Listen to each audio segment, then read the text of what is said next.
Hitting the button. I have nothing for D&D. You have nothing? Nothing. All right, you're dismissed. Hugo's happy. You can. Hugo's happy. He's just this guy. His axe is sharpened. He's moisturized. He's in his lane and thriving. He's just like I've this got guy. my 35 hit points right here. Moisturized and hydrated. That life tracker card thing that you have is only going to be good for this level. Because we all have shitloads of health. Oh, hey, McDohl, serendipity. What? So, I started a stupid little idle clicker game, and it says build a party of 4. I clicked fighter, and it auto-generated the name Hugo. So apparently, you're just Hugo is a very common name for fighters. I was like, well, now I have to keep this Joe in my party. I wasn't even sure I wanted a fighter, but now I got to keep him. Give him a great axe. I mean, you don't really control what equipment they have in this little, because they just pick shit up and equip it. Yeah, I don't know how ingrained or like how Sounds much like a fake Hugo to granularity you me. have for it. Yeah. I've never played an idle game, so I don't know. It's running over in the corner there. Yeah. It's Like just a little- I don't play cookie clicker. I watch people make octillions of cookies a minute for like 30 seconds. I'm like, yeah, okay, I kind of see the appeal, and then I go on Wikipedia and read about like, I don't know, Saga Frontier 2. So part of my brain hears Raz say that, and it's like about 50% of my brain is like, you know what, that makes sense. Raz is the best of all of us. He's a smart man. He budgets his time appropriately. Of course he doesn't like idle games. But then the other half of my brain is like, why would we trust a man that won't click the cookie? No, I feel like idle games fall into the niche of like, I'm glad this exists, but it's ultimately not for me. And don't you dare accuse me of like being thrift or wise with my time. Like, the amount of like lost time that I have just staring into the void being like a Chrome window of some sort. Well, you have 30,000 tabs open. Which one are you staring into? Usually a YouTube tab. Let's be real. Like I'm just sitting there like listening to music or it's Canvas. Like I'm grading shit. Like that's really like 80% of my time at the computer. See, Raz. While I am not a really serious connoisseur of the genre, you should probably play Candy Box. Oh yeah, That's the only one. Candy Box is like an idle game that turns out to not be an idle game, but it kind of sneaks up on you. Yeah, no, Candy Box is brilliant. I don't think there's anything else that I know that you should play, but I do know you should play that. Candy Box is really good. Is this a Glimmermitten Grove sort of situation? No. Really. I mean, Candy Box, the thing I would most describe it as similar to is Frog Fractions, if that says Okay, anything. well, I mean, okay, you've I don't know if that's overstating it or understating it, but I was trying to avoid spoilers, but I guess it is an ancient game. Glimmermitten Grove is Frog Fractions too. Well, you have to spoil these games. You have to, because you can't like. How do you describe them otherwise? Yeah. Exactly. Like you can't describe what kind of game it is without spoiling what kind of game it is. Yeah. Because I have no interest in Glimmermitten Grove, but like Frog Fractions 2 is like a fun like, hey, I'd sit down and play that for 4 hours because it's weird. Yeah, no, like, play Candy Box. Yeah. You gotta play Pony Island. I'm not gonna tell you what happens, but it's not just a game about a pony. Wink, wink. Well, this is just straight. There's no hidden bullshit in this. It's just you watch 4 little 2D not animated guys automatically walk through a dungeon. They kill monsters, and yeah, line go What up. if I want to like befriend the monsters? You're in the Haven't we wrong- learned from D&D you can't be friend the monsters? You can't be friends with monsters. Oh man, what a terrible world they live in. You've been playing it's D&D with horrible. us for years. Like, you know you I can't didn't say befriend the we, I monsters. said they. I'm aware we can't befriend Raz. monsters in these games. We are the monsters. Wait. Oh no, that was not up for debate. Man, it's the Yeah, real what kind of monster. I have Brickroad? like all through the last campaign and then also in this campaign at multiple times I have sat down and thought in my character's head, are we the baddies? Yes, Yeah, you guys were we are. literally Brickroad. pirates. It was No matter So- how good we try to be, we're still the baddies. But like This is a Benedict bad was game because you can't talk to the monsters. Benedict was like disillusioned with like how bad everybody else is, and Genevieve just doesn't give a shit. Okay, I'm gonna troubleshoot my mouse, which So- just stopped working. Ooh, that's not good. So, Booker, Battery? I have a kind of a meta question from like the 10 some odd years that we've been playing at this table. It's not 10 some odd. It's been 10 years, almost 11. It's been more than 10 years, but anyway.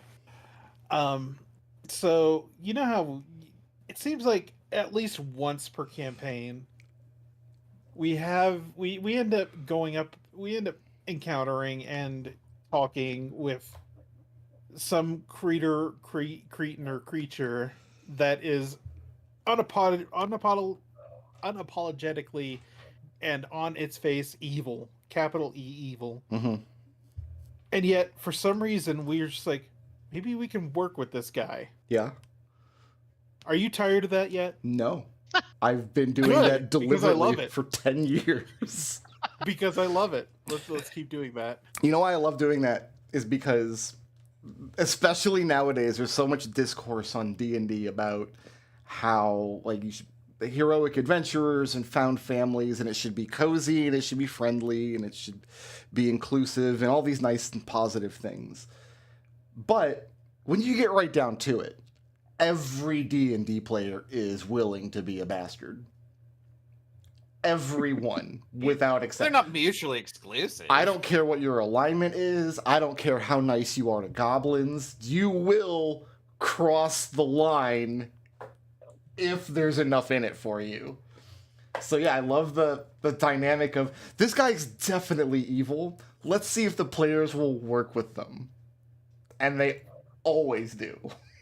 That's because we're always optimists. We always. I think mean, we can honestly, open up. that's where Chris just put it into words like, I'm an optimist myself.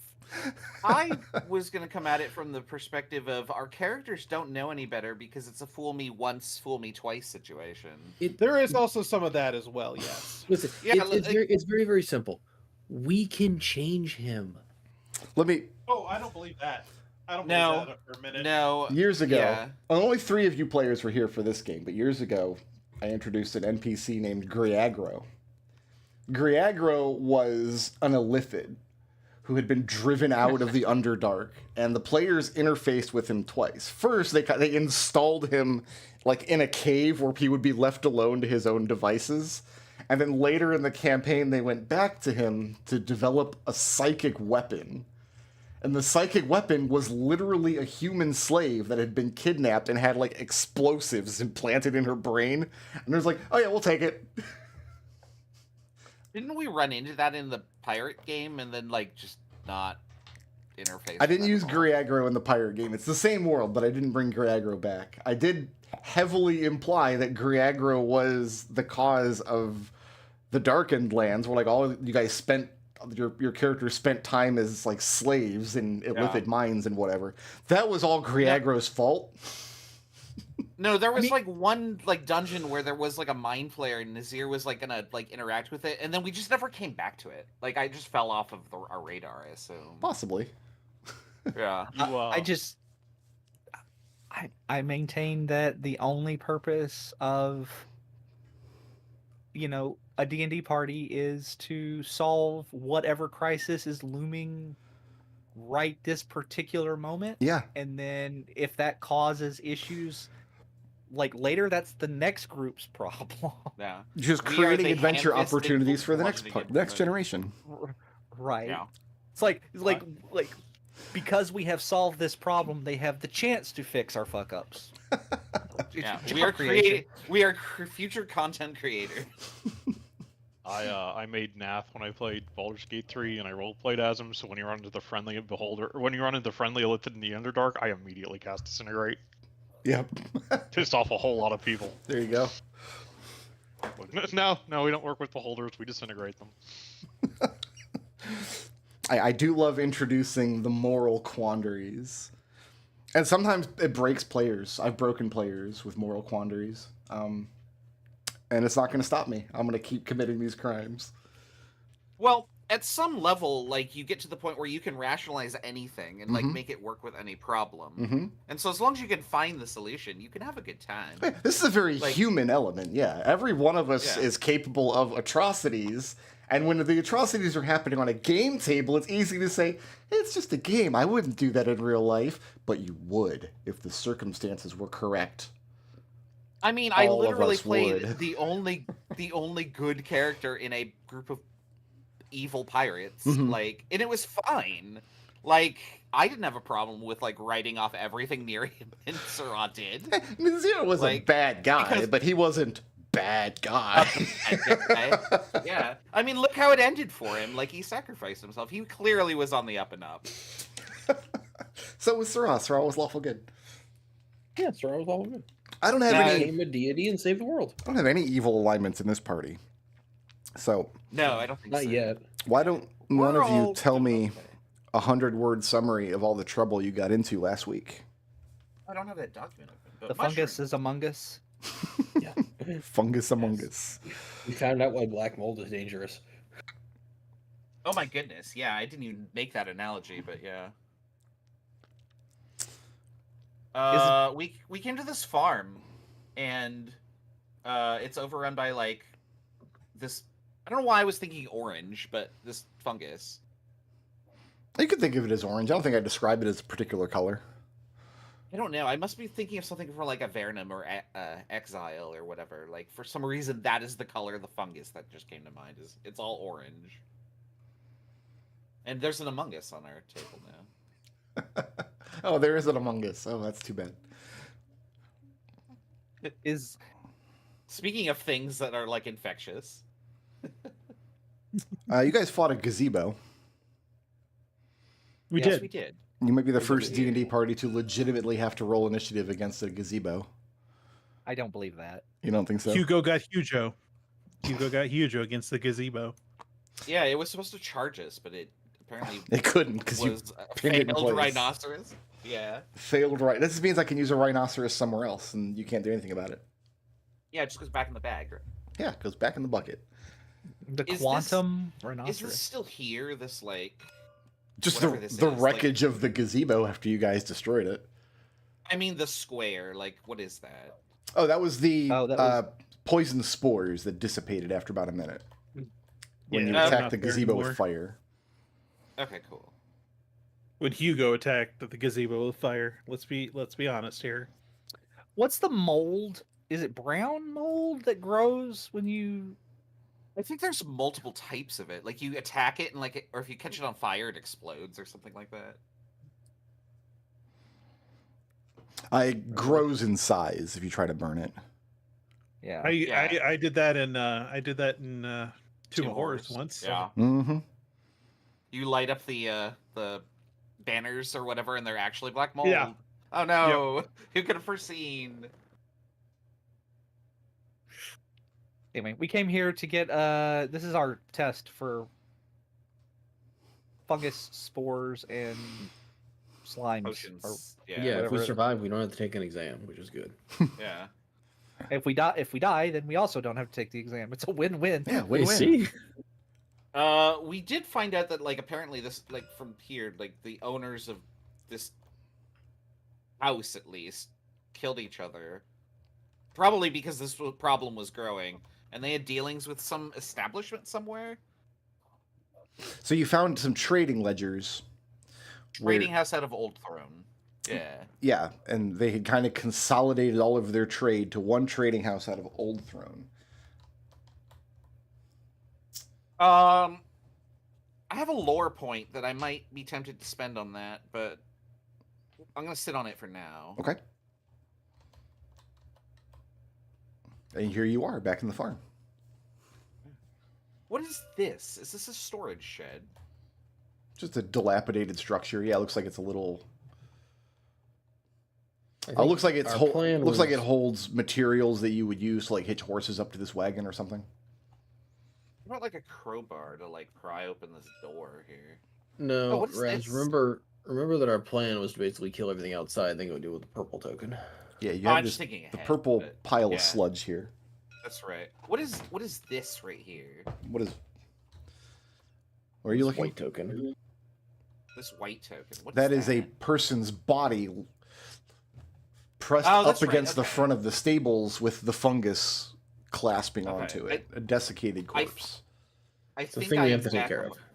Yeah, I think I'm back on track with where I was thinking what was going on. So this person was trying to get in but couldn't, and then died.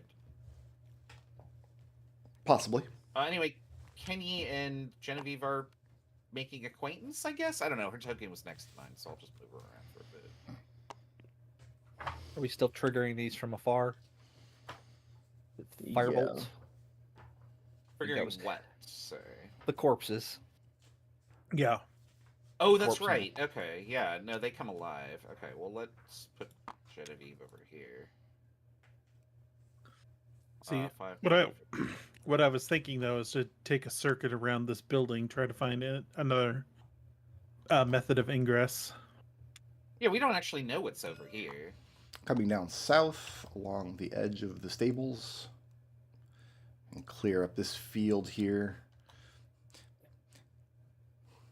Here's the credit for the map is Silver Compass Maps. Drew this nice farmland for us. That you immediately imagined away every detail of it and covered it in fungus. Good job, Brickroad. Alister's following Hugo. The Yeah, maps, maybe we'll cover this it might this come as a way. surprise. The maps I download don't come with instructions on what I'm supposed to do with them. It's an imagination I get game, that. McDohl. Yep, I know. Yeah, you do a Huh? circuit That was the around joke. the stable, and Yep. it is shuttered. In all the places where you would see a window, it's shuttered from the inside. Yeah. Yep. Stables normally have windows. Sometimes. I mean, Take care of this guy. I thought we should be doing this one last because whatever's in there, if they're still alive, they've been alive this long, and let's not expose them to what's out here before we deal with it. What is this? Yeah, so That's just a part of that house you haven't seen yet. Oh, I was pointing at for other people. Like, should we explore the other houses? Actually, I'm wondering Well, if there's a purple thing in this house too. But anyway, yeah, well, Sorry, this just guy's focus on outside, what most it likely does. to attack us immediately. I mean, we Sorry, could no. test the corpse, but not open the door, if yeah, because I I think kind of that's agree with smart. Geppa. yeah.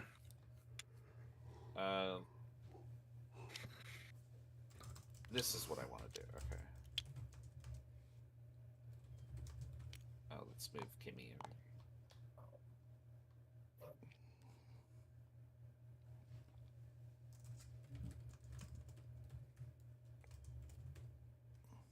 Okay, so what's next?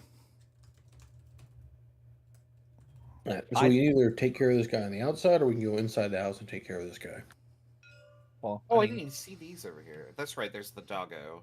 Oh, Dead person with dog. Right. Yes. Oh Yeah. no, yeah. Yeah, we mm. were gonna deal with the doggo today. Now I remember, and I'm Wow. sad now. yeah. So someone was gonna attack this from range, I assume.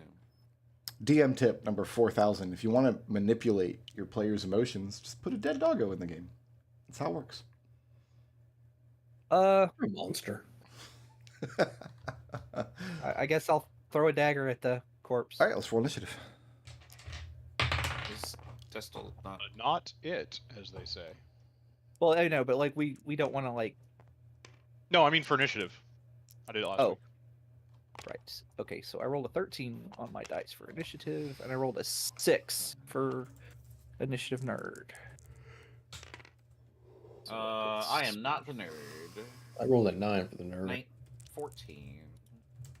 Remember, you have Kenny with you. Yeah, that's your show, Chris. Yeah. Ew, Kenny goes not fast. Sounds like it's me.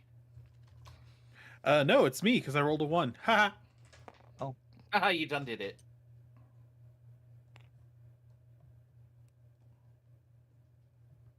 All right, who's up in my order?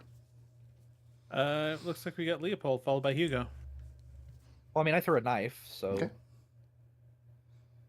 Well, that's a there's crit. twist. Nice. Get that out Okay. of the way to start.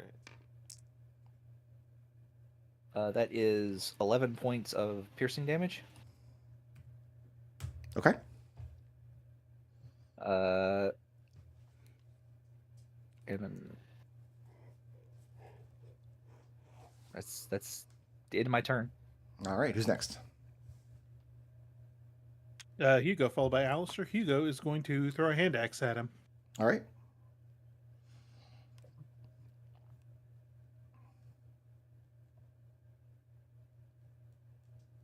Sorry, just verifying my numbers.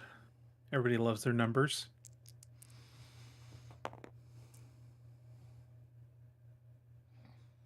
It's a 21 to hit. 21 will hit. 5 points of slashing damage. Okay. You fling your hand axe, and as you do, it cleaves through the desiccated person. That jellifies and splits in half.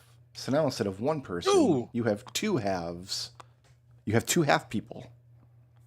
Yeah, beat it with a stick.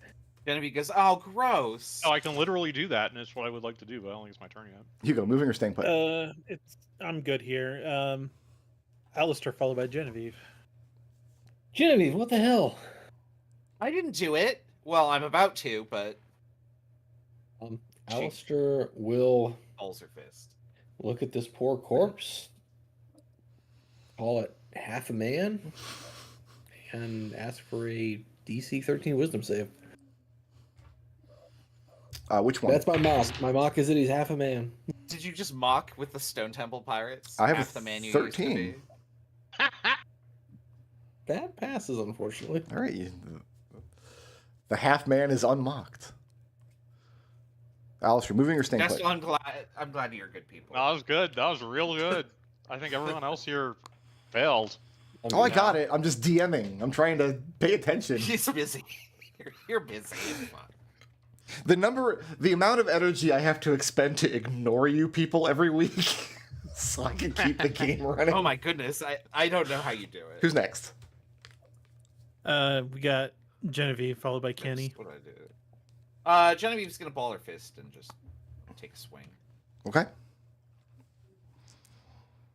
I think I mentioned that my headcanon is that your magic fists make train noises. It's something very, very loud because it's thunder damage. Yeah. So I assume everybody within 50 feet hears it. I have a 17 to hit. 17 will hit. That's D8 plus 3. 6 thunder damage. Okay. Okay, special effect. This target has disadvantage to attack anyone except Genevieve. So it's taunted? Yeah, sort of. It's just when things are hit by my gauntlets, that happens. Sure. They flavored as a distracting effect. Who's next? I don't know where Boswick went, but he's over here, so bonus action. He'll attack. He has 17 to hit. 17 will hit. And then he does force damage with his little laser eyes. He does 6 force damage. And it is on the same target. That half person is bloodied. Okay. And then he's gonna get further away. 5, 10, 15. Okay, that's Genevieve. Who's next? I believe it's Kenny, followed by the two half-mans. It is Kenny. And Kennedy would love to burn it with a firebolt, but she doesn't know spells, so she's going to try and shoot it in the forehead. She does probably know spells. Fire bullet?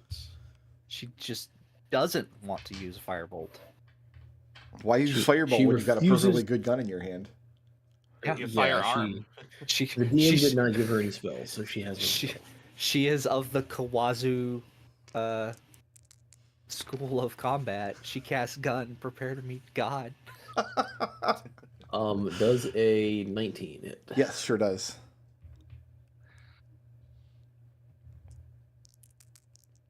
The bloodied one takes 5 points of piercing damage. And that's enough. Second attack. Oh yeah, you're level 5. Oh. Yeah, the other one. Kenny's better than all of you. She's the best of Well, you. we knew that. She's a She second does. year. Does a 21 hit the other one? Sure does. 8 points of piercing damage. Okay, and that one is bloodied. Or more appropriately, jellied, however you want to look at it. Is that it for Kenny? And that is it, because I don't think she has a bonus action. Who's next? All right. All right, Brickroad, you're up with your half a man that is now actually half a man, followed by Geppa. Well, it slaps onto the ground. The, like, vertically smooth part of it with, like, the jellied organs and things you can see. And slithers towards Leo like a slug. Oh, look at it move. Yeah, they very purposely moved so you didn't get an attack of opportunity on it. No, I'm just like she's reacting to how it's moving, not where it's moving. Oh yeah, it's the worst thing you've ever seen. Yeah. That's just vile, she says. Also, that is a point So I that can't punch we her, should yeah. concern all of us. The fact that it moved with tactical decision. That's going to be Literally a every creature does 21 to hit Leo.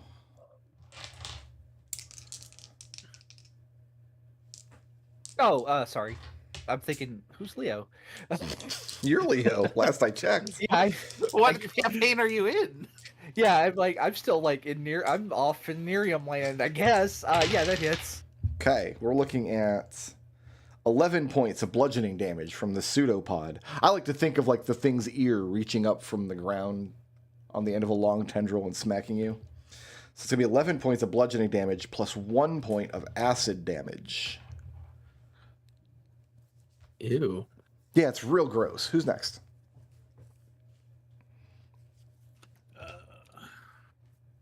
That would be Geppa, followed by Leo. Can Geppa be the guy? So let's move to here, cast Shillelagh, and I'm going to cast Booming Blade and attack. That is a natural one. That's the end of my turn. All right, who's next? Short and sweet. Leo, followed by Hugo. Leo, All right. fix it. Well, yeah. I cast Fist. Does a 25 hit? Yeah, that'll do it. Cool. Please take 9 points of cold damage. And that's enough. Oh, I had another one. That was enough. Keep it in the tank. As the thing freezes over and then crackles apart, seeps into the earth as the fungal mold retreats into the soil, leaving the door to the stables accessible. Well, I say accessible. I mean, you can get to it without the corpse in the way, but it has been barricaded from the inside. All right. Now, I want to investigate it and hand Hugo back his axe. I thought we were going to go kill the dog. Yeah, we're not going to go inside yet. Oh, but I mean, we're here. She just wants to look at it. It's a door. It's been barricaded from the inside.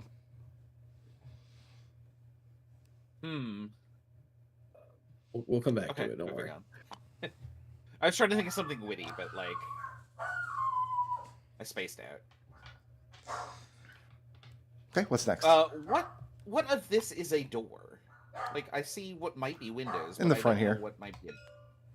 I think Okay. all of the... It's hard to tell on this map what are doors and what are windows. I think I've been misreading them, but we're Yeah. going to say this is a door, because otherwise I don't know what would be a door. Sure. Yeah. Yeah. And I don't have silver compass maps on speed dial. It's not like I can call and ask, like, hey, what's up with this house? Is there... I think this might be the door. No? Possible. No? I don't know. Anything's possible in this workaday world. Hugo tries to open the door then. Okay, you open up the door and look inside. As I say, the inside looks like it's been ransacked.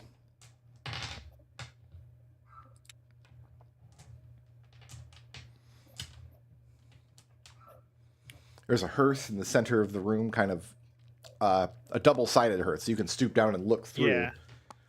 Yeah, Hugo's gonna peer down, get down on all fours and peer down through the hearth. Okay. Can we see towards the black spot? So you could see inside to the next room. Looks to be a hallway area between some of the adjoining chambers. Is this a door? I believe so. It must Is it be. a Otherwise, I wonder don't know house? how you get from one half of the house to the other. They don't force you to climb through the fireplace. I should hope. I mean, I don't know how puzzle dungeon this place is. So. It's a house. It's not a puzzle dungeon. Yeah, I figured it was just a one-room house. I mean, you say that, but we couldn't find a door to get into it. You did find a door. I put one right here. I meant at first glance. Raz, please. This guy. You're scaring the children. He woke up this morning. He put on his sassy I choose pants. violence. Then he put a second pair of sassy pants on over the first pair. Yeah, do you know how many pairs of sassy pants I own? I'm assuming 2. at least I'm 8. wearing all of them. No, only 2. He's wearing a pair on his head. No, Which I'm means not panelins. Which means he had to borrow some from somebody else. So yeah, there would be a closed door to this next room. Looks like here. Hugo, do I hear anything from moving from the other side or anything? No, like that? everything is deathly Is it- still and silent. Stone cold quiet. Okay. Then yeah, I'll put my boot against the door, and I've always wanted to do this. Okay. Boot. Nope, and kick the door open. Pushing it open or kicking it open? Kicking it open. Give me a strength check. Oh no, did you choose the one door that's barricaded?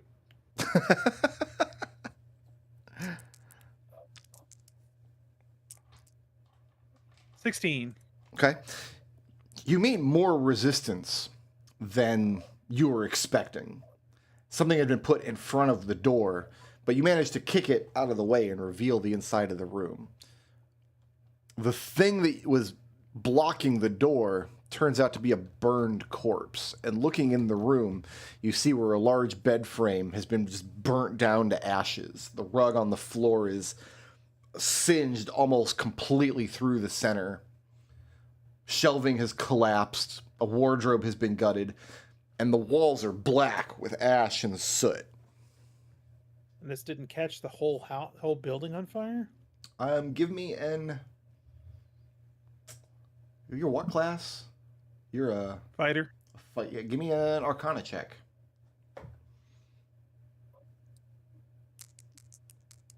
Do I have D4s for this? Let's find out. I don't. Hey, that's only a 5.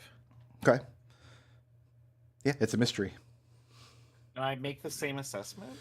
You can once you go and start looking into the room, but right now, Hugo's in the way. Hugo, Oh, there's no. a satisfying crunch under your boot as you're walking in through this blackened, charred floor. Yeah, you can make an Arcana check in here. In here? A fire that didn't catch the whole of the building, and I'm really confused as to why. I have a 12, so I'm gonna throw a D4 on that. Okay. You guys are keeping track of when you use your D4s, right? Yeah, I'm gonna use them both. I made little check boxes se- that you can click. It was a lot of hard Seven- work. How do we? I can't. I have to click it to let me know that I unlocked it. Oh, I dyed it like I dyed. Yeah, the solid I color. dyed the color. I mean, I just I track dyed all the- my resources on a single sheet, so it's fine. All right, so you got what, a 12 plus... 17. Okay. Total. Looking in the room, if you were to set something on fire in here using mundane means and there was no one to combat the fire, obviously the whole house would have been gutted. However, there are forms of magical fire that burn instantaneously, so hot and so bright that they can leave the inside of a room like this charred, but not have sufficient fuel to catch anything else. This was a magical fire for certain. She'll say that. She'll say, probably used up all the oxygen too quickly and then burnt out the second it was conjured. Who made the fire? That I don't know, and she's gonna keep looking. Yeah, Hugo's gonna go over the corpse and see if there's anything that might have been on it that survived its conflagration. I'll let That's you a have a good word. medicine check at disadvantage.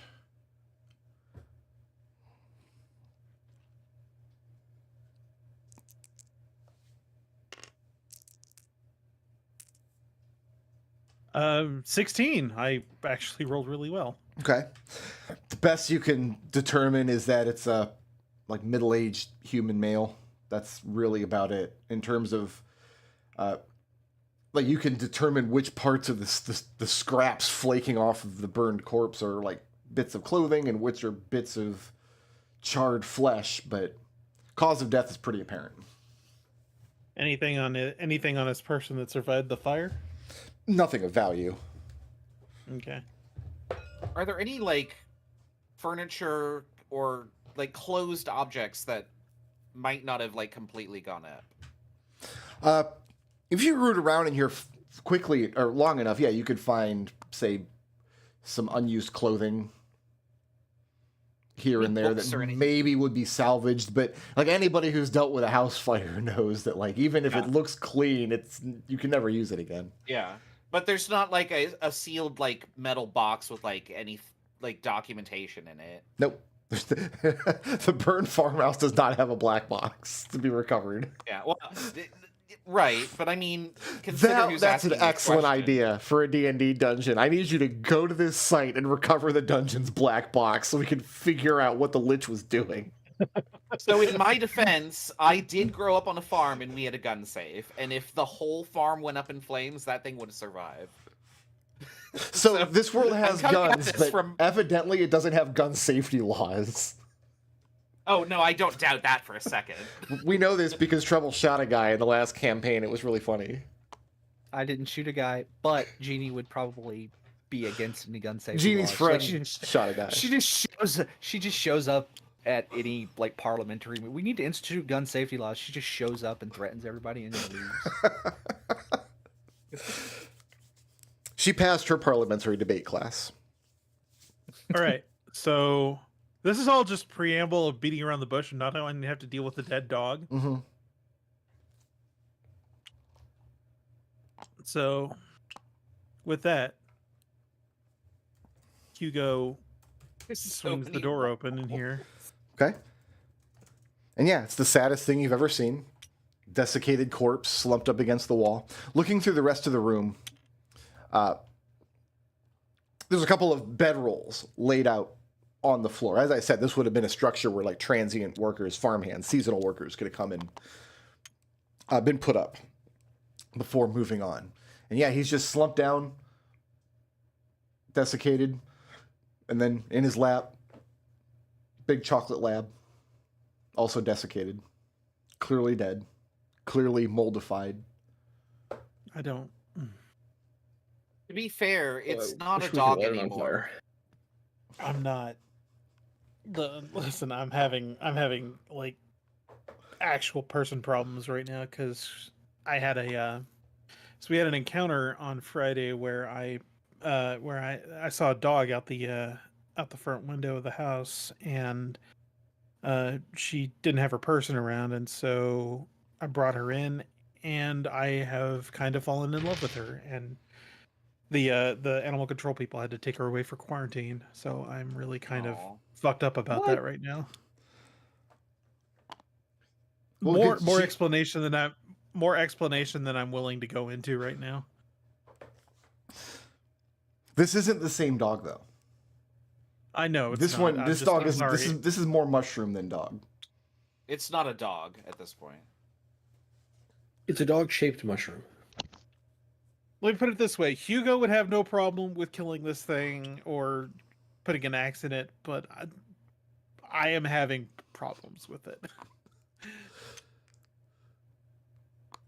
I'll be okay though. Well, it's there. The question is, what do you do with them now?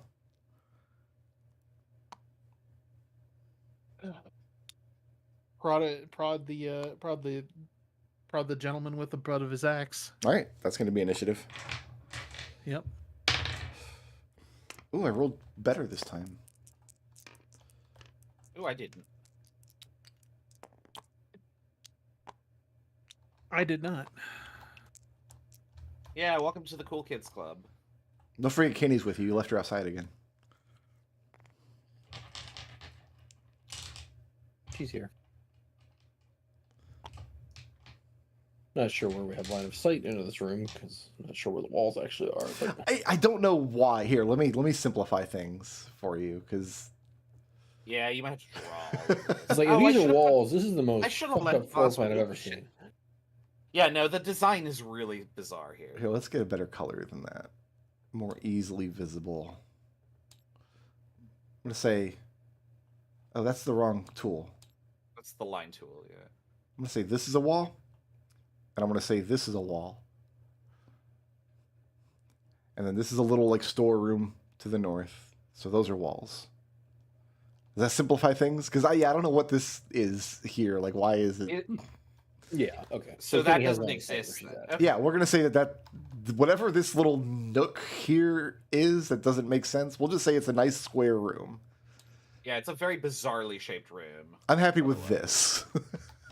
Okay. Who's the top of my order? Léopold, followed by Alister. I'm punch a dog. You're gonna punch the dog. It's not a dog anymore, but I'm gonna punch it. You're gonna punch the mushroom that thinks it's a dog. That is probably not gonna hit. That's a 10. 10 will hit. Oh, okay. I wasn't expecting that. It has an AC of mushroom. Yeah, please take a total of 8 points of cold damage. Okay. And bonus action, martial arts is a natural 1. That is the end of my turn. All right, who's next? Alister, followed by Geppa. I need the dog to make a DC 13 wisdom save. How about a 3? That is a failure. I need an 84. It takes 2 points of psychic damage from Vicious Mockery. Sure. And I like dogs too much to actually mock them, so. I was going to comment on that. I was like, you've made up a mock for everything but the dog. Not gonna mock a dog. We just had this conversation at the beginning of the session, didn't we? Like, It's I not can a dog, always turn my players into monsters. Now, all of you feel bad for what you're doing, but you're not going to stop killing this dog. No, I just don't want to mock a dog in front of McDohl. Okay, well, I then I'm feel going to like- give it Easy. resistance to your psychic damage.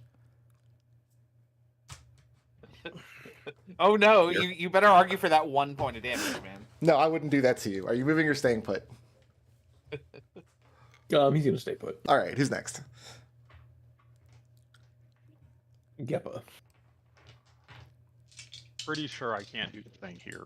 Pretty sure it would be a bad idea to do the thing. Which is why you're going to do it? No. Yes. I'll move to here. Okay. I will cast Shillelagh, and then I will cast Green Flame Blade and attack this mushroom.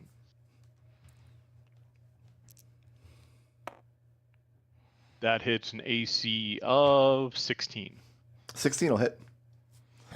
Alright, so hold on. I actually get to finally do this. Let me double check.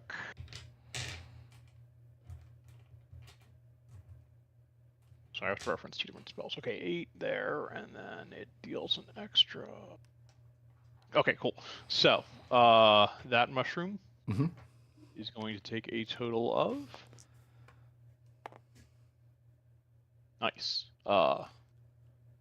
17 magical bludgeoning. Okay. And then this mushroom is going to take 5 fire damage.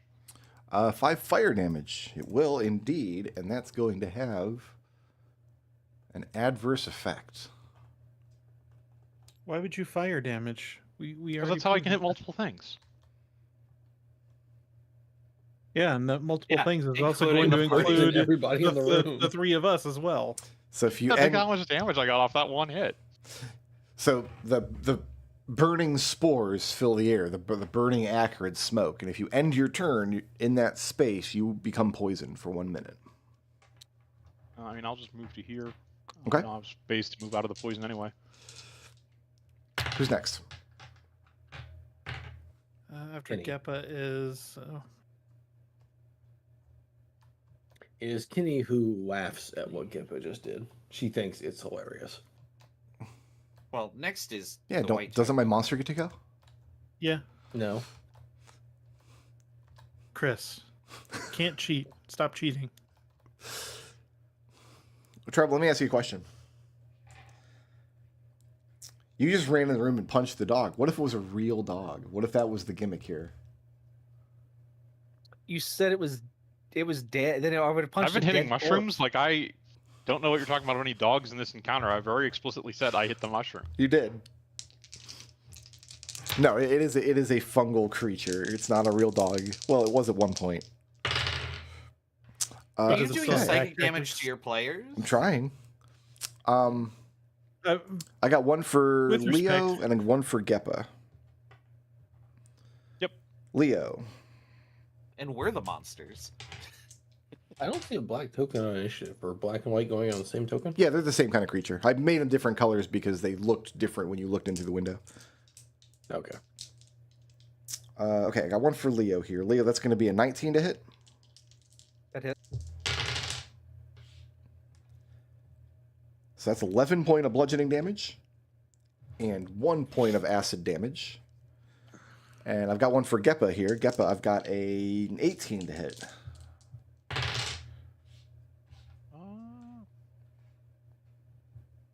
Yeah, I haven't taken any damage yet. That's fine. That's going to be That hits. 10 points of bludgeoning damage plus 1 point of acid damage. Okay. As the creatures lash out with their pseudopods.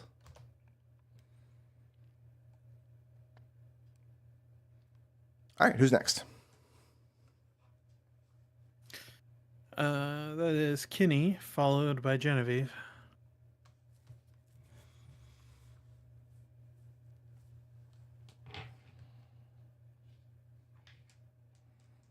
Who's in charge of Kinney?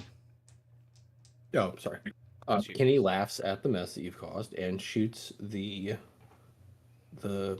would-be mushroom on 4 legs.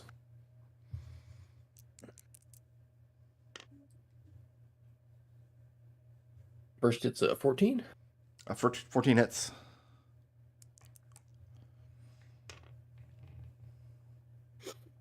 Oh, 5 points of damage. Piercing. And it is bloodied. Second attack. Is a crit. Nice.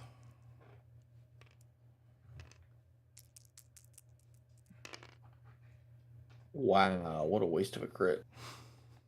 That's 8 points 8 points. of pierce damage. Okay. And is she moving or staying put? She's good outside. All right, who's next? Next is Genevieve. Followed by Hugo. Who is going to punchy. I have 16 to hit. 16 will hit. All right. That is boo. 4 thunder damage. And that's enough. Oh, okay. The mushroom dog slaps sickly to the ground, melts into the floorboards, and moves no more. Jamie's gonna stay out of the poison for now, but Boswick is going to blast the other guy. 13 on the mini laser eyes. 13 will hit.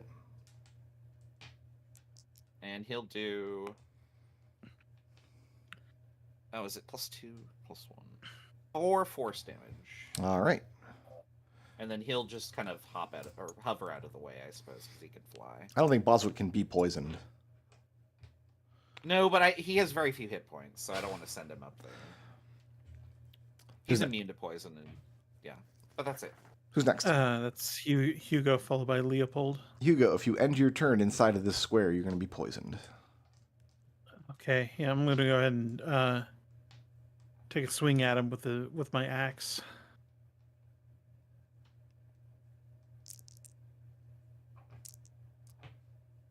Does a dirty 20 hit? 20 will hit.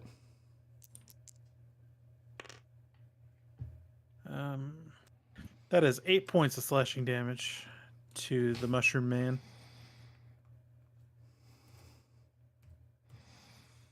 Of slashing damage? Yes. Okay. Mushroom Man splits in half, just like the previous one did. Hugo is provoking 2 attacks of opportunity. Yes, he is. I gotta roll better than that. Oh, this one I'm just gonna throw away, and then I've got a 6 to hit you. No. As the 2 halves of the man lash out with jellied pseudopods, but you dance out of the way. That's what you get for throwing, for making me miserable about dogs. Thank you, Brickroad. Wait, I didn't make you miserable about dogs. Yeah, you did. I introduced this You put dog it- last week. Yeah, and then you doubled down on it. Double dog down. Okay, who's next? Ooh. Wow, Léopold, take your turn for God's sake. All right. I'm gonna confidently stride here with my 3 hit points. With your I'm gonna poison. I shouldn't be poisoned. You're not poisoned yet. till the end of He your hasn't turn. ended his turn. Yeah. Right. To Yeah. end your turn there. Only Geppa's poison turn. And I'm going to They have AC of mushroom. It doesn't matter. use 2 key points Right. Okay. and substitute. I need a dexterity saving throw from both of these gentlemen in a line. As I And breathe also cold, that. I That's- breathe cold onto them. A 12 and a 13. The 13 passes. So the one that passes, the one that's like right in front of me, or the one behind this one. I'm sorry, save. it's a 12 and 11, not a 13. I gave him Okay. a plus, not a minus. DC was 13, so they They both both take failed. 7 points of cold damage. Okay, and both halves of the man are bloodied. And then I'm just going to saunter out into this room right here because Okay. I've got 3 hit points. Sure. Who's next? The 3 hit points room. After Oh. that is Alister. Can I take a non-cipher bonus because I forgot something? What did you forget? Bonus action. Does a 25 hit? 25 hits. Okay. Please take an additional 6 points of cold damage on this one. Then I saunter out. Okay. And it's still alive, but very badly bloodied. Who's next? That's Alister, followed by Geppa.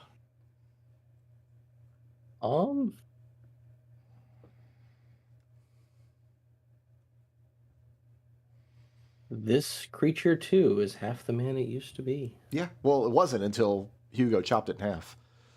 Well, it can't hold itself together. I don't know what to tell you. I need to make a DC 13 Wisdom save.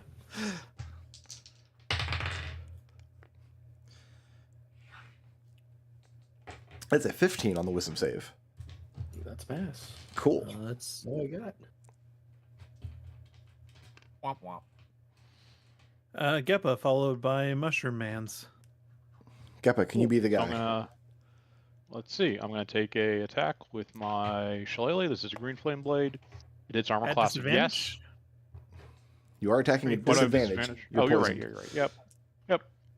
Sorry to My sorry bad. to No, it's fine. That's an armor class of 20, 20 will hit. dealing +8. How much does duelist give me? Another perfect damage. Which one has less damage? Sorry. They're both bloodied. They're both badly bloodied. Okay, at this point. excellent. Did I put the duelist damage in here? I did. Okay, excellent. So that deals 15 magical bludgeoning to the one I hit, and the other one takes 5 magical fire. And that's enough for both of them. See? Told you. It's gonna be fine. AC of mushroom. Poison isn't much. You should go calm down in the 3 hit points room. Yeah. I've got lots of hit points. You have 3 hit points. Go sit in the corner. Yeah, I've got like 25 hit points. I know. Do we want a short rest? Like, and Leo, do you need healing? You're in bad shape. I mean, Where's my spreadsheet? I could do with a sit. I have 3 spell slots. I could heal you if you run out of hit dice. So just shout at me if you do. So we're going to hunker down here and try to take a short rest. Yes, maybe where we not want to in, do it. maybe not in here, but Well, we can go back to the hill.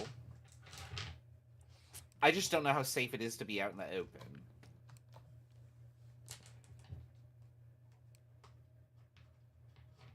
So where are we trying to take a short rest? We need a Maybe- decision. Maybe we should try to take a short rest in one of the areas that's been untouched by the fungal growth. So you mean this bedroom or here?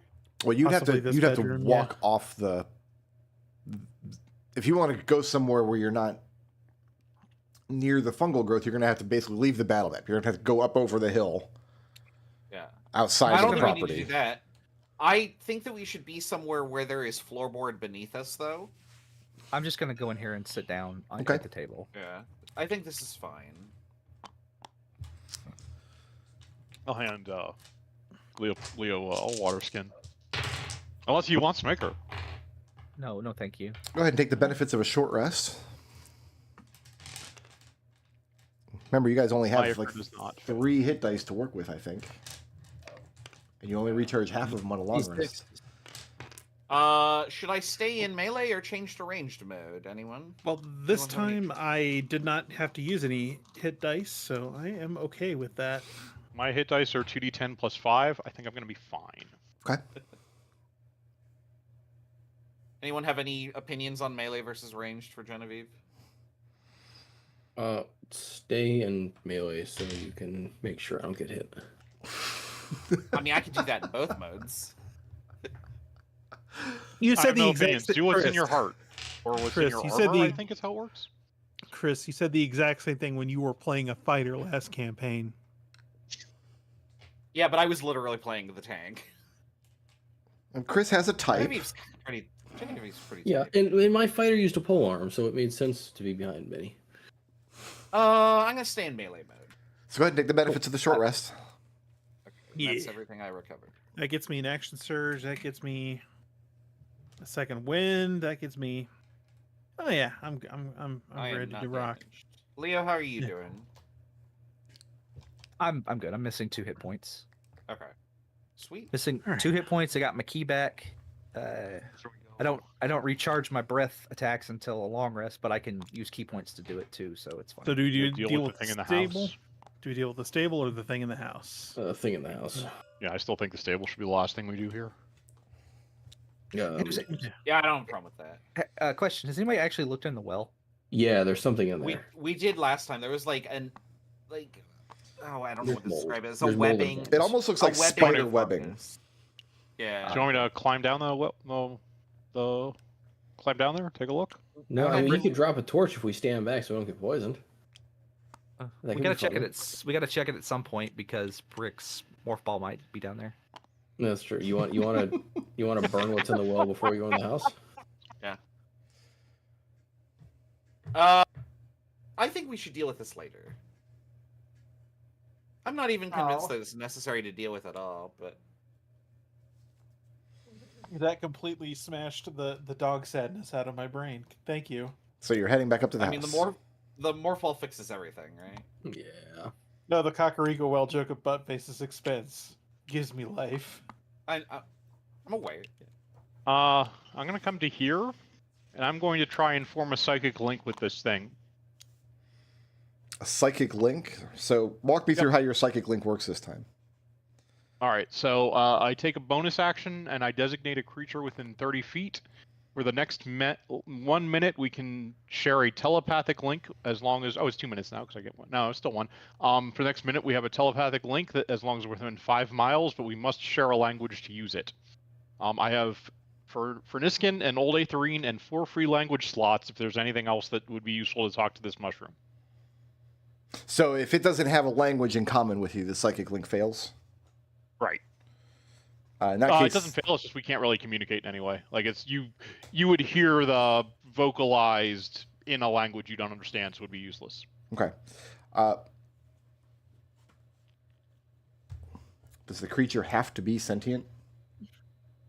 I'd have to look at the. Sorry, I just have the abbreviated version. Let me look at the full rules.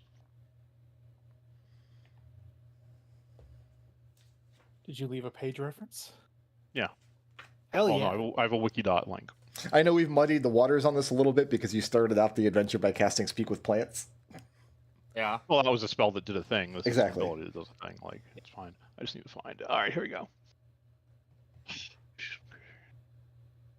Every good adventure should start with Speak with Plants.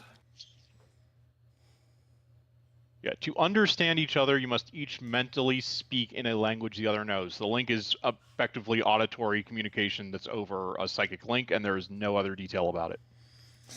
In that case, it sounds like if there's not a language in common, you wouldn't know whether or not you've made the link, is what I'm taking from that. So you make the attempt, and either the thing doesn't have a brain to contact, or it does, and it doesn't have a language in common and can't respond to your... I will share that with questioning. my companions.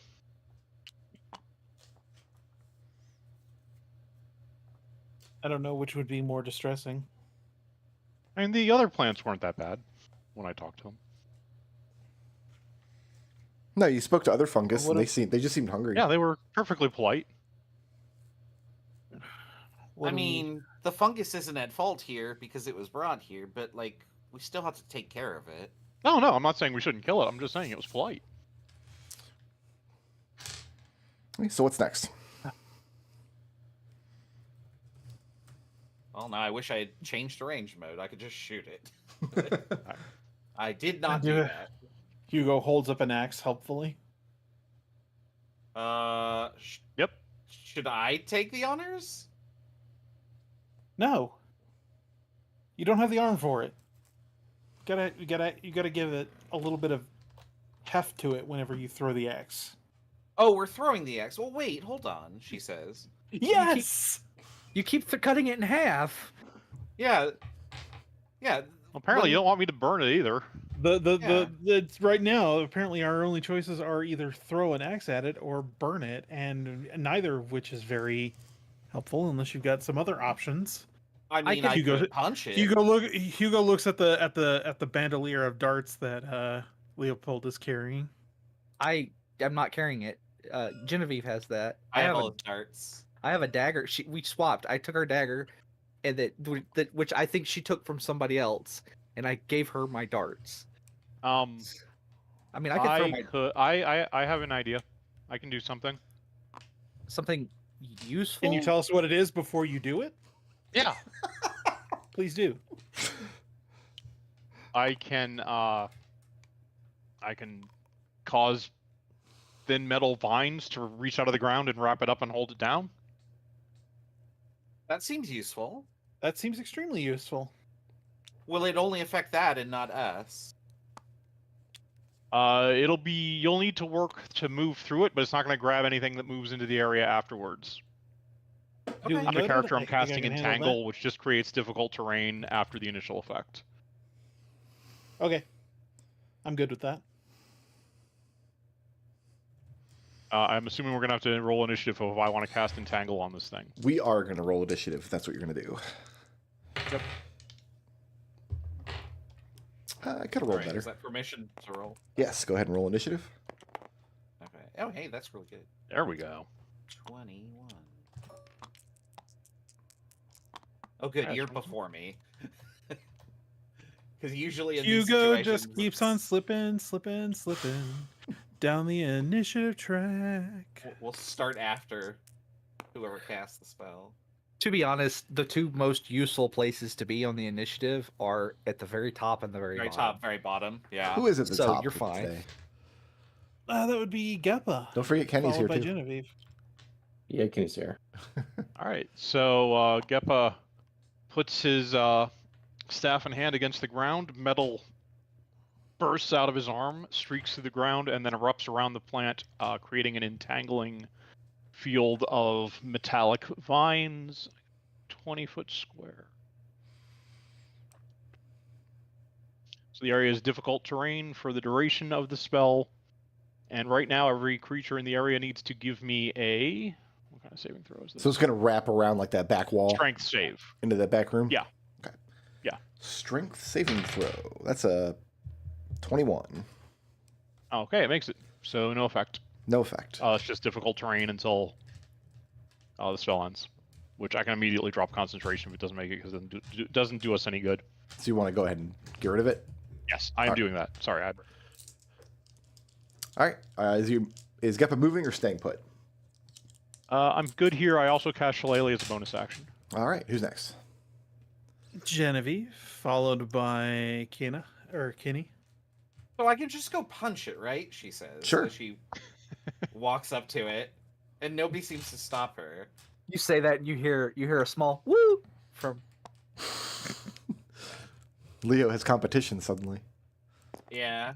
She takes a swing. I have 11. 11 To hit? to hit. That'll hit. Oh, okay. She goes for Leo and punches it for 6 thunder. 6 thunder damage. What happens next is Oh, I don't like that. both distressing and novel. You haven't seen anything like this happen before. It doesn't react to being attacked the way the other jelly creatures did. This one, especially Genevieve, but everybody in the room, you feel a sensation of all of the warmth and moisture in the air being sucked out.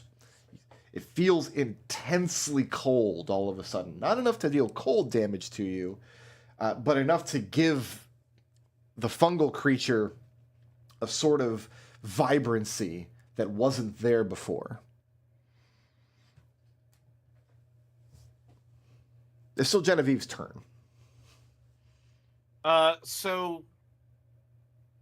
So everything feels cold as if like the moisture was sucked out of the air. It feels as though all of the warmth and moisture were sucked out of the air and out of all of the objects in the room, including you and your flesh. Okay. Bonus action. I'm not gonna have Boswick attack. I'm gonna activate a barrier as a bonus action, and I get 3 temporary hit points. Okay. And then also this creature has disadvantage on anyone that isn't me. Okay, that's it. Who's next? Kenny, followed by Léopold. Shoot it. Okay. Yeah, I don't think a 9's gonna hit, is it? 9 does hit. Okay. It has an AC of mushroom. apparently. AC mushroom. Yeah, like freaking 5 damage though. Okay. It's 5 damage it didn't take before. Yeah. It erodes the strength of the mushroom. Second attack is 17. 17 also hits. There you go. 14 damage. Okay. Piercing. And is Kenny moving or staying put?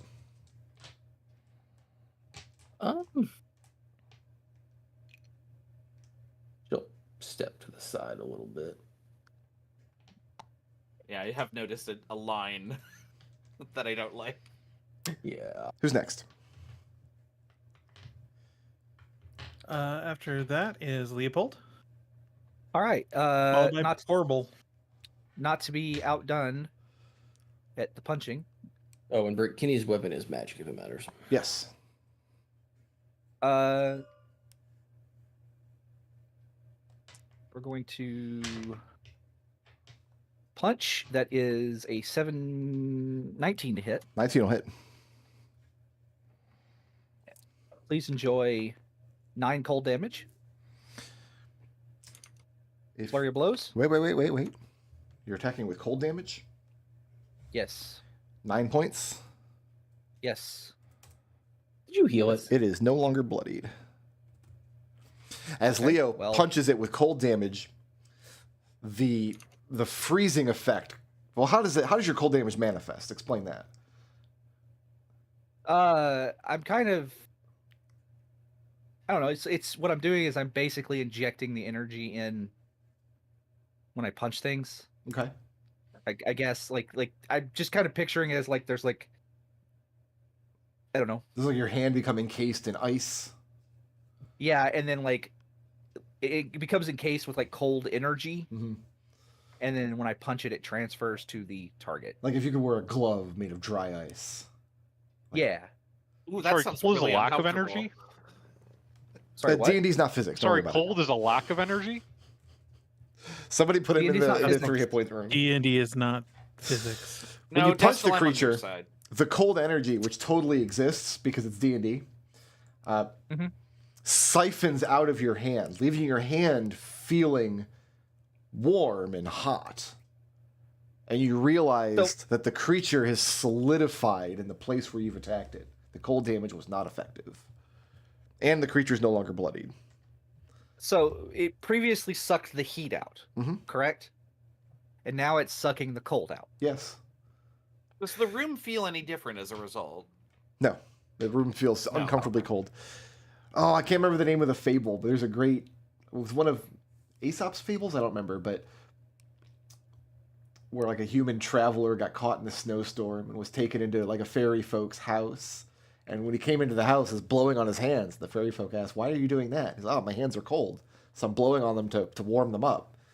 And the fairy folk serves him dinner, and he gives him a hot stew, and the man's eating the hot stew, and he first blows on the spoon. Fairy folk ask, "Why are you doing that?" He says, "Oh, the stew is too hot. I'm blowing on it to cool it down."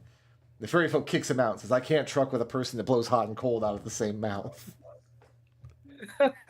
That is some Fey bullshit, right? Like, all right. That Well, might have been Brothers Grimm, maybe. I don't know. It's an old folk story. yeah. well, like, okay, so cold doesn't work. No. This I is wouldn't trust fire. Acid. yeah. I'm not gonna Yeah. trust fire. So next we're gonna try lightning. Okay. That is a 22 to hit. 22 will hit. Please enjoy 6 lightning damage. And it is bloodied once again. All right, Hey, that lightning works. works. I found something that works. We're Now, good. I have a DM rule that I stick to 90% of the time, is I almost never heal my creatures. It's very rare when I have a creature that heals. And it's also very rare that they heal beyond the bloodied, the state of being bloodied. I did find that strange. I was like, wait, what? Okay, so I did use a flurry of blows, so I got one more in me. Does a 18 hit? Yeah, sure does. Okay. Enjoy 6 more thunder, lightning damage. Okay. Not thunder. Thunder. That's different. That's Genevieve. Genevieve. That's I don't want to like infringe on her brand. Dude, we could be the storm, the two of us. Okay. And are you Right. staying put there?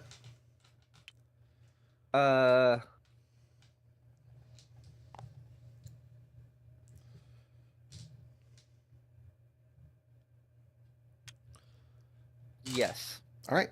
Who's next?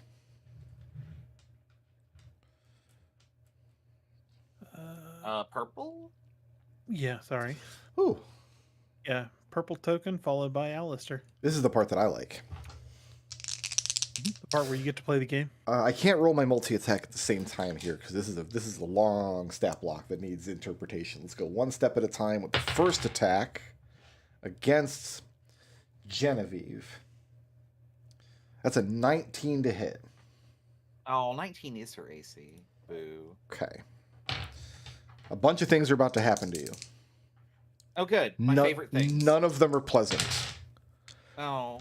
First thing that happens, you're going to take some damage from the pseudopod that launches out. That's going to be 5 points of bludgeoning damage plus 3 points of cold. Hold on. No, okay, go ahead. Okay. Second thing that happens is you are grappled by the creature. While you are grappled, you are engulfed by the creature. It draws you into its body. You are simultaneously blind, deaf, suffocating to death, and freezing to death. All at once. The next thing that happens is I get to use its multi-attack. I get to roll at advantage because you're grappled and because you're blind. That's going to be a 16 to hit Genevieve. No. A 16 doesn't hit. No.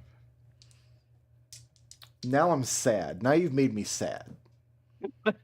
Good work. This is the second Good. time this Good job, adventure Raz. I had a really cool monster that couldn't do the cool thing it was supposed to do. Genevieve, so Yeah. you're able to break out of the grapple with a standard strength athletics check on your turn if you want, or somebody Yeah. else can attempt to break you out. Can I At do the Dex acrobatics instead?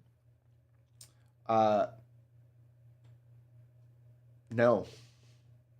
No. Okay. Usually you could, but now that I'm looking not in at this that I'm case. looking at the published stat block here, that you're not actually grappled. You're just engulfed. You don't have the grappled condition. Okay. It doesn't actually say So I grappled can't- here. I can't actually escape. Okay. By the way, That's okay. I'm just gonna for punch my Christmas, way. Treble sent me the Tome of Beasts too. Nah. At the start of your turn, you're going to take cold damage because you're freezing That's to fine. death. I have absorb elements. And what's your Constitution modifier? 3. So if this battle drags on for 3 full minutes, you'll start suffocating. Okay. Well, we got to clean this up in 29 more rounds, you guys. Good luck. That's it for the 13. creature. Who's next? After the creature is Alister, followed by Hugo. Alister, you're not going to want to do this, but you are the first person to take a turn since Genevieve got engulfed. A successful DC 15 strength check could extract Genevieve from the monster. Oh, look, you're way out in the front yard. You're 40 feet away. Yep, sorry. I have the strength to get you out, too. Yeah, I was just thinking that. Save Reminds me, me of Alistair. that. Reminds I me mean, of that I can- elevator bit. I in, can get to the square next to you, Don't do or that. next to Leo, but yeah, sorry. Don't do that. Hugo's coming up. Well, I don't know what this purple thing is, but it has a really bad taste in food. It needs to get itself a better palate and make a DC 13 wisdom save. You don't think How Genevieve... dare you? Am I deafened? Can I You're hear him? deaf. You didn't hear that. You don't take psychic I- damage from this. It's going to be an 11 on the wisdom save. That's a fail. Okay, so what happens? Well, it takes a whopping 2 psychic damage, and it has disadvantage on its next attack. Okay. And Alistair staying And put that's all I got. in the one full zip code away from the monster. I mean, he'll get within. Now, you know what? Geppa seems to make a pretty good shield. Who's next? Not in the face, not my beautiful face. That's Hugo, followed by Geppa. Hugo. Would Hey, you Geppa, like? you know you should give this thing complete line of sight to Alister. I'm going to attempt to pull Genevieve out of whatever goopage is happening. Okay, it's going to be a strength check, DC 15. I'm reasonably confident in my ability to make that.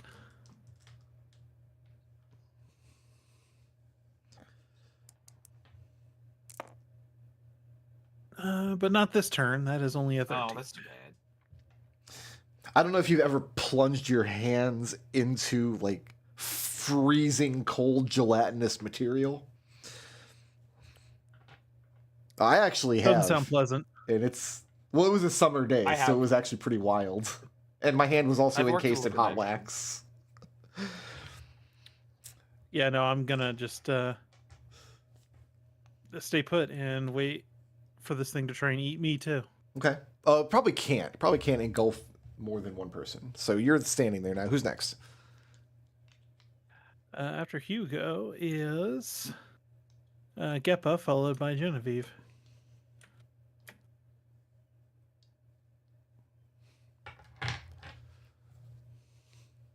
Geppa, fix it. All right.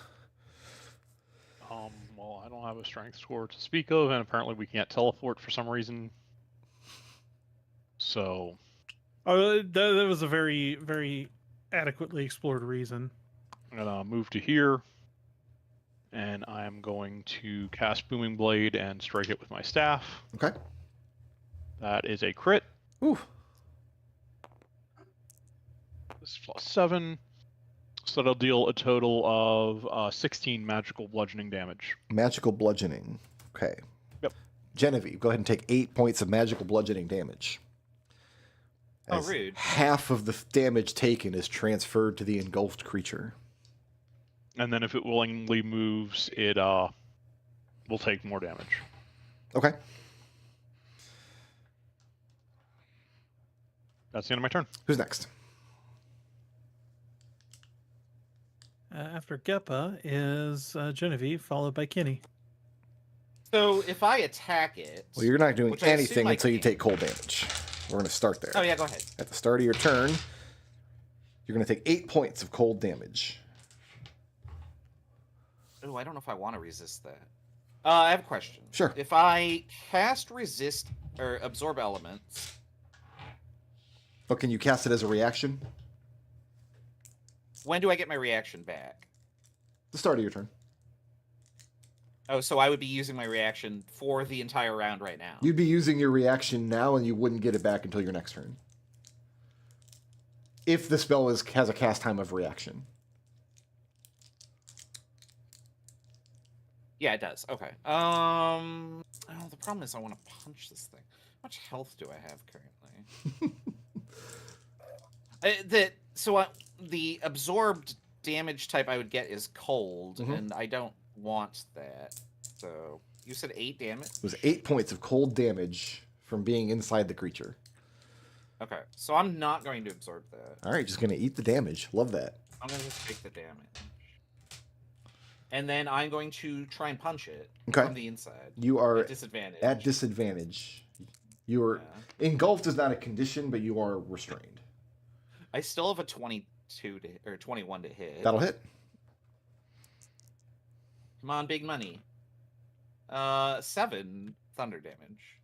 7 thunder. Which I take 3. No, you don't. Take 3. I'm not going to apply the damage transference from the inside. Also, it was thunder damage. It wasn't BPS.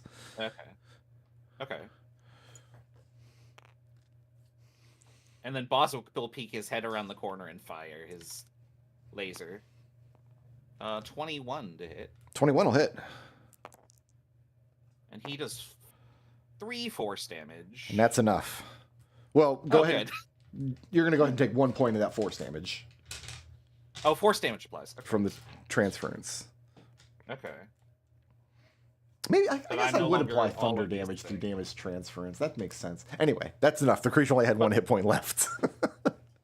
Oh, nice. Okay. So it kind of is just like the rest of the fungal mounds that you've been attacking. It kind of melts down into this slime, this liquefied slime, which seeps down into the floorboards. Except it takes with it the cold in the room, as though crackling ice. Your body is covered in this just frigid slime as you're sitting prone on the floor, heaving and panting.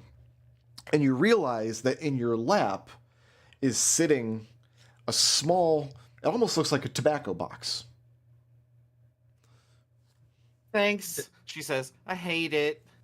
Does anybody have a towel? Alister, you look like the kind of person that would bring a towel. Can we take a break? Oh, we just took a break. Yeah, but wasn't mentally prepared to be food. We're not going to take a break for every single person when they need to take a break. You should take a break when we all take a break, right? Yep. It only makes sense. Genevieve looks up at you really angrily because she is dripping wet. She's been devoured. She only has 11 hit points, and Boswick comes over and hops on her head, and the visor closes down, and the eyes get really angry looking. And then, Genevieve, She just gets up and walks away from you. Well, Genevieve, when you let me stand up tell and walk you away, the the tobacco tale- box in your lap falls and clatters to the ground. can I catch it? What is that? She says. She didn't even notice it was there. She was just Hugo reaches she down only and picks had it eyes up. She only had eyes for Hugo. Hugo, you It's pick it up, and you can horrific. feel, it still feels frigid. It feels like it's a tiny wooden box, and it feels like it's just been sitting in your freezer all day. Is there a clasp or anything to open it? No, it would just kind of slide open like a tobacco box would. All right, Hugo will slide it open. The box is empty, but there is a folded piece of parchment tucked into a little slot in the lid of the inside of the box, the inside lid. And Hugo unfolds it. Unfolding Clears it, his throat. give me an, Reads. let's call this a nature check, and I will give it to you at advantage because you've been spending all semester in mushroom class. This is a piece of paper. Sorry, this is Nick's. Yeah, it was a small folded piece of paper inside of a slot on the inside lid of the box. So I rolled a 1 and a 3. Are you allergic And I'm to also bad very rolls? allergic. I guess I am. I guess I'm allergic to You bad okay? rolls. Allergic to rolling one. It appears to be a hastily written technical document. Some scrawled notes about how to properly use the sample that would have been inside of this box at one point. But the box itself is now empty. Yeah, save those for the professor. Yeah, I have no clue unless one of you can make heads or tails of it. Is the box Oh. magical? No. Alister will get the note. The box is magical, you said? It is not. Alister, not I'll give you a nature check. You can make this at advantage because you've been taking mushroom class.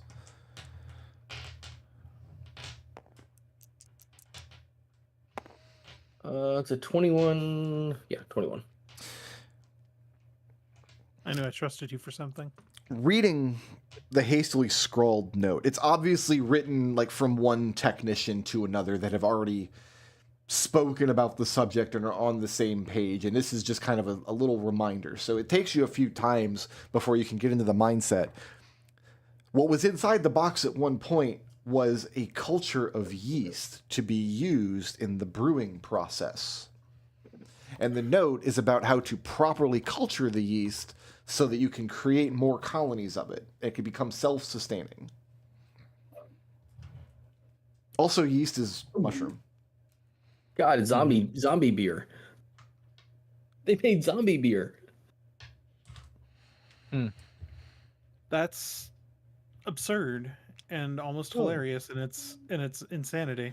This would make an excellent practical joke for school. No, because you see how this happened. This only happened over the course of what, a season? Yeah, Within how a long few ago weeks. It's less than a year, right? Mm-hmm. Yeah, no, I'm not. Yeah, no, I'm not going to do that to the school. I'm sorry. Alister, people died. Oh. Yeah, I A almost dog died. died. At least one So- dog. Okay, Is is Alister secretly chaotic evil? Like, is this a thing we're doing? No. But Alister is going to go cut off a chunk of this purple thing and put it in the sack. There's no more chunk. For- It melted down and seeped into the floorboards. Okay. Sorry, I All didn't. right, so- I didn't delete the. Okay. So, player confirmation. We're not taking a short rest, so I'm going to cast Cure Wounds. Are we on the same page? That sounds Yeah. good. Yeah, do it. I only have 11 hit points. Alister's Oh, I going might to do- peek into wherever this room is. Last night we were talking about D&D. One of the guys at board game night was like, he's addicted to buying miniatures, and he's always wanting to buy more and more and more miniatures. And he knows that I run D&D online. He's like, I'll bet when you run online, you just get to use all kinds of like fun little digital things. I'm like, no, I use Parcheesi pieces, like exclusively. I mean, these are fun little pieces. Oops, I'm not clicking on here. Like you make those for us, and like those are fun. I didn't make. They're built in a tabletop simulator. No. I mean our icon. Oh, these. Yeah, I guess. Yeah. Yeah, stepping into this is just kind of a back store. There's nothing of interest in this back area. I guess this looks like an indoor outhouse, maybe? I don't know. But nothing useful or valuable. It's just the rest of the house. All right. Well, that's not disappointing, but sad more than anything. Yeah. But on the other hand, we passed the exam. We found the cause of all this, right? Well, I we mean- haven't yet explored everything, so there might be more to it. No, Geppa's gonna climb down this well. You're going to climb down into the well? Oh, God. You want a rope or something? What if you get stuck? Yeah, but we talked about this. I don't even think I need claws to climb this. Like I probably just wedge myself between there. But also I have claws and dark vision, so Yeah, you can climb down about 50 feet or so until it kind of almost looks to your eyes like very thick spider webbing crisscrossing the well. And when you get that close, it is, of course, a very large, very thick mold fungal culture blocking entrance, but not blocking into the point where it like could not be removed. If you spent a minute wedged in here with a knife or even just a heavy stick, you could probably clear it out and get to the bottom. Genevieve don't looks wake down the fungus well and she spider. says, Genevieve looks down the well and says, "Is my Meridia card key down there?" That was I'm the gonna item start. that Rick or that Buttface I'm gonna never got. pull out a dagger and start working my way through the spider web. Okay, yeah, with a dagger. I mean, you can kind of wedge yourself in there pretty comfortably. With a dagger, it would take a few minutes. But this fungal mold, at least, does not attack you while you're slashing at it. That's good. Is it the It's same? important. Yeah. It's important to not be attacked by fungal molds while you're digging. Mm-hmm. Can I? Yeah, How well, much deeper or can I in go general? after I cut through that? After you cut through it, you look down, and it looks very bizarre because you would expect to see the bottom of the well and some water down there, and you do in fact see a pool of water. But surprisingly enough, it looks like it opens up into a large cave structure. You found the dungeon entrance. Hey, there's some caves down here. I'm gonna climb back up. Okay. Let's check out the other building first before we go in the caves. How deep did it go? Oh, yeah. Genevieve asks. Like what? 50 feet down, I think you said. 50 feet is when you It's above encounter the the, water fungal line. mold, and then maybe another 50 feet beyond that. The Okay. last 20 feet or so would just be a drop down into that pool of water. Okay. How would we Well, get then back I guess up? we'll. She I guess we'll asks. throw a. I guess we'll throw a rope down there once. But first, I think we should check out the stable first. Yeah. Yeah. Yeah. We Two may want ropes to take a tied long together rest. should be just fine, yeah? Is there any like so okay, you said there's no like windows along the ground floor. Is there anything higher up? There's Is there, only like, there's any only a kind of- ground floor. It's a one floor stable. There's not a hayloft or anything. If that's what you mean. Yeah, I was trying to see if there was like a loft or something that we could climb into to get in. No, it's a one floor Hugo. stable. I think I heard someone addressing Hugo. Yeah, try knocking like a polite person. Surely whoever would be in there would have heard us by now, right? After the commotion we made earlier, maybe, but Hugo pounds on the door. Okay. Hello? You hear a man's Anyone voice in here? from inside. Says, "Y'all need to get away from here. It's dangerous. You're gonna get hurt." You and this, you the same, my friend. We're not letting you in. You don't have to, Genevieve shouts. We killed them all out here. We cleaned out the fungus. It should be safe for you to come out and run away if you want. Can you tell us what's going on? Even through the door is fine.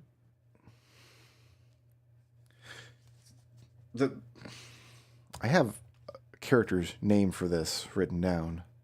Is it Cleel? Ebismere. I had to remind myself. Don't know what happened. Monsters started climbing up out of the ground, taking people, taking livestock, animals.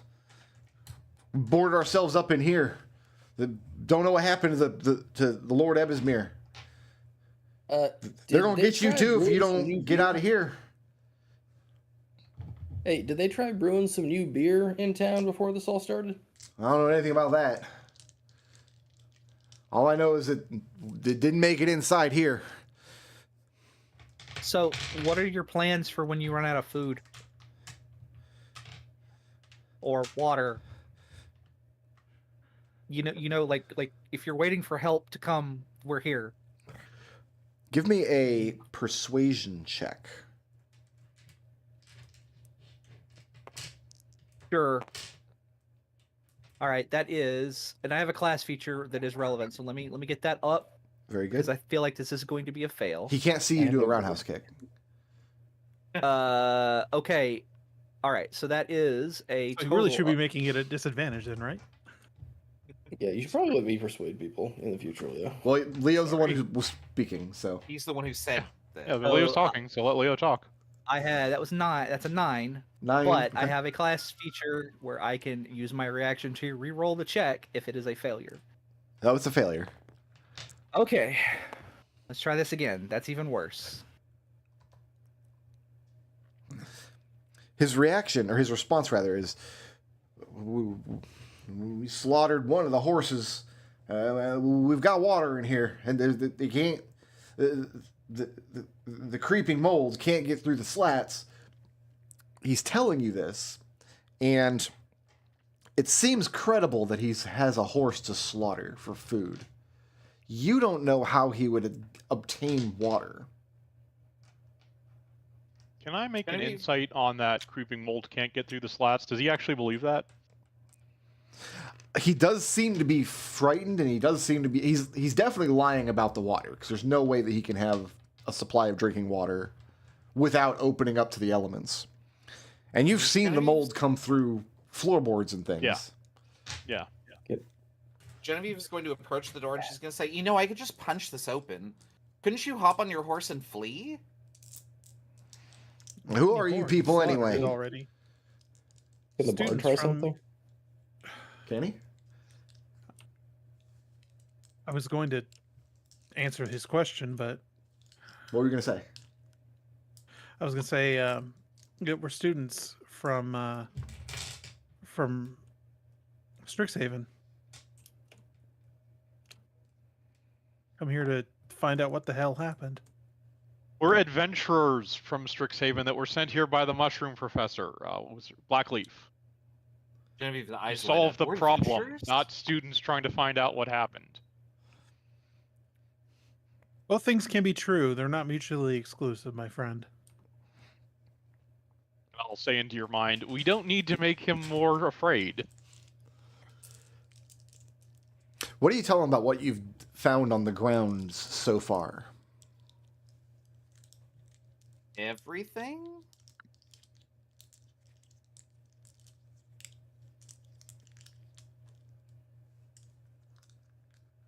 Okay, so you tell him that Yeah. you've spoken to the trees and the grass, and that you fought a jellied dog, and that you got eaten by an ice monster, and go through the whole tale?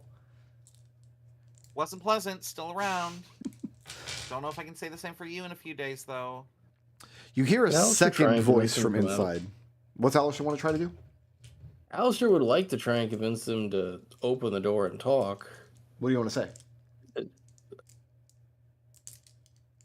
Well, he's gonna attempt to explain to them that it's safe outside. That they've taken care of the man and the dog and the people that had died outside, and the body that was blocking the corpse, and the giant purple thing in the other house, and they've secured the area.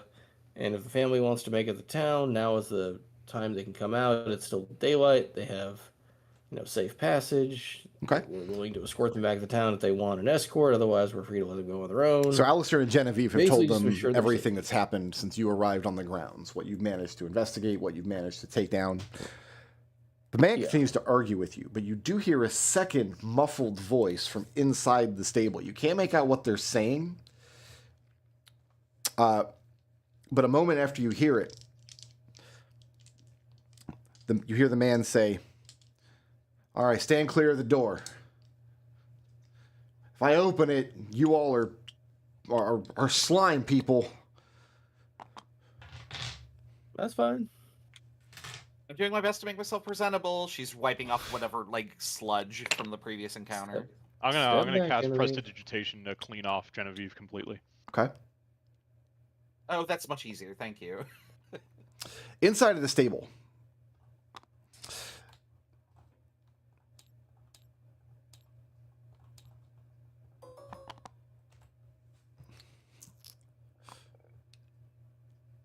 the man is standing at the door. You hear a loud grinding sound as something heavy or being slid away or moved. And then there's like a shuddering on the door as he's prying out the nails from the inside, and they clatter to the ground. When the door swings open, he takes a step back. And in one hand, he's holding a claw hammer out defensively. His whole body is tense and jittering. Behind him, you see... he's a young man, maybe early mid-20s or so. And behind him, you see a young woman, about the same age. She is leaning into the stable, gently patting down one of the horses that remain. And then a third figure you see back in one of the middle stables is slumped on the ground, wrapped in blankets. And she's peeping out at you from the blankets. Alister is wearing Noble's clothes, by the way. Okay. I cast Charm Person on the man. You're going to rob my Yeah, DC NPC 15 Wisdom save and all throw. his free will. No, he's just my friend. That's a 4 I'm on the so save. good at making friends. Well, Friends is a different spell entirely. No, I mean, yeah. That only lasts for a minute. Okay. The charmed creature regards you as a friendly acquaintance. And when the spell ends, it knows it's charmed by you. So how long do you have before it figures that out? An hour. Okay. And yeah, the man relaxes when he sees Geppa standing outside. Well, I suppose you really are all from Strixhaven up there. Yeah, we came here to save you. And you see him peering out at the wreckage of the what's left of the farmstead. The woman steps up behind him. She seems a little more skeptical of you, but she whispers to him, you can overhear at this distance, ask if they can help Puzzgig. Who's Puzzgig? Genevieve says. The man looks over his shoulder at the figure that's wrapped up in blankets. Said, a friend of the Lord's that was passing through. I got caught up in all the whole mess. She had some sort of magic that protected us in here, helped us get barricaded, but she took injuries, and we bound her up, but...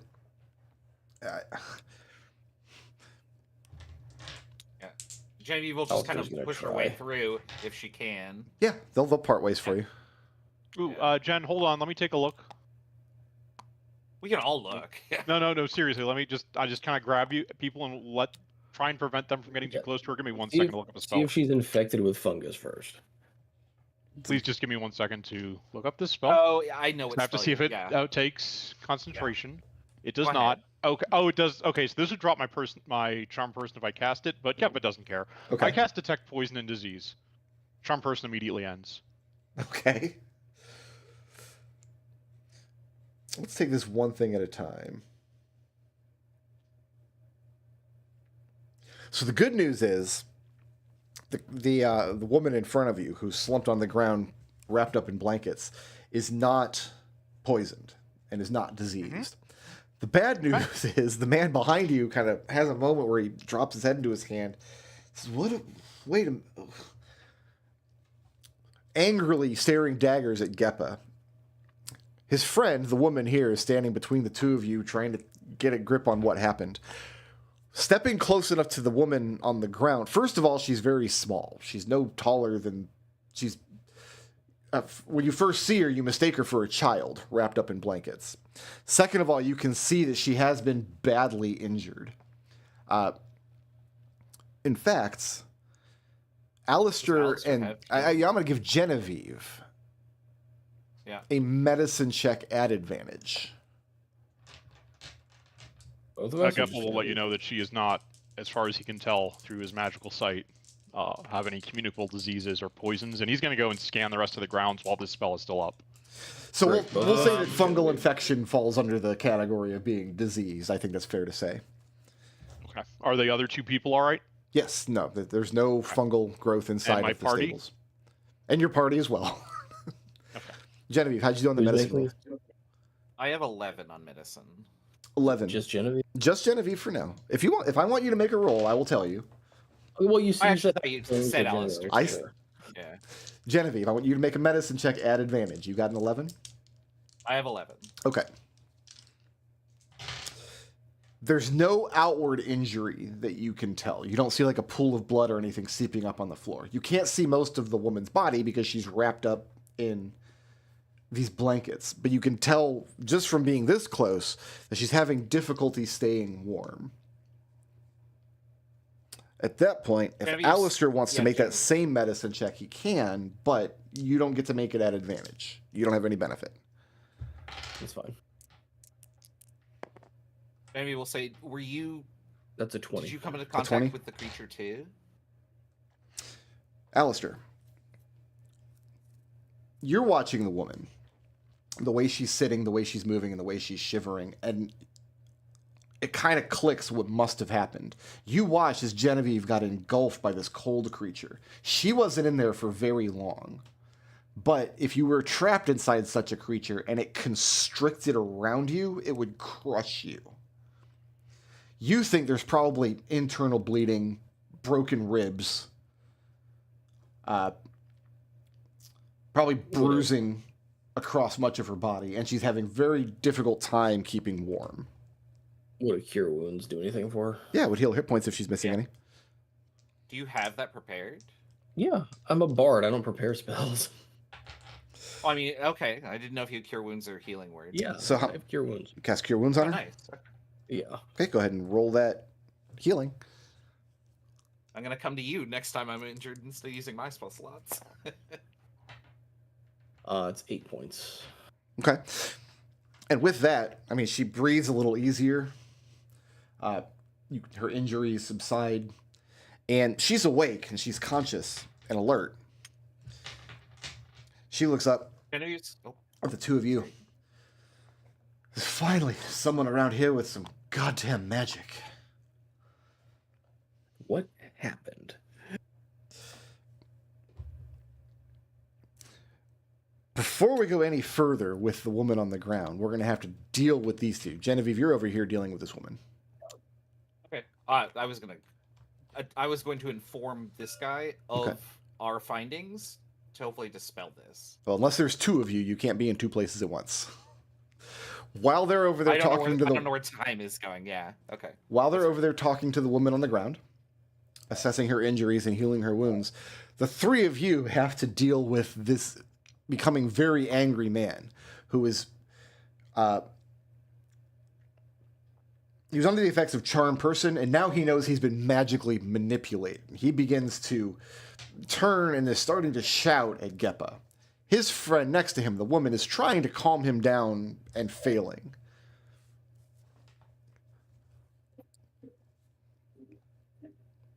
Oh, sorry. I had to make sure that she wasn't diseased in any way. Otherwise, we could have been friends longer. Please do not mind. Geppa grew up in a crate, and we're still working on his house manners. Give me a persuasion check at disadvantage, because that was a terrible answer. It's true? It's true, but it also They don't is a wanna hear the terrible truth. answer. I grew up in a jar. I was just transported in a crate. Oh, okay. All right. Does a 13 fix the problem? He asks,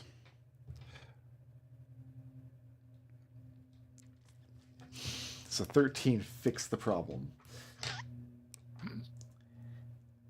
He asks, what do you mean grew up in a crate? Listen. I shrug. I guess I'm confused. Treble. Did I confuse him into not being angry? Is that what No, happened? he's angrier than he had ever been. And he still has this claw hammer. He reaches behind him, kind of wraps his other arm around a pitchfork leaned up against the thing. Says, I'll tell you what, keep him the hell away from me, or he'll get what's coming. See if he don't. That's a fair assessment. I think I should go check the rest of the grounds to see if there's any other magical poison or disease we missed. Okay, you're going to go wait, off did on a Geppa walk. Probably just- for the best. Did Geppa just get the clue? Has this ever happened? Has whatever happened. Has has Geppa ever successfully read the room? Like, No, he reads the room every time. He just makes the conscious decision to not care. yeah. Over the next couple of minutes, you get introduced to these characters. The two farmhands are named March and Minda. And the halfling hedge wizard, wrapped up in blankets, her name is Puzzgig. Puzzgig was a family friend of the Lord and Lady Emmismere. Was on her way to Strixhaven when she decided to take some time, visit some friends in the area. She knew that there was magical chicanery at foot when she first arrived. Before she could go up to the house to introduce herself, or to announce herself, rather, the fungus started taking root all over the farm. She tried to gather the workers and get them to a safe location inside the stables, but things advanced very, very quickly. One of the mold colonies, she describes someone similar to the one that was trying to eat Genevieve in the house, got hold of her outside of the doors. I'm sorry, not outside the doors. In the house. I'm getting frazzled. In this room, she retaliated by setting off a fireball. It killed the creature, but not until it had managed to constrict around her. Then a couple of the farmhands dragged her into the stables. She used the last of her spell slots to block up the entrances, and that's their sad story. She wasn't able to save. There was a couple workers she wasn't able to save. There was an adorable dog who she didn't even have the chance to meet.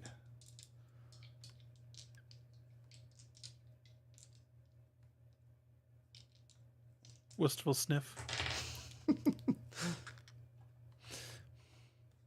Dude. Geppa, when you walk So- the grounds, you don't. I mean, you find the colonies yeah. here and there. Yeah, but the obvious stuff. There's nothing subtle that we had missed before that's poisonous or diseased.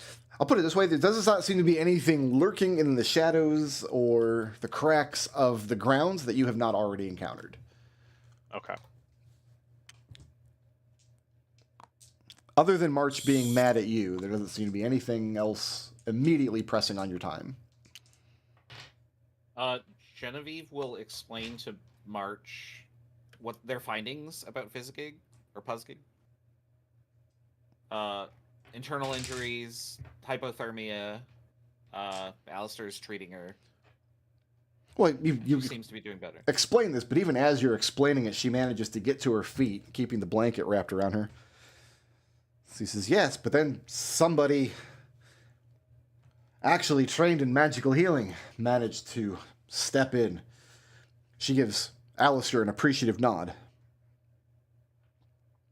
Alister will return the nod. So where were you? You were on your way to Strixhaven. Yeah. Right? Mhm. Who are you going to see in Strixhaven? You see for a moment she considers whether or not to answer your question. She says, you lot of students there? This is true. Yeah, we're working for who's the dean of the Dean Witherbloom. Dean Witherbloom. Witherbloom. Mhm. There we go. We're working for Dean Witherbloom. She'll say.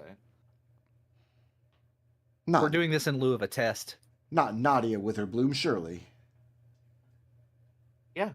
That's her name, isn't it? It is. That's the current dean. And she sighs. This is nepotism. What can you do? Is she What involved can in you this do in some indeed? way? Is Puzzgig involved in what? The fungal growth No. on the... No, is Nadia involved in this in some way? Genevieve says out loud. No, but I happen to know who else was in the running for the position of Dean of Witherbloom College at the time, and in my professional opinion, Nadia is less than qualified. But you can't Oh, I argue see. with her name Politics. recognition. Who's the other person? It's not important now. This was years ago. Oh. They've since moved on. It wasn't her, if that's what you're asking. She was a student at the time. What is so? Can I get an I insight guess- check from Leo or Hugo? Oh, you know what? Leo. Who was mostly talking to her? It was mostly just Genevieve, yes? A little of most of us, actually. But... Yeah, you know, give me. So, I'll let one of you give me an insight check. We'll call this a group check. I'll let one of I'll you roll make it. it. Yeah, I'll I roll have it. 0, so somebody else go for it. I will roll it. I have Chris disconnected. Yeah. His internet might be hiccuping. My internet's been real spotty all weekend. Same, but I think it's an issue with the what you call it with the, It wasn't just Ethernet me then. cable. McDohl, I dropped Then- 49 frames. They're Oh gone. no! Oh no, they're gone Yeah, forever. Discord's being. People are roboting, and I think it's Discord itself. It happens. That's a 17 for an insight on Hugo. Puzzgig was asked, "Why are you going to Strixhaven?" And she very deftly steered the conversation away from that question. Hugo pipes up and says, "And your reason for going to Strixhaven?" At that, she stoops down where there's a staff laying on the ground next to her, previously shrouded by blankets. She picks it up. She taps it against the ground. Her response is simply, "My own." Well, do you mind carrying these? Is she a spellcaster? She introduced herself as a hedge wizard. Yeah. Okay. She can cast Fireball. She can cast Fireball. You know that much. Yeah. Oh. That tells Right. us her wheelhouse. I'm gonna look at Hugo and say, do you think we should get her to escort these two out? They won't make it on their own, Genevieve says. Yeah, it's true. They could. I mean, They could be on horseback. Oh, they do actually have a horse. I thought somebody said that They have 2 horses. They've slaughtered their third. Well, they 2 s- people can ride on one horse, and yeah. So. They slaughtered Becky. They still have Susie and Angleton Max. no. And what about water? They have no water. These They're are out of definitely drinking named water, and they troopers. didn't have any medicine or any way to treat Puzzgig's injuries. Do you think you can ride to the nearest homestead? Genevieve will ask. Who are you asking? The dude with the pitchfork. He's still staring daggers. He doesn't like anything about any of you. Yeah, I reckon I Genevieve will could. say, Genevieve will say, "Look, you don't have to be happy about the situation. I just got swallowed by one of these things. We're trying to do what's right to help you guys and get to the bottom of this." And she starts to get angry. He shakes his head and Yes. says, "If you try to do right by people, you need to tell your man to stop rooting around in other people's heads. That ain't right." He thought he was trying to do the right thing too. Although, I'm kind of on your side on this one. He asked for an So- explanation, and he was told, he grew up in a crate. And then the Price is Right sound trombone went off. Yeah. I'm sorry that I gave him the factual answer. Mm-hmm. Yeah. No, you did. You gave the Genevieve answer. Sometimes people don't want the factual answer. Sometimes people Yeah. want the emotional answer. Yeah. Puzzgig, can you lead these 2 to safety? She can't, because she can't ride, but she could sit atop March or Minda's horse, That's and the fine. 3 of Can them you can direct escape them on 2 horses. She's a halfling. She's only 3 feet tall. That's fine. Can she sit there and direct them to the village and make sure they get there safely? They probably wouldn't ride to a village. They'd probably ride to one of the near homesteads. Remember, you guys stopped and talked to a couple of these homesteads on the way. Yeah. That's fine. Do we need to escort them? Like, it's not terribly far. No, there would be no danger out there once they get clear of the grounds. And you guys have more or less cleared the immediate danger in the area. Unless they decide to I go got underground, lost. they'll be okay. I Does, totally just realized that half the map is not even. I didn't even see this over here. Did you just now realize that? I just That's now realized. inside I the thought we were wall. done. Oh, you- that's inside the wall. I literally thought we were done, and I'm like, oh, half the map is black. Razanir, please. I didn't even notice. Attention to I've been detail. zoomed- I've Look, been for what it's zoomed worth, in I this wasn't entire time. trying to metagame when I climbed down the well. That's just what Geppa would do. Yeah. yeah. But I No, wasn't no, doing no, it no. not metagame. what is No. You're right. I just spacing it. Brick, So- can I also try and persuade these 2 to leave with Puzzgig? Well, don't take much persuading. Once the doors are open and they see it's more or less safe, and once they see that Puzzgig's injuries have been taken care of, yeah, they're more than happy. So where they decide to leave it, unless you guys have more you want to do with them, March, I had Minda. a couple of Go ahead. questions. How fast did this all happen?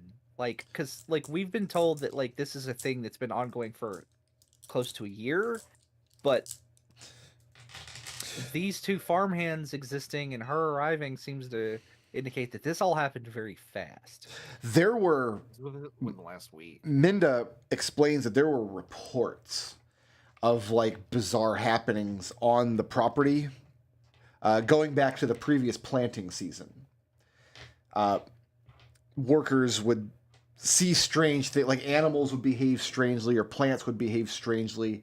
They would be given duties that didn't make sense. Like, there's a perfectly good piece of cropland out there, but we need somebody to go out there and raise it with fire. We need it burned down to ash, then the ash scraped away and good soil seeded back in. Which is one of the reasons they took on the job for this season, because they were paying a lot more because they were having difficulty keeping farmhands on. So there had been strange happenings for a long time, but the actual zombie apocalypse within the span of one day. They woke up the morning, some things weren't right. Puzzgig arrived shortly later that afternoon, tried to usher them into the stable. They heard terrible, bizarre noises. They would know the story of the man who was banging at the door and trying to get in, and Puzzgig telling them, don't open the door, don't let him in. Don't open dead inside. Exactly, and they have no idea what became of the Lord and Lady. Well, Genevieve will tell them that, like, what she saw in this room. Also, they inform you that the dog was an asshole, so. No, that's not true. I don't believe that. Anyway, that's the only question I had. Okay. Yeah, Genevieve wants... Oh. If there's nothing else for these characters, what they're going to do is March and Minda are going to ride to the nearest homestead with Puzzgig so she can finish recuperating, finally take a long rest and get some spell slots back. Puzzgig says that she will interface with you once you arrive back at Strixhaven, when your investigation here is over. Okay, we're and then like Leo leans back. What school are we in? Prismari. Prismari. There's Prismari students. no way Leo Mari. would not know that. It's impossible that Leo would not know that. I don't know. I blanked on the name there. Okay, fair enough. Hugo would be absolutely butt mad if you forgot that. Okay, Are we wearing their colors? Like, Yeah. you can be. Yeah. I don't know other clothes. yeah. Anything else for these three characters before they get on their horses, whose names are Susie and Angleton Max? Mm-hmm. Then they're going to ride off to safety. I wave and yell, sorry we couldn't be friends for longer. There's still some Becky left if anybody's hungry. Yes. No. And they have built a At makeshift least fire cook it. pit in here. Yeah, obviously I'll cook it. Oh, okay, cut me a slice. then. There's some butchered horse meat ready to go. Why don't And if we you don't take like the way it tastes, I can press the digitation into something you will like. Why don't we take a What's this 15-minute about? break so we can all have some charred horse meat for lunch? I actually have leftover anytime my wife invites people over, she makes way more food than anyone could possibly eat. So I have an entire fridge filled with party food right now. That's going to be my lunch today. And we'll reconvene in about 15 minutes. Isn't that the rule of, like, hosting, is you just make too much food, Seems to be. right? I mean, you don't want to run out of food at a party. That's the worst thing ever.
Magnus.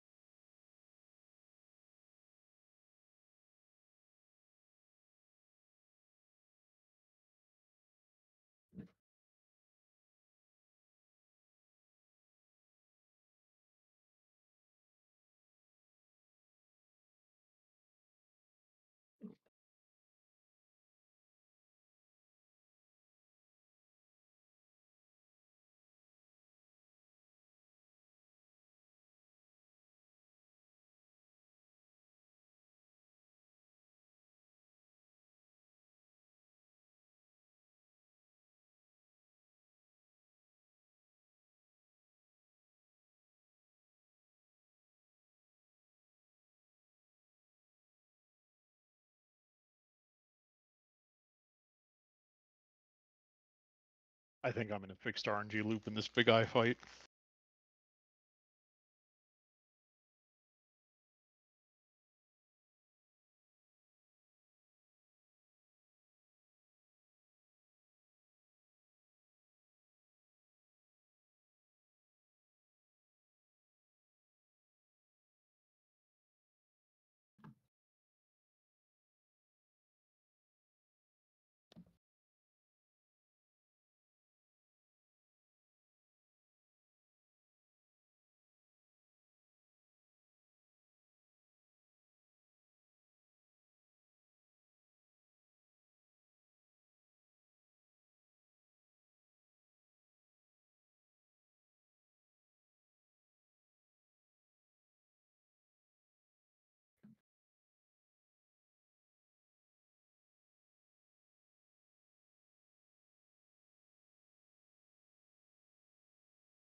Mmm. Lasagna.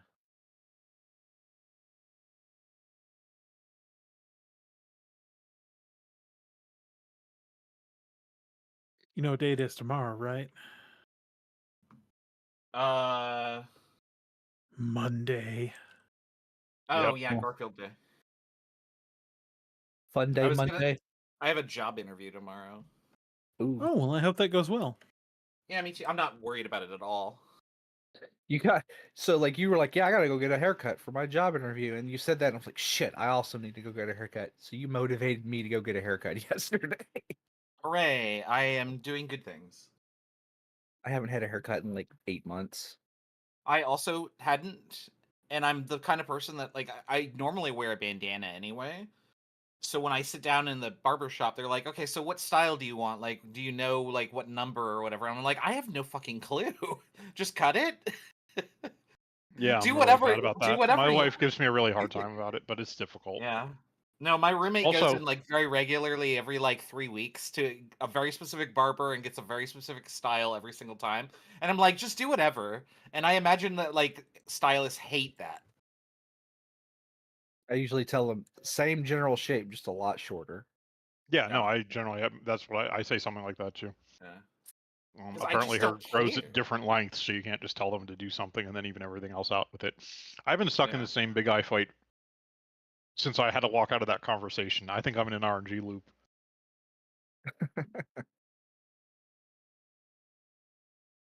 Like, it has literally been 20 minutes. I plugged it in. I plugged into the power.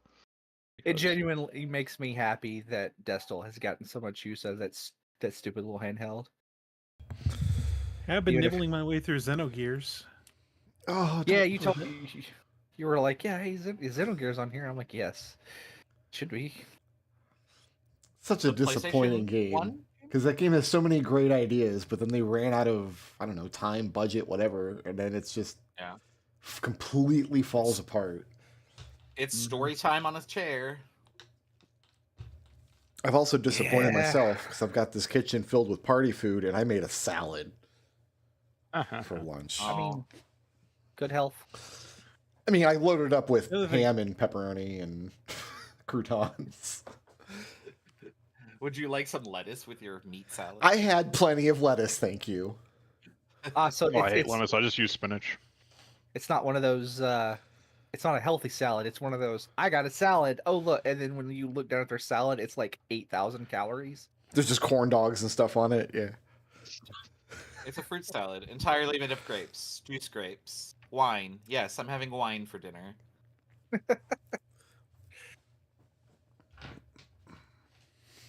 It's like, why even bother? Like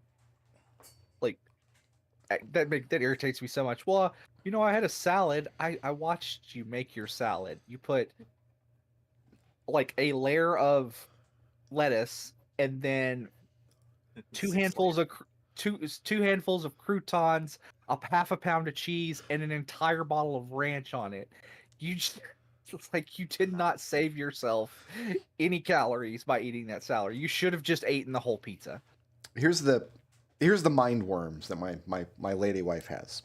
Because she didn't have to do anything yesterday. Like it wasn't her job to feed everybody. We're just having people over for board games, but she like went way overboard, and she was fretting all day yesterday because we only had 4 people over. One of them, one of my good friends, is vegetarian, and then whenever he comes around, you just make sure you got veggie options or meatless options, right?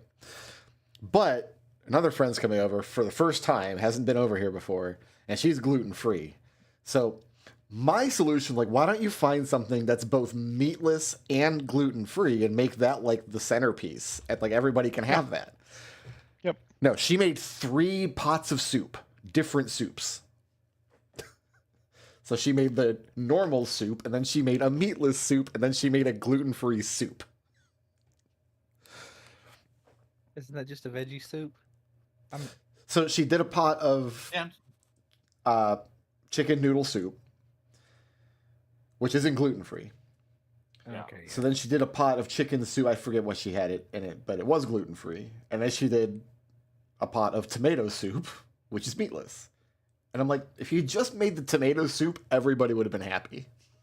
Yeah. You Yes, just did grilled two- cheese. That's just not Yeah. how her. That's just not how her brain works. She's like, oh, I have to make 3 things because there's 3 Well- different dietary requirements here. And now I've got 3 bowls of soup in my fridge. Man, I could go for 3 bowls of soup. Put them all in the same bowl. I'm not going to combine tomato soup and chicken noodle soup. I don't think. I'm okay. Why not? Don't I make us honestly don't think that would be that bad. I think that Yeah. would probably be okay. Okay, well, you can come over and have it. I'm just going to have Yeah, I'll be right up.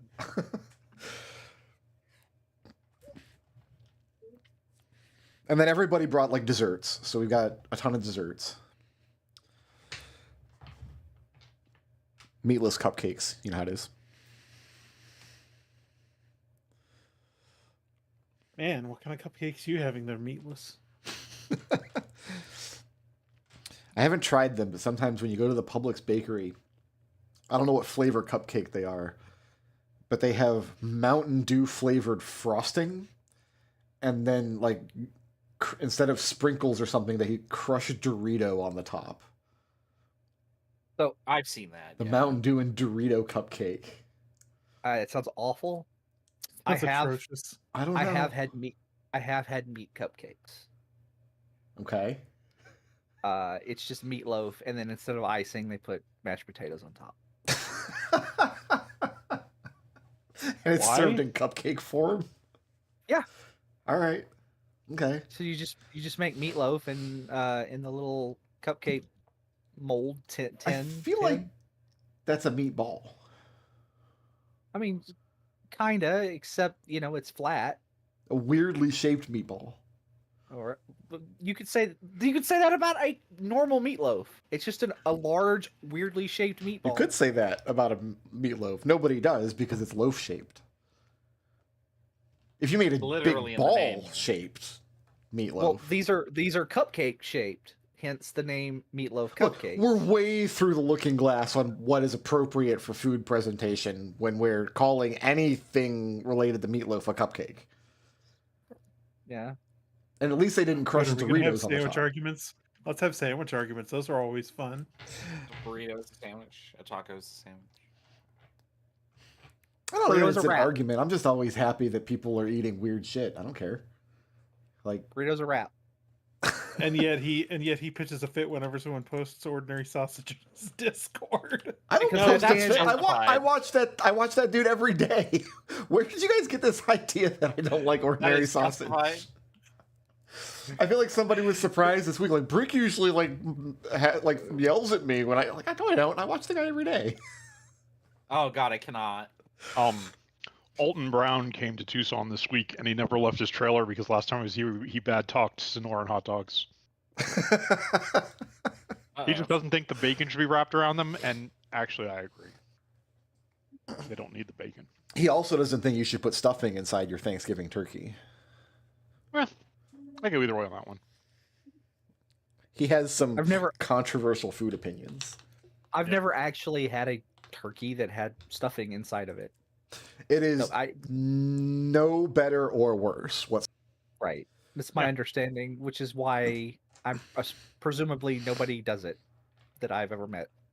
Alton Yeah, I've been in Brown's this. I've been in thing- this big eye fight for half an hour now.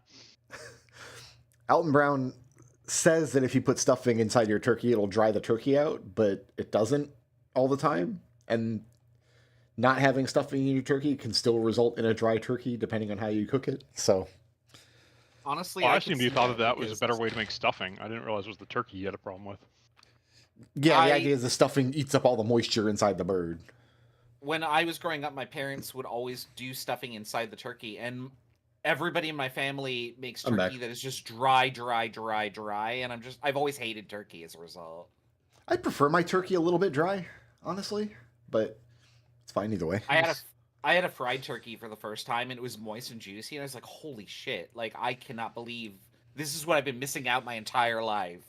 Yeah, I pretty don't much- have dry turkey. Suddenly, Pretty much just Go for the turkey Yeah. soup afterwards. Like the turkey is whatever, but Yeah, I was of the opinion of like that too, like just because I'd always had shitty turkey my entire life. no, My I mean, family even is a good turkey. good Like I just cooks. like the soup. I just like soup. I also like the turkey soup. All right, well, I think we have everybody back. Hopefully everybody had a nice, healthy lunch. I I had had lasagna. cereal. Ritz crackers. What's But generic lunch? Ritz crackers. Lunch is the meal that you have in the middle of the day. Now, here's a question. It's an honest question, and there's a real answer. What is the difference between dinner and supper? Who knows? I'm not a halfling, so I don't care. Yeah, I'm not a hobbit. Doesn't That's supper come a before great dinner? answer, and I love your mindset, but it's not the correct answer. Doesn't supper come before dinner? I'm Canadian. I should know this. We always called it supper. Supper. I'm pretty sure supper is a more like lighter and informal like version. Your supper is your evening meal. Whatever you eat in the evening, that's your supper. Your dinner is the largest meal in your day. Whichever of your meals is the largest meal that you're going to eat that day is your dinner. This is why in some like oldish books, like 1920s and 30s, a lot of places, especially out in the West and the Midwest, their dinner was in the middle of their day because their lunch was their largest meal. I didn't know there was a difference either, but I learned that fact, and now I have to share this fact with everybody I meet because I think it's fascinating. Congratulations. It's Well delightful. done. Thank you for that. I've learned something new today. Now you two can have breakfast for dinner. You can. If Before breakfast is your biggest meal of the day, that's your dinner. It actually was every Sunday in our family. Yeah, and then your supper is whatever. Like today, Peanut's at her dad's. She has her dinner at lunchtime, and then she'll come home, and then I'll be having my dinner as she's having her supper.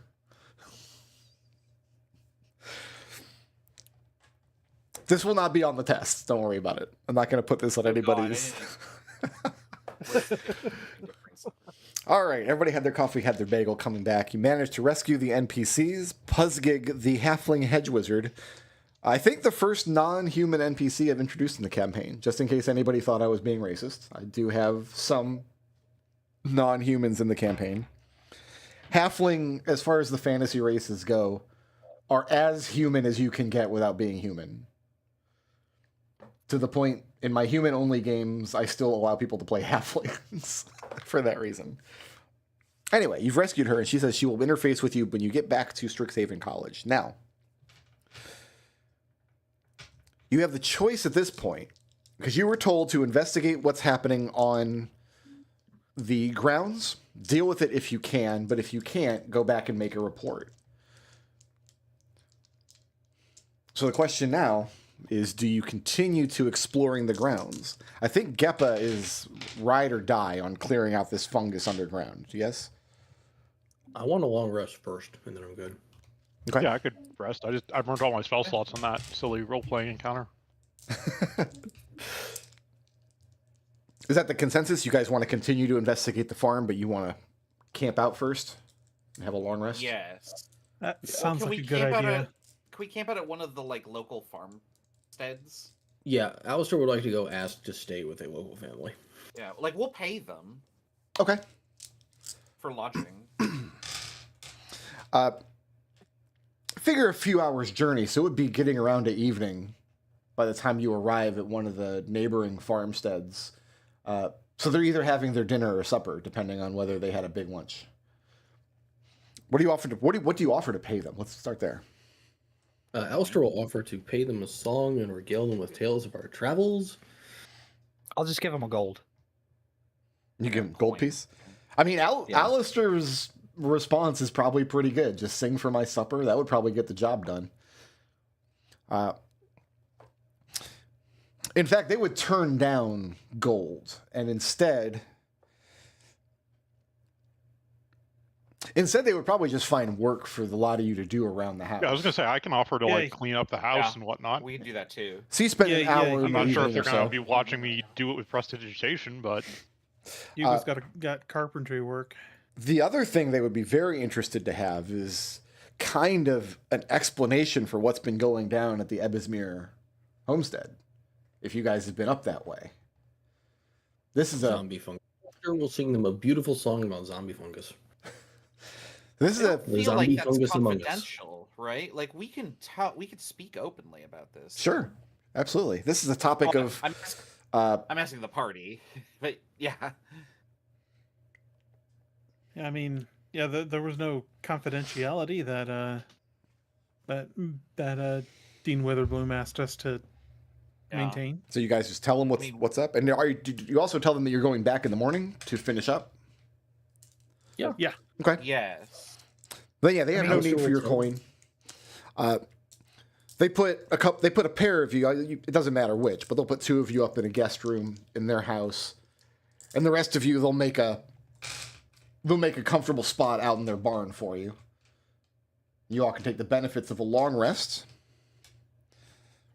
A couple of you they just put to work around the place for an hour or so as the dinner was cooking, or supper, depending on whether they had a big lunch.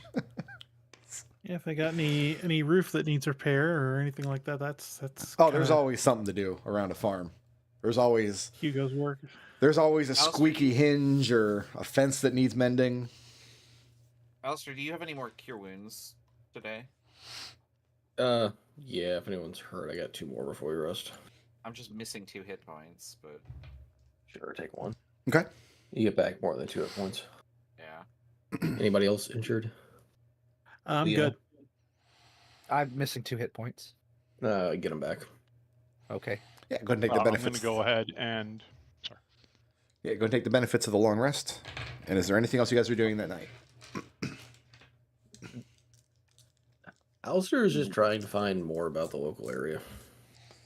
They'll talk your I ear won't off chit-chat. as you guys are eating. There's a million little pieces of gossip and As being a neighbor to that place, have they noticed anything weird with their animals, or there's not been any bleed over into surrounding homesteads and surrounding acreage, if that's what you mean. yeah. All the farmers up this way, it's a pretty tight-knit community, but they're sprawled way out. So they're very far apart, but there's they're always very interested in hearing news that goes back and forth. And there have been strange stories up at the Ebismere homestead that seems to corroborate what you were told by March and Minda. Mm-hmm. And the next morning, someone is, I'll you guys pick, loaded down with a basket of freshly baked bread and a sealed jar of apricot preserves, and just making sure that when you going back out there to clean out whatever mess they made, that you are well provisioned. Let nobody say that they didn't take care of you over here. That's very nice. I appreciate it. Maybe will insist that like she can give them some money for that. No, they're not going to let you give them. That would be an insult. Are you kidding me? They're going to they're not going to take your coin. You all are out That's our there. northern thing. You all are out there doing heirs' work. It's the least they can do. In addition to that, I'm going to cast Goodberry in the morning. Okay. I'm going to distribute 8 berries so that everyone has 1 except Alister and Kinney have 2. Or not, Alister and Kinney, since they aren't in melee usually. I love this dynamic. Like, the lady of the homestead comes up, gives you this basket of fresh food and preserves and salt of the earth type. And then Geppa's response is, all right, I'm going to cast Goodberry. Yeah. Well, I understand why he's doing it. It's more for the healing, I imagine. Oh, I understand get why. hungry. I just think it's very funny. It's very Geppa. It'll top out. You can wash down the bread with this magical berry I made. And if you don't like the taste of the Goodberry, you can just fold it into a piece of cheese. I can prestidigitation it if you don't like the taste. I was just saying, your good berries taste like chemicals, Geppa. It's literally good in the name. It's supposed to taste good. Right? It tastes like It's not called the mediocre berry. it tastes like a super like just a really like cheap like Twinkie. You get Tastes from like a the dollar vitamin store. gummy. Yeah. Yeah, I imagine that's kind of what good berries might taste like as a vitamin gummy. So the Oh, next man, morning, I had the... you guys are heading back over to the Ebismere farmstead. And it's much in the condition you left it in. There's no new colonies of mold that you can find. You do see where the mold is starting to reform the webbing kind of membrane that Geppa tore up. If left unmolested for another day or two, it'll remake that. Yeah. All right, so we've got 2 50-foot sections of rope, and someone has a climbing kit with pythons, right? Yep. All right, so Somebody also has create whatever Looney Tunes object we need. let me climb down here. We'll python a rope at the top, and I'll python one every 10 or 15 feet down to where this flattens out, and we can get into the caverns. Yeah, but we want to burn that fungus mouth. No. keep I poison. haven't enjoyed how it reacts to fire. I just had to find out for myself, and I was, you were right. You're very right, Alister. I am so sorry. Okay. I like how half the party was like, no. Let it air out. So yeah, I'll secure a 100-foot rope with pythons so that the others can climb down, and I'll be standing at the entrance to that cavern system. All right, who's We need climbing down more- first? Geppa. Do we need more rope than that? Hugo will go down after him. It's about 70 feet, so I don't think I think 2 50-foot ropes does it. Well, let me get these. Because Geppa can see in the dark, so he will be the first one down. Also, Oh, what modes do I want? to none of do? you can climb walls, apparently. Apparently. You say that like it's a moral failing. Kind of is. Alistair's going to cast light on Hugo's axe. You have a light axe. I do. All right, Does this it cast? It casts Dia when I use it as an item. I think it's Tiara. I usually do not condone using DeviantArt for any reason, but I did enjoy this map. And apparently the credit is savingthrower.deviantart.com. Okay.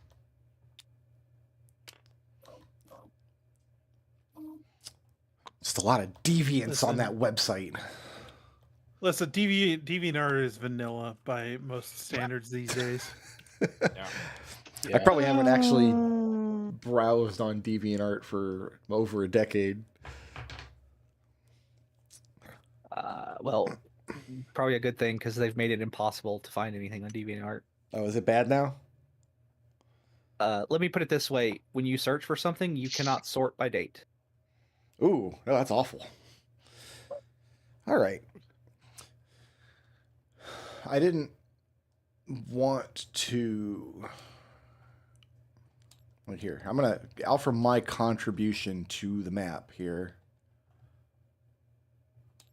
Is the bottom of the well. Opens up into this kind of circular area. And then a collapsed part of the wall reaches off to the side. You see what I've done there? Yep. Good. So you've secured a rope. The actual well only... You're probably just coming down in just the center of this. Is what, a 5-foot square over there? So something like this. So you're down in this like cavity in this pool. There is some movement to the water. It's not just stagnant water. If it wasn't... it wouldn't be useful as a well if it was just a stagnant pool of fetid water. But there is some movement as the groundwater is interacting with it here and there. I'm not going to go into more detail because D&D is not physics. But when you look up in the ceiling, you just see the circular hole through which your rope is dropping. Yep. Why is this the butt face area? It's the bottom of a well. This poor guy. Yeah, no, he's not here, but he watches these. Yeah, he so... can't defend himself. That doesn't seem like... I have no problem making fun of him. It's just like, do it to his face. Yeah, It Yeah. wasn't the I do. morph ball that was in do it to the his well. butt face. I mean, come on now. It was a key card of some kind. It was I think it was my Meridia key card, which led to like. There's a whole sequence of events. Right, it's but on, this is it's on Brickroad's VODs somewhere. I can't remember where. I have it saved. Braz has a it's clip. The Oh. Noki seed. Yeah. different well, so there's a morph ball. I'm sorry, Buttface. I will. You know what? I'm not sorry because I enjoyed that evening as a result of We had to live it. his ineptitude. Yeah. And it's all on tape. You can see it on my YouTube. It is a great clip. It is. Yeah, I was really surprised when I came back. I put on my headset and I heard, so let me get this straight. You haven't checked the bottom of Kakariko well. And I'm just like, what? We don't have a. We do have a light source. Hugo's got a light axe. Yes. There is some illumination as you look out into the caves. The caves themselves are very moist. like almost disgustingly so. There's kind of a faint, sickly sweet odor in the air. The floor has a spongy quality to it, and you realize that the fungal colonies that have seeped down into the soil have taken root deep within the earth. And further on in the caves, you can see large illuminated mushroom caps giving off a ghostly glow here and there. So the cave disappears out of sight, but there are pinpoints of light going back probably hundreds of feet. I think this might damage the property value of this particular farm. Yeah. How do you fix something like this? Genevieve says. Oh, wouldn't a like underground mushroom farm be more valuable? Because you have 2 I layers mean, of farm. Does this I mean- does this what botanical value does this kind of fungus have? Not much, I wager. Oh, I bet a teacher. Don't say that in front of Blackleaf. Alister actually already answered that question. Exactly. I'm not. Alister discovered, I think it was Alister, discovered that the instructions on how to cultivate yeast that would be useful for brewing. Ah. Just what's going on down here, which is worth a lot of money. I mean, when it's not eating people.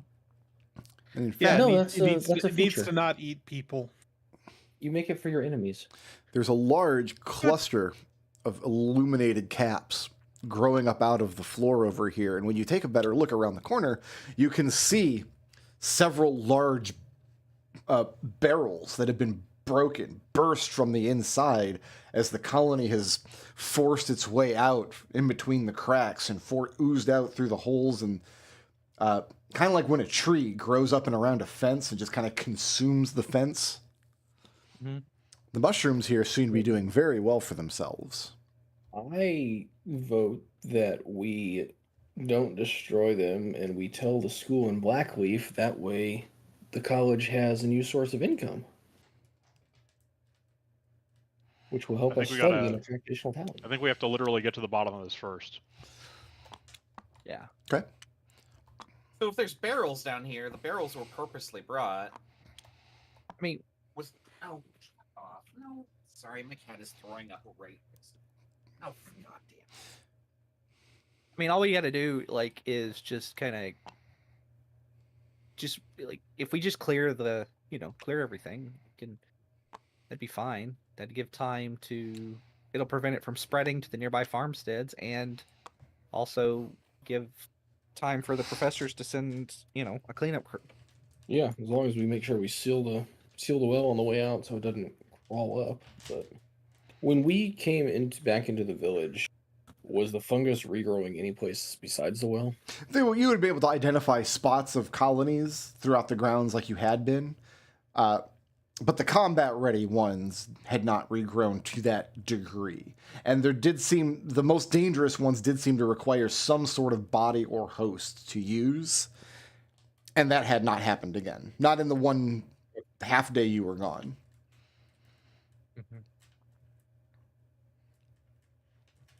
And there's still half of an uneaten horse in there that probably will turn into a zombie fungal horse at some point. No, God, that's going to be horrifying. Okay, so the That's caves something we can burn. continue to Yeah. widen and open up as you enter. Hugo. Geppa. Mhm. You have dark vision, yes? Yes, Off to the side here, 60. you see here, where dug into the ground is not only a small pit, but it also looks like topsoil has been placed down. And it looks like extinguished coals with something sitting on top of them or sitting there in a little patch. I motion for everyone else to stop, and I would like to try and make my way over here silently.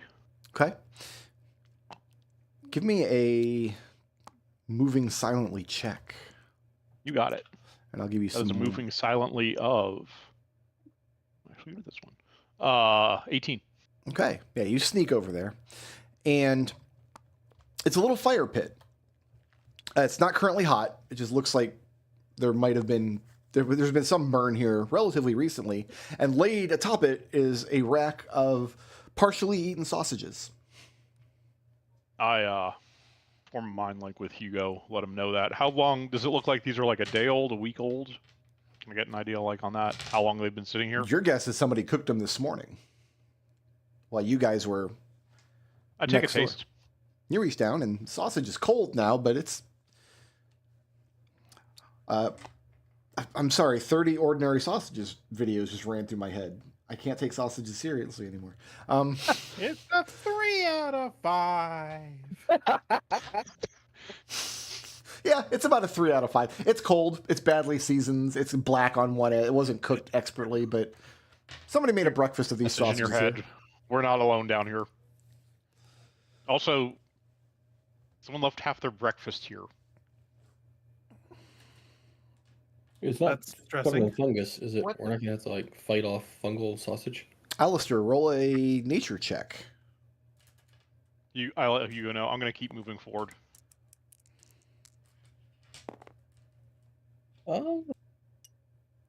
What's a 13? I'll give Geppa about 30 feet of space. Alister, you roll 13 on nature. I'll tell you this. Mushrooms don't eat sausage. You know this about Ooh. mushrooms because you've been in mushroom class all semester. Is this raised or lowered? Which way does this go? I'm reading this as just kind of like knots crisscrossing. Oh, yeah, I guess it Okay. would be a second story up there because there's a bridge flanking them. Yeah. So it'd Hey, be raised Alister, up above. Geppa Gonna was going out ahead in quietness. Sneak across that bridge. So I'm trying to give him about 30 feet or so of space. If you can keep me out of the light of the light spell, that actually helps a lot. For sneaking It's what? around. 20 and 20 or Alister, Yeah, what's I my think so. what's my light? Oh, new character sheet. Who does If it's a light spell, I think it's 20/20. 20 dim light and 40 radius? Okay, so 40 feet. So yeah, I'll give him about 40 feet of Yeah. lead space, and he's got telepathy to me, so he can tell me what he sees before we see it. Geppa, can I have a perception check, please? You got it.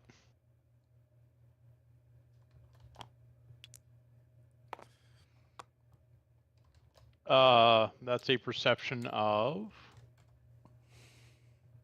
10. Perception of 10. Moving shapes ahead in the darkness. A large one and a medium-sized one.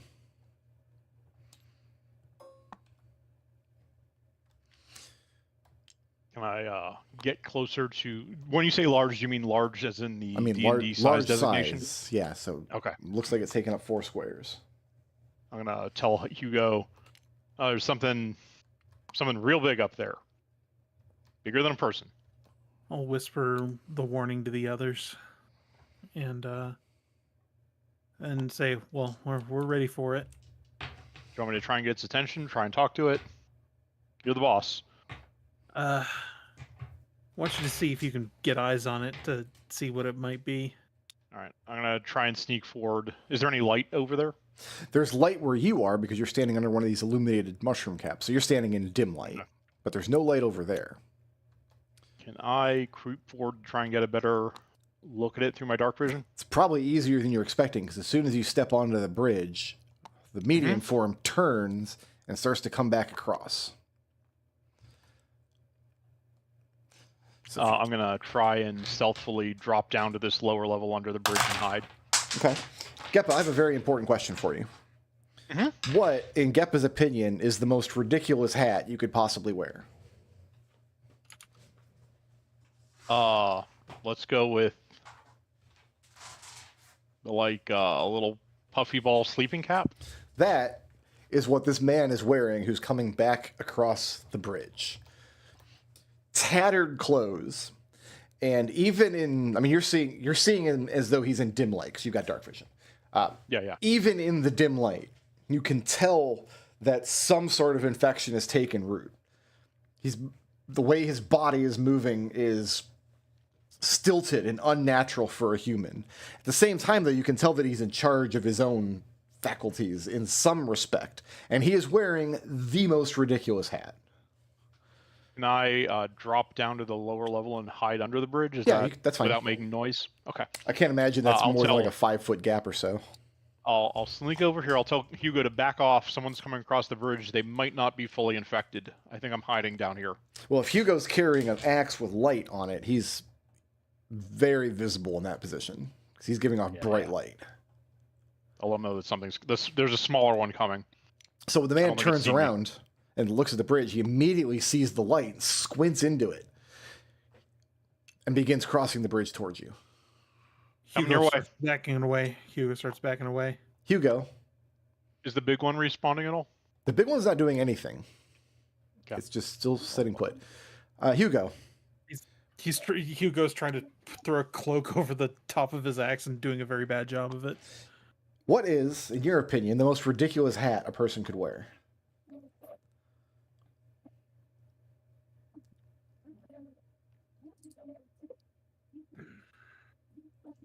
Trying to think how Hugo would answer that.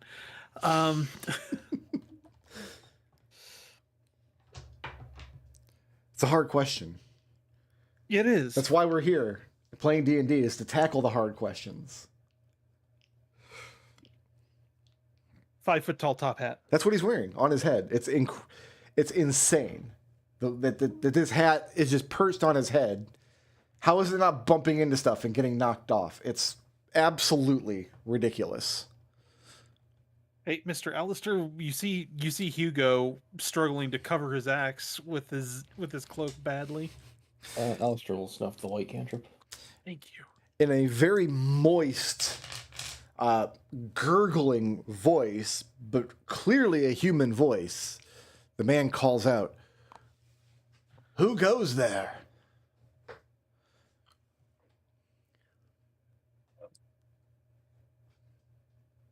And it continues to move forward. If you guys are still there in another, 10 seconds or so. I mean, if everybody's like trying to hide, I will do so. Yeah, Hugo's About now, the clanking mind back. will break out. Okay. So Geppa is now abandoned and all alone up there. Yep. The creature looks around. And with the memory and perception of a Metal Gear guard, shakes his head. Just a figment of my imagination. Hugo calls out and says, "Who are you? What have you done with the lords up above?"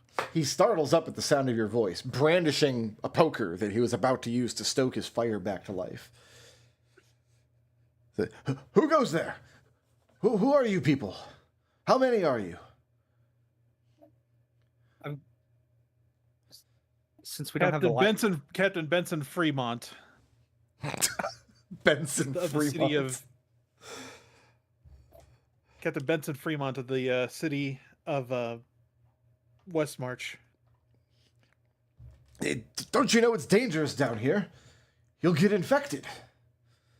Infested. Infected. Indeed, we saw what happened with the people up there. Is that your doing, or did you? What's happened? I didn't do anything. You should go from this place. You should go immediately. Then why are you skulking down around in this cavern? 'Cause I'm helping the new lords. You see. Who are the new lords? Pray tell. He points back behind you with his poker, the broken barrels that you came across. They grew out of the barrels. They claimed the soil. I said I could live if I served them, and I've served the lords of this land well since my father's day.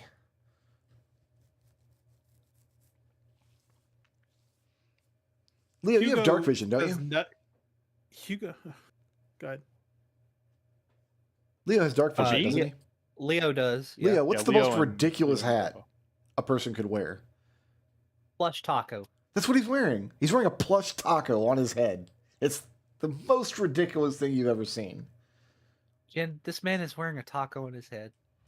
What? Really? And she'll look. You can't see because you don't have dark vision. Oh, the fire's not bright enough here? No, he was about to there's stoke no it back to life, but Hugo stepped forward and started talking to him. So he knows Hugo is there, doesn't know the other three of you are there, and definitely doesn't know that Geppa is lurking around. back there. I'm gonna go find Geppa, and then I'm going to. Can I stealth behind? Since it's dark, can I make my way around where Geppa Yeah, you went? can make me a check. You can skulk All right. around. Roll to skulk. All right. All right, that is a stealth skulk check of 18. Okay. Yeah, you can manage to go Like up and find Geppa if you like. So yeah, I'm just gonna.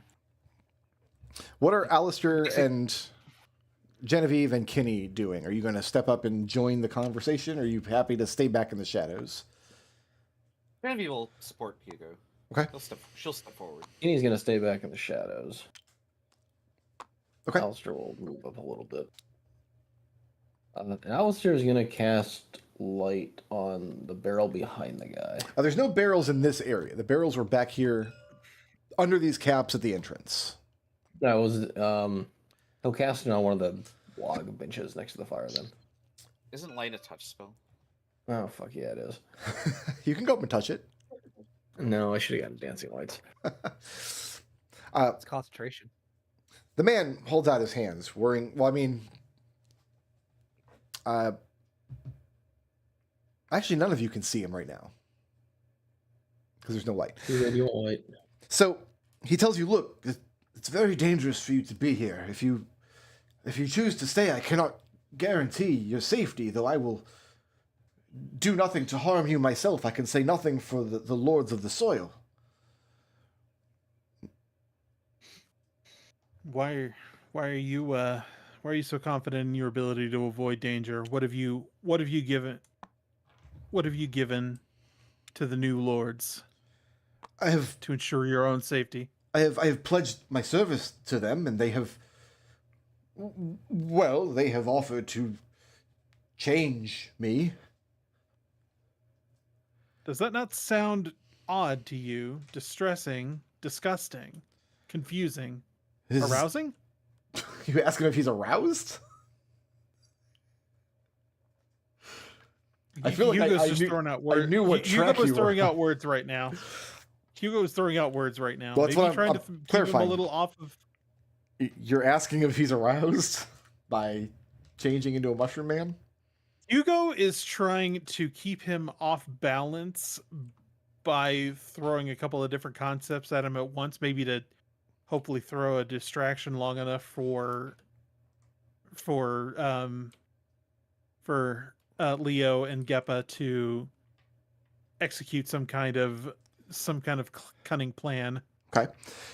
He tells you that it's not an ideal situation, but it is better than death, surely. Do you consent to this? Genevieve asks. I pledged my service to the lords of the soil. They have claimed these lands. So you're not being coerced then? You're fine being here. Under whose authority have they claimed this land? Their own, I suppose. They would Does brook that not no sound- arguments. Does that logic not sound circular to you? He tells you that the men who attempted to fight the infestation were killed. He decided he did not want to be killed. And so you sacrificed your kinsman for this. I sacrificed no one. The Lord and Lady had barricaded themselves inside, and there was fighting at the servants' quarters, and there was nothing I could have done. Alister's gonna slink up and cast a light on the stool and then move back. Alister and Genevieve, what is the most ridiculous hat this man could be wearing? I'm gonna let Alister go first. He's wearing one of those beer hats that has the two tubes coming down into his mouth. What a weird hat to wear in a cave. There's not even any beer in the hat. What do you think, Genevieve? Genevieve actually goes, "Ah!" and she steps back 5 feet because he is wearing the same hat / mask that her father would be wearing, which is a wrestling mask. Wait, what? Yeah, we're gonna have to unpack that one for a Yeah, moment. that's why she stepped back a little bit. She's like, "Where did you get that? That mask?" He reaches up. As he reaches up, you notice that one of his arms, imagine your arm is split down the middle, starting between your middle and your ring finger, down your palm, through your wrist, and up your arm. Yeah. And each of the halves moving independently, and tiny tendrils poking out as new fingers are forming.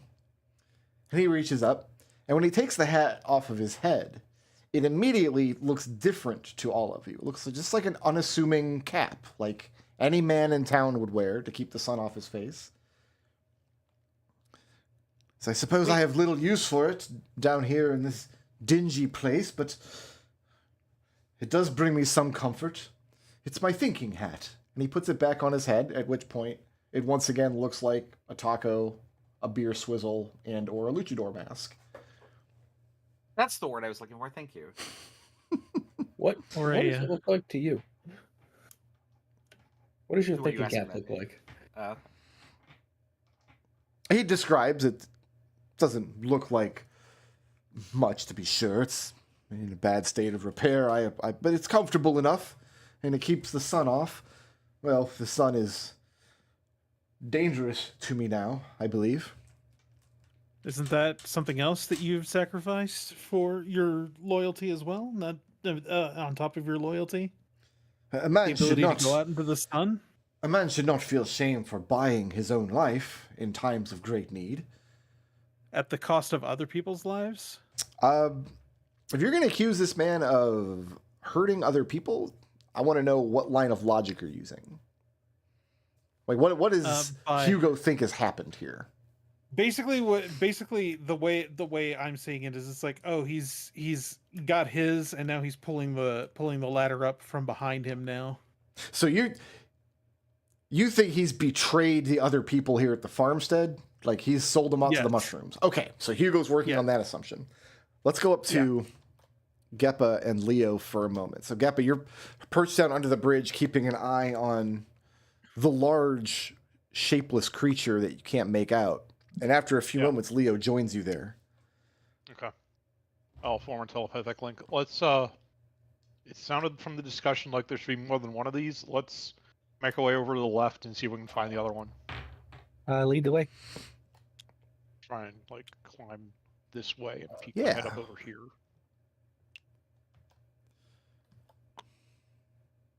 I'm kind of proud of that name that I just came up with. Did you write it down? Benson Hellwick or something? Yeah, something like that. Go ahead and give you guys the whole. You don't it's see just a another one-mark creature creature. quite this large, Benson Fremont, I'm sorry.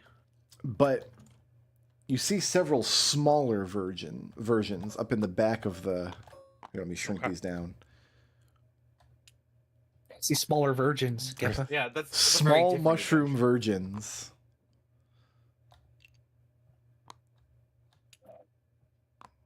Three of them. There's many mushroom colonies all over the place, but there are three of them that are large enough to give you pause. And have I been able to hear most of that conversation? Oh yeah, it was only, what, 30 feet away or so? So I would like to sneak my way over to the edge of the light, make psychic contact with Genevieve, and let her know. There seems like there's 4 of them in the back. I don't know if we want to try and distract this guy, or if you want us to start the festivities. No, I gotta sneak my way over to like here in order to do that, because it's got a limited range and I have to stay out of the torchlight. Okay. Light. The reply that you get is like a mixture of confusion, and Genevieve's still kind of hung up on like, what the hell is going on with this, like, helmet, mask, whatever. That Do you communicate that over the mind link? She just says, bad time. I need a second. Okay, Alister. Alerting them that we're going to, or do you want, like, how do you want to handle this? I think if you attack the mushrooms, he's gonna know, because the mushrooms will probably tell him. We need to get him out of here if we want to save him. Otherwise, assume he's on their side. You guys work on that. I'll go let Leo know. I'll come over here, mind link, and let Leo know what the plan is. Okay, so Alister is going to try and persuade this guy to, like, if he can show him around outside, maybe. He tells you that the nature of his change is such that he finds the sunlight disagreeable. He's been going out at night to scavenge for food instead. That's where he found these sausages. There's still plenty of food up in the storerooms and whatnot. And I don't have the darkness spell, do I? I don't know, do you? I don't know. I do not. Sad face. I feel like you should know what spells you have. I know. If I had darkness, it could be so fun. I could lure him outside and then drop the spell. Why? He's not hostile. To try and cure him. He's not hostile, but he's also not being particularly hospitable. He hasn't offered you guys any sausage. It's true. just Alister, what will he show me like these mushrooms over like on this side? Basically getting as far away from the purple guys as he can. He'll explain what he can, but he reiterates that he can't guarantee your safety. Like if the lords of the soil learn that you all are here, and so as long as we've come to open negotiations with the lords of the soil, so that's fine. Yeah, he's very knowledgeable about all the different kinds of mushroom and whatnot. You want him like over here to be as far away from. Yeah. Okay. And he comes over and he explains that this was the first batch of colonies that they had grown. They got their initial seed colony, which the Lord kept up in the house, divided some of it in order to do a test batch of fermentation with their brewing enterprise, their illicit underground brewing enterprise they were trying to get started. And this man, whose name is Denson, who is the house butler, was put in charge of growing cultures. And he thought it would be a great idea to come down into this cave. He gave it a good long think of how best to go around it with his thinking cap on. Where did he get the thinking cap? Or when, rather? It was this past Where? winter. There was a tour, I can't recall their names, a performing troupe on their way to Old Throne came through, and one of them was peddling wares, and I happened to be in need of a new cap. Wait a minute. So you got the cap from a troop that's going to Old Throne. He thinks about it for a moment. Says, now that I think about it, it was offered to me, and I chose to buy it. Isn't that strange? That's very strange. When did the lords appear in the land? After you got the thinking cap or before? Oh, much later, long after that. Okay. The next you had the thinking cap. the following planting season would have been a couple of months out, because he's talking about winter, and the planting season would be in spring. So did the lords just appear out of a barrel of one of the samples that you imported and were trying to grow, or? The way he describes it, and then we're going to go back up to Geppa and Leo up here. He was put in charge of cultivating this colony of yeast so they could do more and more generations of it to get this brewing enterprise up off the ground. He had the idea of growing it down in this cave system underneath the well.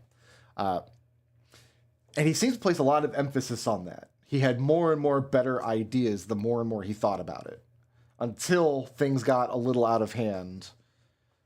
He didn't recognize anything was wrong until the day that all of the fungus burst up out of the ground and started taking control of bodies and animals and things. Okay, yeah. So Alister's running idea at this point is that some nefarious group gave him this cap that possessed him. The cap realized the mushrooms were down here, and you have a way to basically have them start growing badly. So we're going to start festivities up here in the north with Leo and Geppa. What's happening here? I mean, at this point, I was hoping, it sounded like they were going to try and get that guy out of the way, and then we could attack these other mushrooms. So I'm basically just waiting for my opportunity to do that. So you're waiting for a signal. Once the guy was over in the corner, Alister would have told you that he is distracted. All right, I'm going to. Yeah, I'm good where I am if you want to sneak over there. So go ahead and position yourselves where you'd like to be when the festivities shoot off. We'll say that each of these mushrooms is giving off about 5 feet of dim light around it. Excellent. And what are these yellow things that look like torches? Are those there? These were torches on the original map. But there's not actually torches on this map. Okay, excellent. They're not anything except for the I'm one in dark light here, right? Except for the one with the sausages on it. I thought the sausages were cute. Yeah. Yeah, if you're in that position, you're in dim light. Looks like everybody's in dim light. And Hugo's... Actually, if I go back 5, am I in darkness? I'm sorry, you're standing in darkness, except for Hugo, who's standing in dim light. 'Cause he's next to a mushroom. Yeah, that works for me. Alister, what are you doing with the butler down here? He's definitely changing into something. He's not entirely a man anymore, but he still has a man's needs. He's got to eat sausage and drink water and wear a Yeah, hat. I mean, Alister at the moment is trying to keep him distracted while they start the festivities, hoping that he won't suddenly become hostile. Okay. I So- don't suspect that that's gonna work. Well, Alister is being an optimist. He is Okay. an Well, I mean, optimist. 'cause the fungus. In that case, he's going to, whenever we roll initiative, he's going to be next to you. If you're trying to Oh, he maintain this he wanted to, like- conversation. Yeah, but he wanted to be standing a little away because the guy smells bad. He looks kind of weird. He doesn't want to be right next to him. Okay. Regardless of what you want, if there's distance between the two of you, your ruse is not going to work. If you want to run interference and be a distraction, you're going to have to keep up conversation with him. I can't do it from 10 feet away. It's got to be 5 feet. You normally have conversations with people 10 feet away? With people that are turning into fungus with changeable manipulating Saying you hats, shouldn't yeah. get. He does seem like so rude.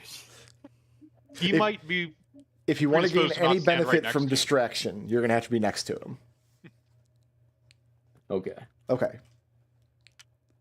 Then he'll be next to him. Okay. All right. And we want to roll initiative now? Sure. Guess so. Yeah. Sounds like a hoot. All right. What do as I step into before we do the initiative? What do these things actually look like? What is what thing? These little guys, the little guys. They look like small fungal mold colonies that are Okay, so they're kind not- of they're shapeless not and like- featureless, kind of like jellies. They're very Okay, blobby. all right. Does anything look like the thing that ate Genevieve? No. No. Okay. Well, nobody's got a great look at this thing yet, 'cause this thing's always been in darkness, but it's very large. It's much larger than the thing that ate Genevieve. Oh, I'm like one square too far away. Damn it. I'll make it work. Anyway, let's see. I am here. I'm going to have to Okay. run an interference for the big guys, so kind of already in the best place I possibly can be to do that. Little guy ended up here, and big guy ended up here. That's Is gonna it bring us confusing that they're the Kenny same first. color? I'll make this even bigger, so there's really no... Yeah, that's pretty obvious. It's a little too big. That's not There's very some 18, 17, and 16. Yes, he goes 3 times. Who's at the top of my order? Kenny followed by Beeg. Is Kenny going to start things off? Yeah, if Kenny knows what's about to go on, she's going to shoot the thing in front. Okay. Start it off with a bang. She's blind. There's no light up there. Is And, that standing next to a torch? Can There's I, no torch. Can There's I no ask Ken- torch. Yeah, there's no light up here. Can I ask Kenny to wait? Yeah. Just Yeah, to she'll- hold an action. Yeah, she'll hold an action until... What's you the go- action and until what's the you trigger? When Leo attacks, Kenny will shoot it. I'm going to breathe fire on them, or not fire. I'm going to breathe something on them. So when you illuminate the creature, that's when Kenny's going to shoot. Yes. Yeah. Okay. Makes sense to me. So that's the end of Kenny's turn. Who's next? Beeg followed by Leo. Beeg is surprised because doesn't know anything's going down. Leo followed by Genevieve.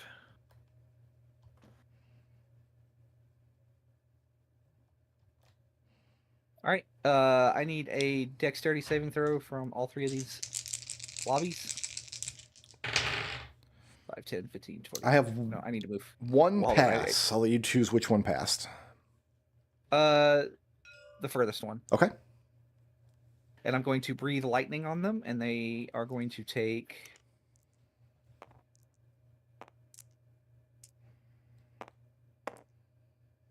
7 points of lightning damage. And this one in the back can half that. Okay. And I guess while they're lit up,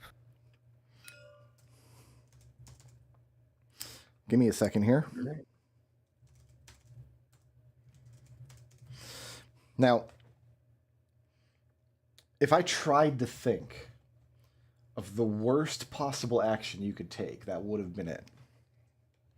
what? As they absorb the lightning, each of them splits in half. Treble. To be fair, we had not tried lightning yet, so I'm I not. haven't blaming tried Lightning lightning. was, We did lightning try was doing lightning. fine earlier. Yeah.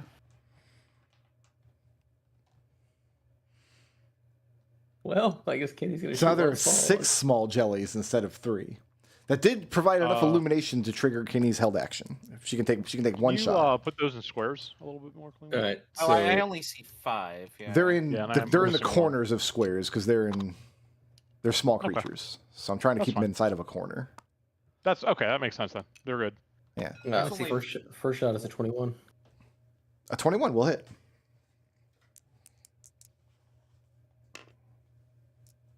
It takes 11 points of magical piercing damage. Okay. And that one is not quite bloodied. Second part of her multi-attack.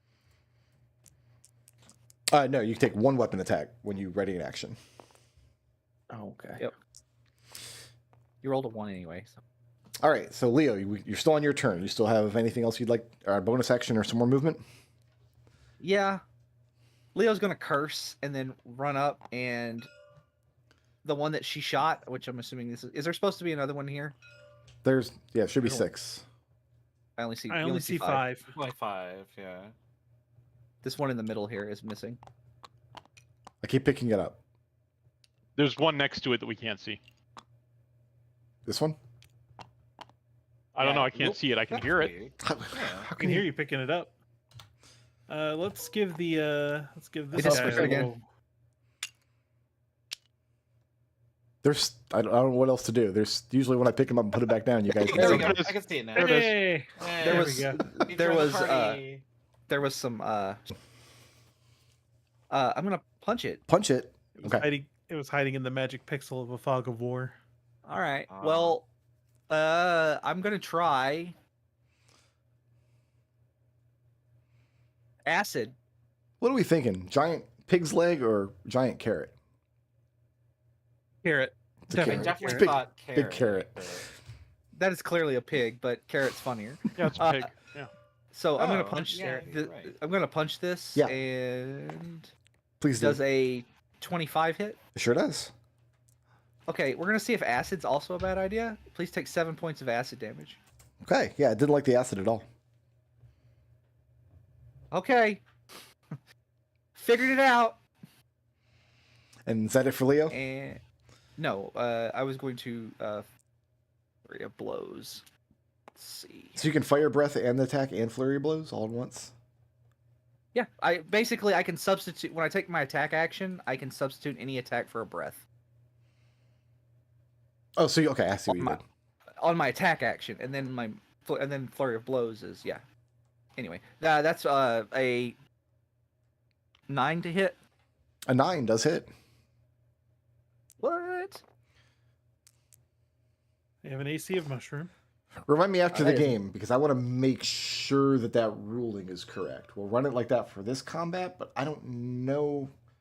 My understanding of how the monk attacks work might preclude that. I'm going to look at the actual wording of it after the session. Mm-hmm. That is 9 points. I can replace one attack per turn, but We'll get into it after the session. Damage.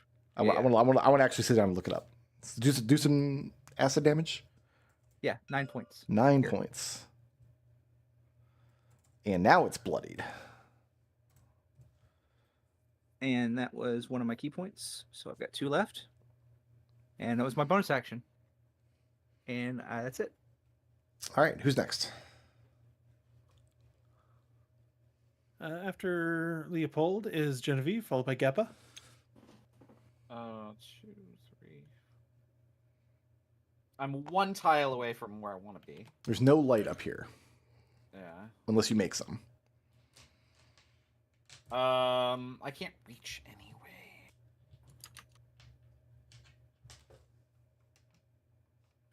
I can target these creatures, I just can't see them, right? Correct. If you make an attack, you're acting as though you were blind. Yeah, okay. Oh, that would... Okay, yeah, I don't want to do that.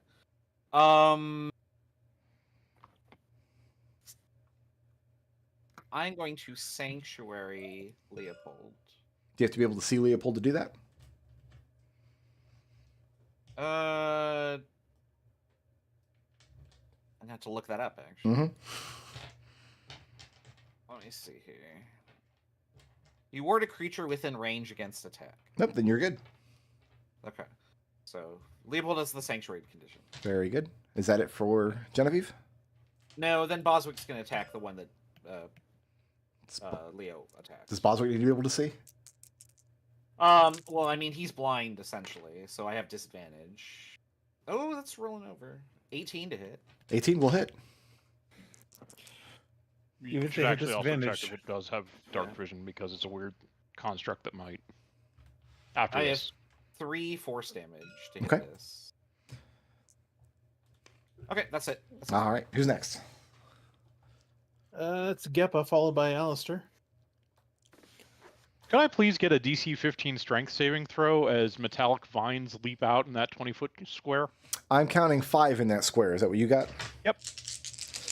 I've only got 4 d20s, so you're going to make me roll one of these twice. My DC is what? Roll 15. 15. the one that rolled the lowest again, because that'll roll bad again.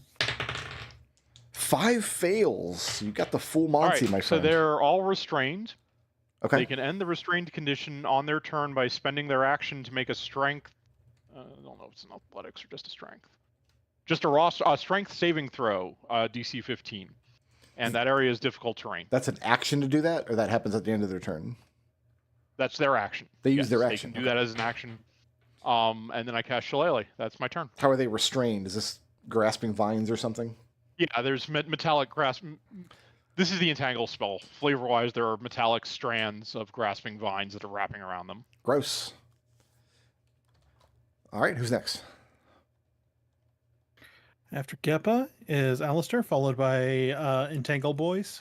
Alister, Yeah.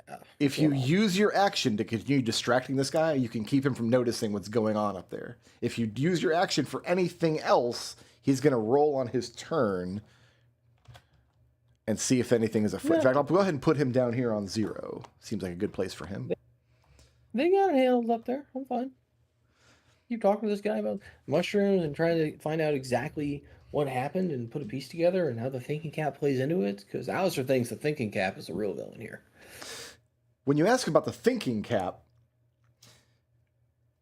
he kind of beams with pride. And well, ever since I got it, I have been thinking a lot more. And I seem to have better ideas than I used to.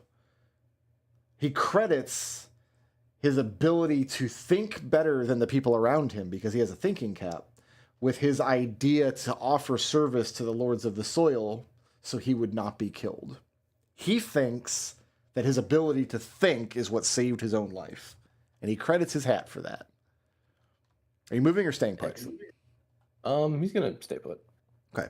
If you move, If I move away, he'll just he'll- follow along with you, but he'll continue to be distracted as long as you engage him.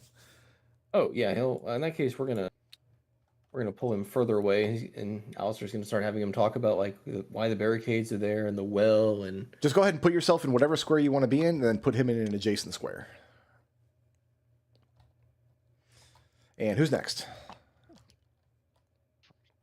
After Alister is Entangle Boys, followed by Hugo. They're all surprised, so they don't even get their saving throw at the end because they need to use an action to break. Well, the they entangle. don't get a saving throw. The only way to get out of that is to take their action to make a I strength didn't save. know that they were surprised. That's... Oh. Yeah, they were surprised. They had no idea you guys were coming up on them. Well, I wouldn't have cast Sanctuary if I'd known that. Oh, who's next? Yeah. Hugh, you do have one that is not entangled, for what it's worth. Correct. But so at the end of its turn, it's not surprised anymore. None of them are surprised at the end of their turn, but none of them have an action to try to break the entangle. Oh, Hugo's going for the big guy. Hugo is going for the big guy in so much as he is going to. Let's see, what is this? Is this an action or is this a bonus action? I have to double check it.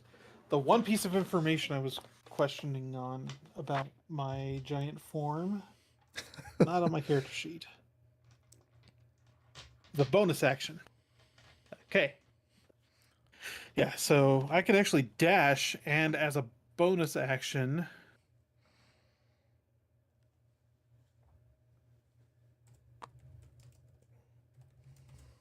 Hugo will bigulate. Do you have anything to see with over there, or are we flying blind? We are flying blind at the moment, but Okay. I have a thought for that here in a moment.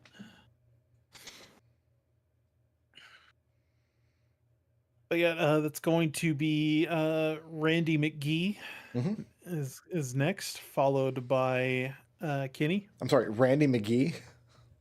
Yeah, Do you mean the you want butler? me to call him? You want me to call him Brando McGee? The butler was okay. Yeah, the Oh, butler. is he's not fine. taking The butler actions who- or anything. He's just following Alister. He's kind of fallen. He now considers himself the mushrooms butler, I guess. So he's kind of just taking pride in giving you the tour. Otherwise, not taking any action. Who's next? It's Kenny, followed by Big McLarge Huge. Okay.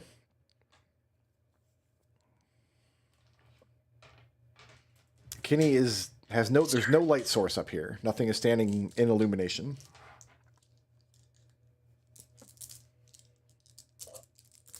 Did Discord eat him again? Chris, I don't know. are you there? Sorry. I keep forgetting I'm doing Kenny. Yeah, Kenny's gonna. There's no illumination. Kenny's your girlfriend. You should know. I know. I should have given her light.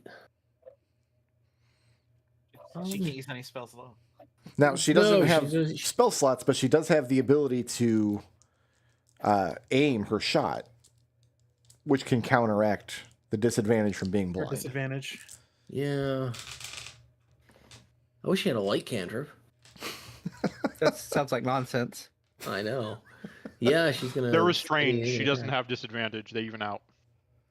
Oh, there you go. Yeah, the restrained ones. Sorry, I was eating. I've been saying No. that for 2 minutes. Yes, they so are. she's They are gonna shoot it. restrained.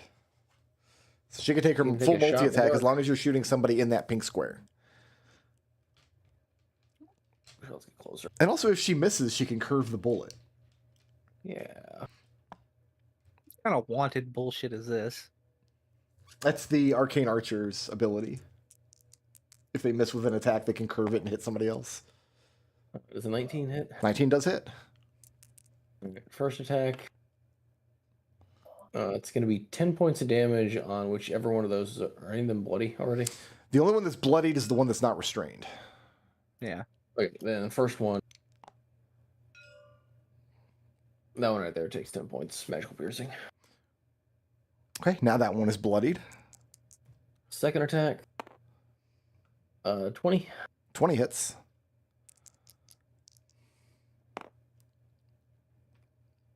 It's 13 points magical piercing on the same target. The same one. That one is destroyed.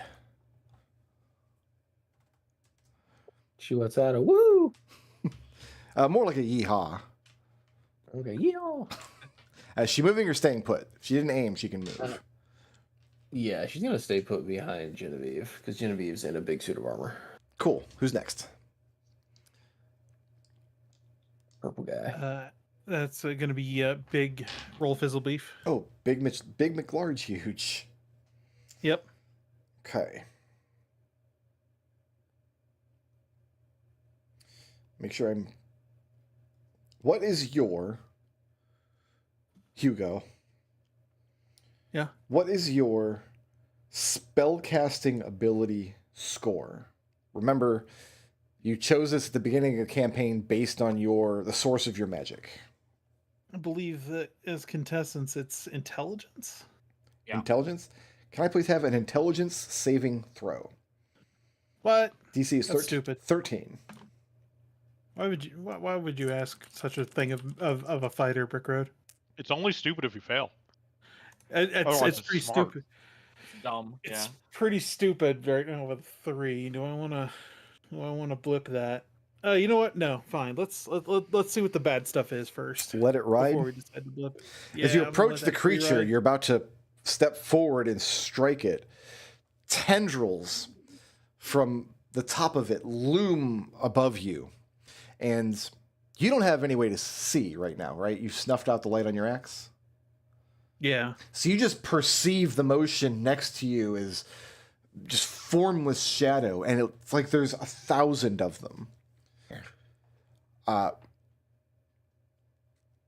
They lash out all around you as though the din, like a cacophony of voices speaking into your ears, and you are stunned. Okay. So you can repeat that save at the end of each of your turns. Sounds good. Stunned means you're incapacitated, you can't move, you fail strength and dex saves, and attacks against you have advantage. Sounds good. And now it's going to multi-attack you at advantage. And you can speak haltingly. And you can speak haltingly if you want. Right. All right. I've got a 19 to hit you. Yep. And then I've got a 22 to hit you. Yep. So it lashes out with 2 of its pseudopods. The first one is going to deal 6 points of bludgeoning damage.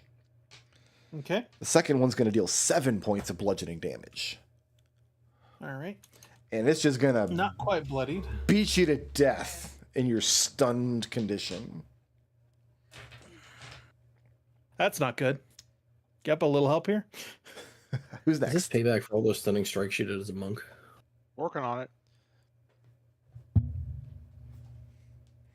Who's Is next? that it for your? Yeah, that's it. He's not moving. He's got its prey right in front of it, and it's just happy to eat.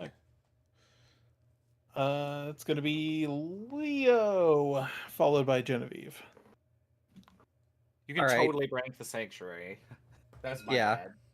I'm gonna punch this one. Okay.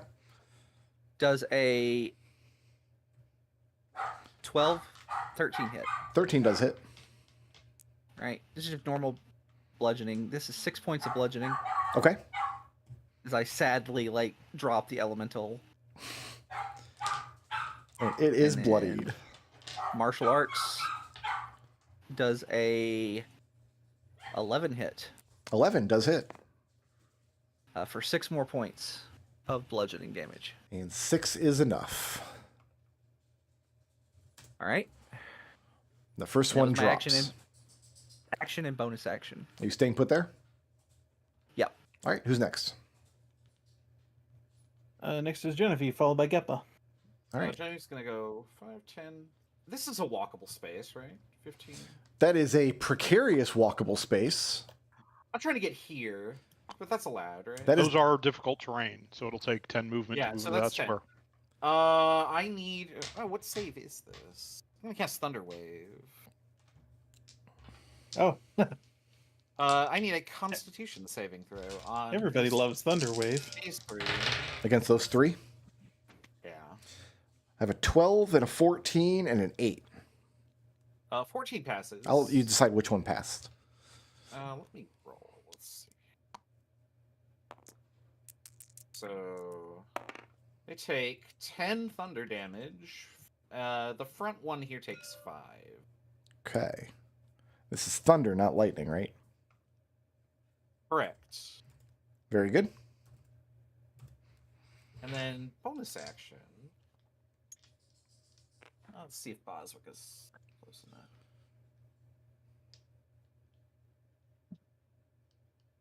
Sorry, 5, 10, 15, 20. None of them are bloodied, are they? Nope. Okay, well, Boswick's gonna just attack this one then. Okay. Oh, he has disadvantage. I don't think it's gonna super matter. Does 7 hit?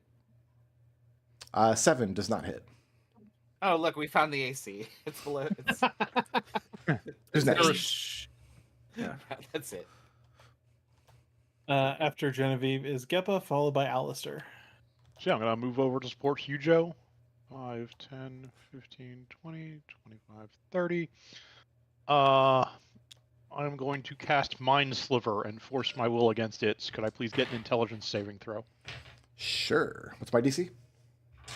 DC is 15. I have a 16. All right, nothing happens. That's my turn. All right, who's next? Alister, followed by Smalls.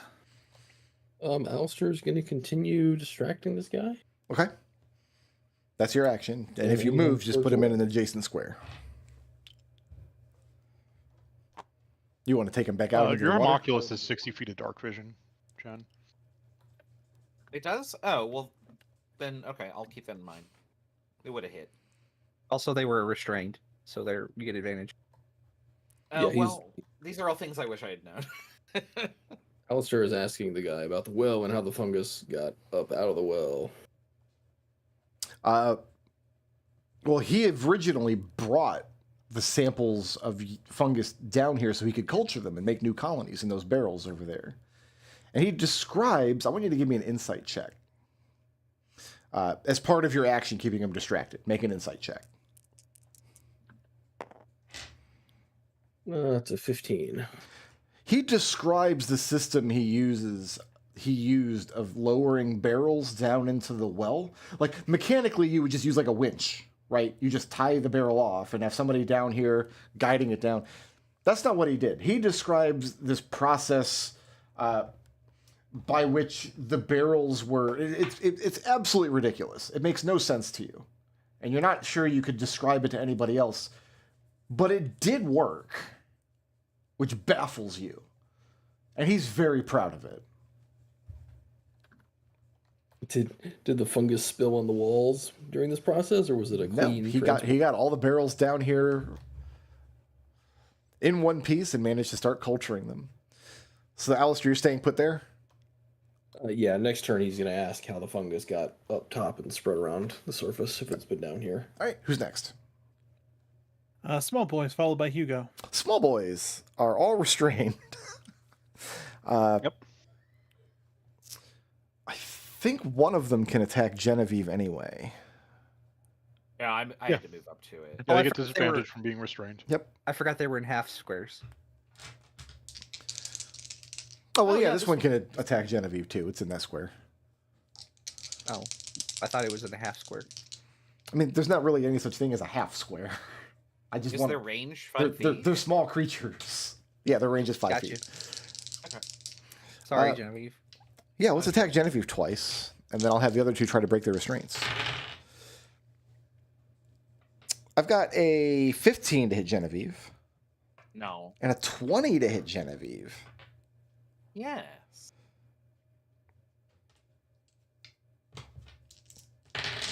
That's going to be 8 points of bludgeoning damage from the pseudopod that hits you, plus 3 points of acid damage. Wow, these guys suck. I'm glad I didn't get hit by 5 of them. And then the other two, I'm You're making welcome. a strength check. What's my DC to break this? Strength save DC 15 as an action. Both of them are still restrained. So everybody's still restrained up in here. That was small boys. Who's next? Hugo is making his brain save, Okay. That and is he's spending 4 blips to make it an auto success because he rolled a 7. All right, so that's the end of Hugo's turn. Yep. I will take away some blips. Who's next? Butler McTraderface, followed by Kenny. He's just following Alister around, so Kenny can take her turn. Chris. She's going to shoot. Okay. So you got disadvantage from being blind and advantage from them being restrained. Geppa light. I can't do that. It's a 20. 20 will hit. This is the one right next to Genevieve. Sure. 6 points of damage. Okay. Second attack. No, it's a 13. 13 will hit. It's 12 points of magical piercing. And that one is bloodied.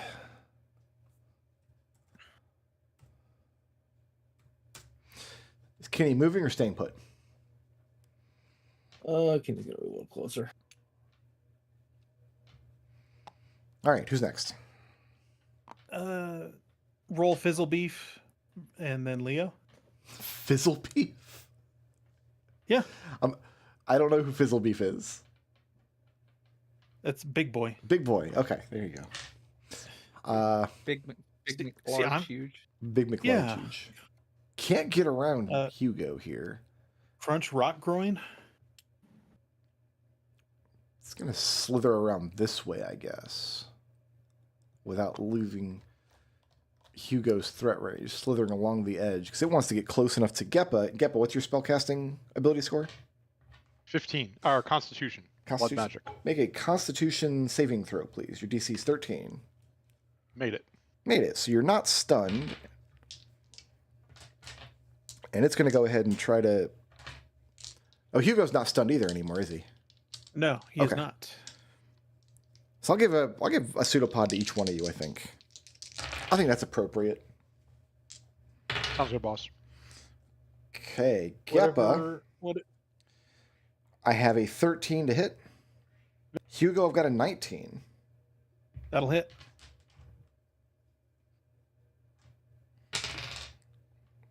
For 6 points of bludgeoning damage. Ow. Hugo is now bloodied.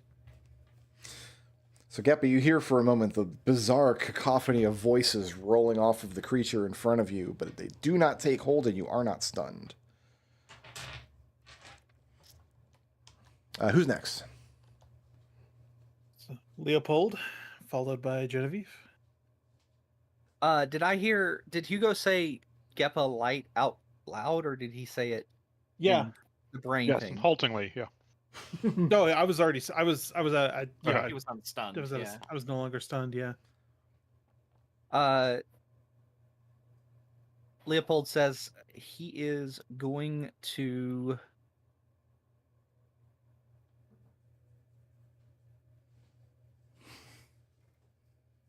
he says I'm gonna go get some light up for Hugo, because there was a very large one of these guys over there, since these guys are all kind of tied up. Genevieve says, I should be okay. Leo is going to take that magic blue torch Okay. out of his first of all, he's going to let's see, 5. How big of a drop is this? It's only about 5 or 6 feet down. Okay. You could hop down easily. 10, 15, 20, 25, 30, 35, 40. Step of the Wind. It's my bonus action. 15. Hi, I heard you guys need some light, and I'll take the magic blue torch out of my pocket. Mhm. And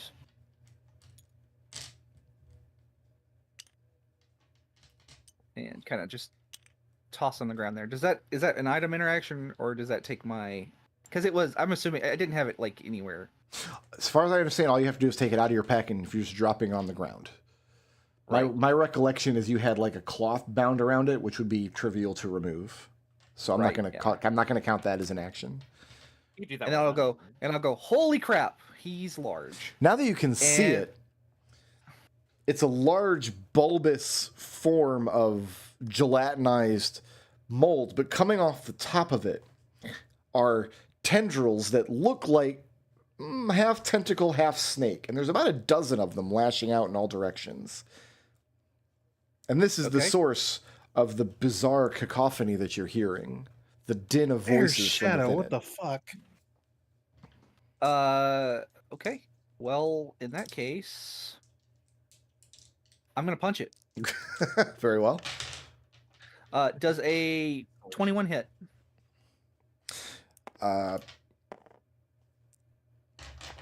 It's going to Better. use its reaction. Huh?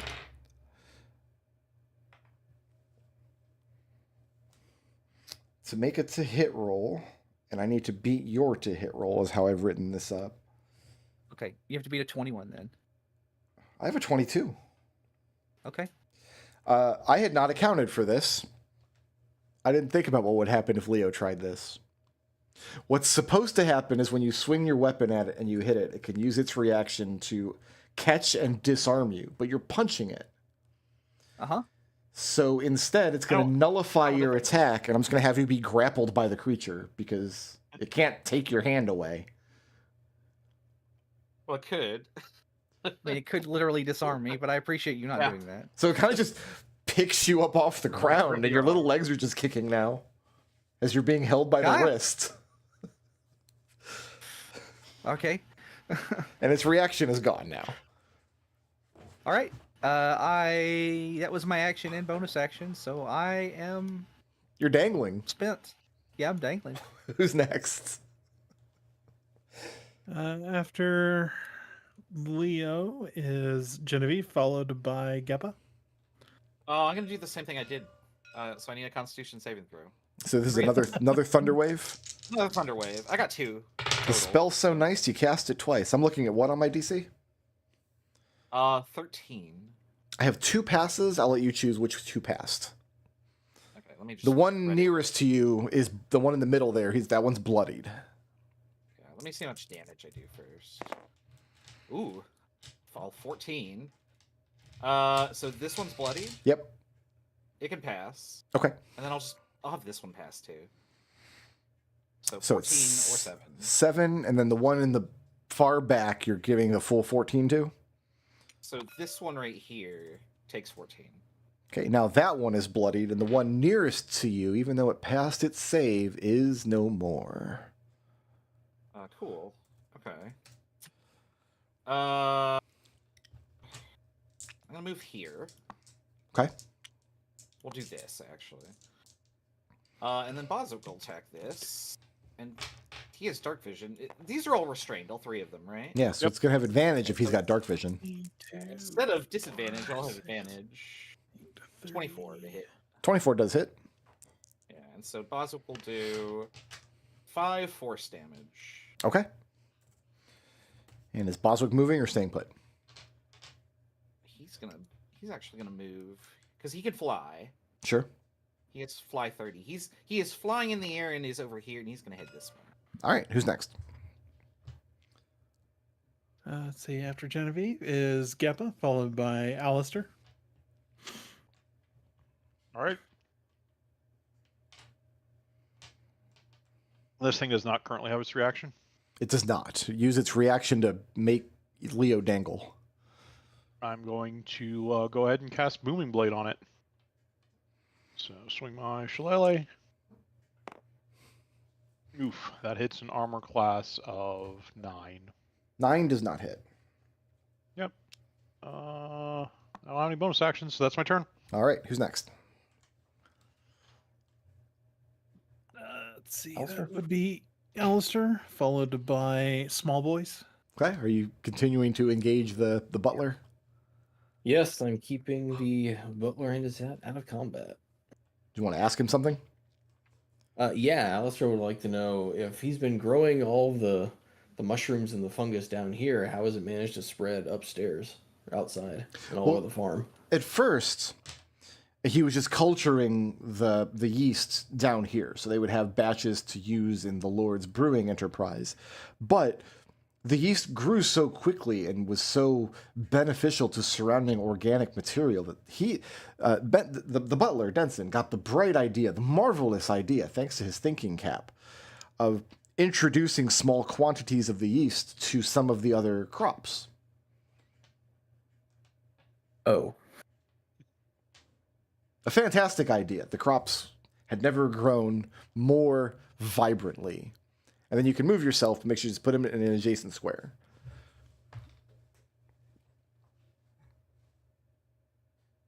Not really sure there's much further I can move him. All right.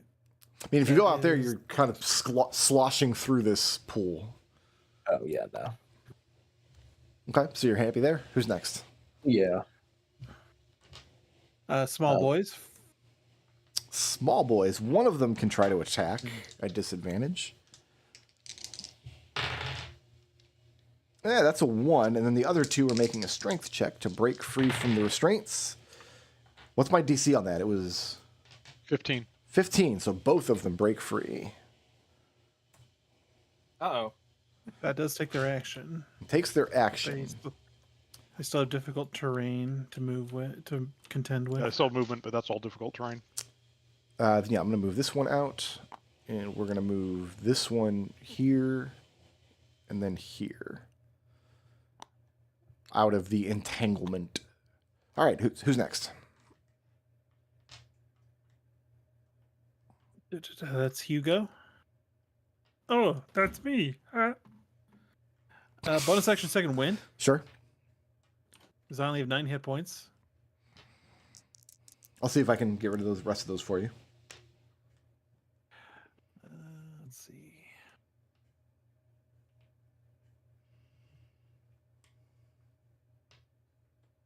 See, that's 3 plus that's that. Hugo is no longer bloodied.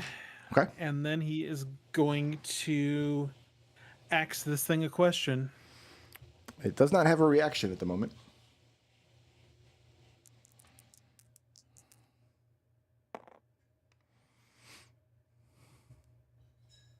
Does an 11 hit?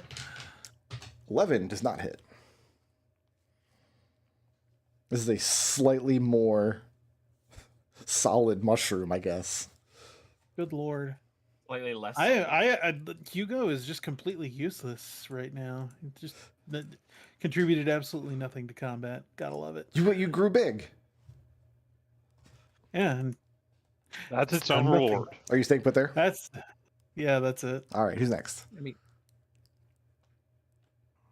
Then that is Kenny. We're level 3. Don't feel bad, man. At least you're taking your turn. Chris, that's your cue. No. Sorry, somebody was yelling at me. Yeah, it was Raz. Yeah. it's So Kitty's turn. nothing's restrained anymore. That's what I'm. The one seeing. nearest to Genevieve is still restrained. Okay, I guess we're gonna shoot that one. Okay. Might as well. Hey, Gotta kill them all. And you also can now see Big McLark huge down there. He's visible. That's too far away. She has a gun. 16? Yeah, but it's only got a range of 30 feet, and then it's disadvantage. 16 does hit. It's 9 points magical piercing. Okay. Chris Second never attack. does anything. This is going to be a 22 for 12 points magical piercing.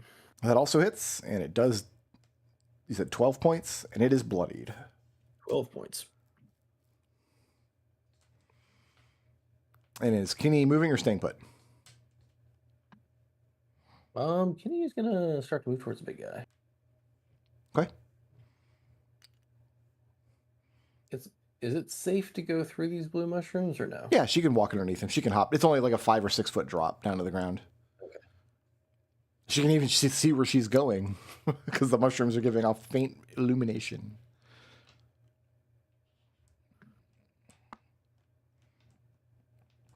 Yeah, Good. she's good. Who's next? Nice little saunter. That is Big McLarge Huge, followed by Leo. All right. Leo is grappled. Crap. Geppa passed to save. Hugo passed to save. Leo's not yet passed to save. What is your spellcasting ability score, Leo? Constitution. Give me a Constitution saving throw. DC is 13. Pass. A pass. So 18 on die. So you hear the cacophony of voices emanating from what you now see are little tiny mouths at the end of every tendril, making them look like snakes.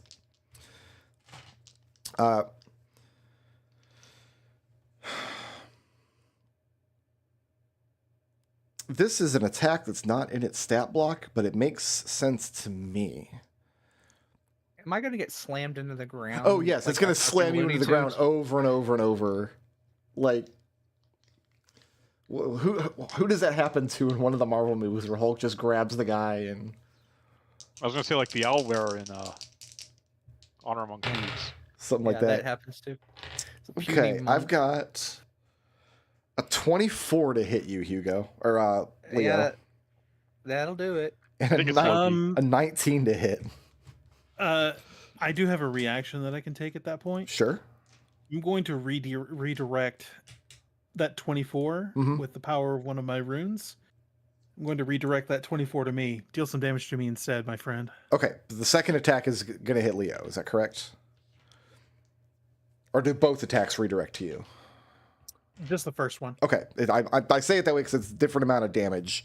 Let's do Hugo's first. Hugo's going, that's the biggest damage roll I can do. 11 points of bludgeoning damage from the pseudopod that redirects. Leo, you don't get the pseudopod. Instead, the thing just smashes you into the ground at full force. You hear like a squeak, like a very unmanly squeak. Because remember, Hugo's bloodied again.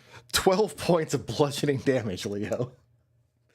As the thing just has grabbing hold of your hand, just starts smashing you into the ground. Yeah, see, I didn't want. Let's spread that damage out, Brickroad.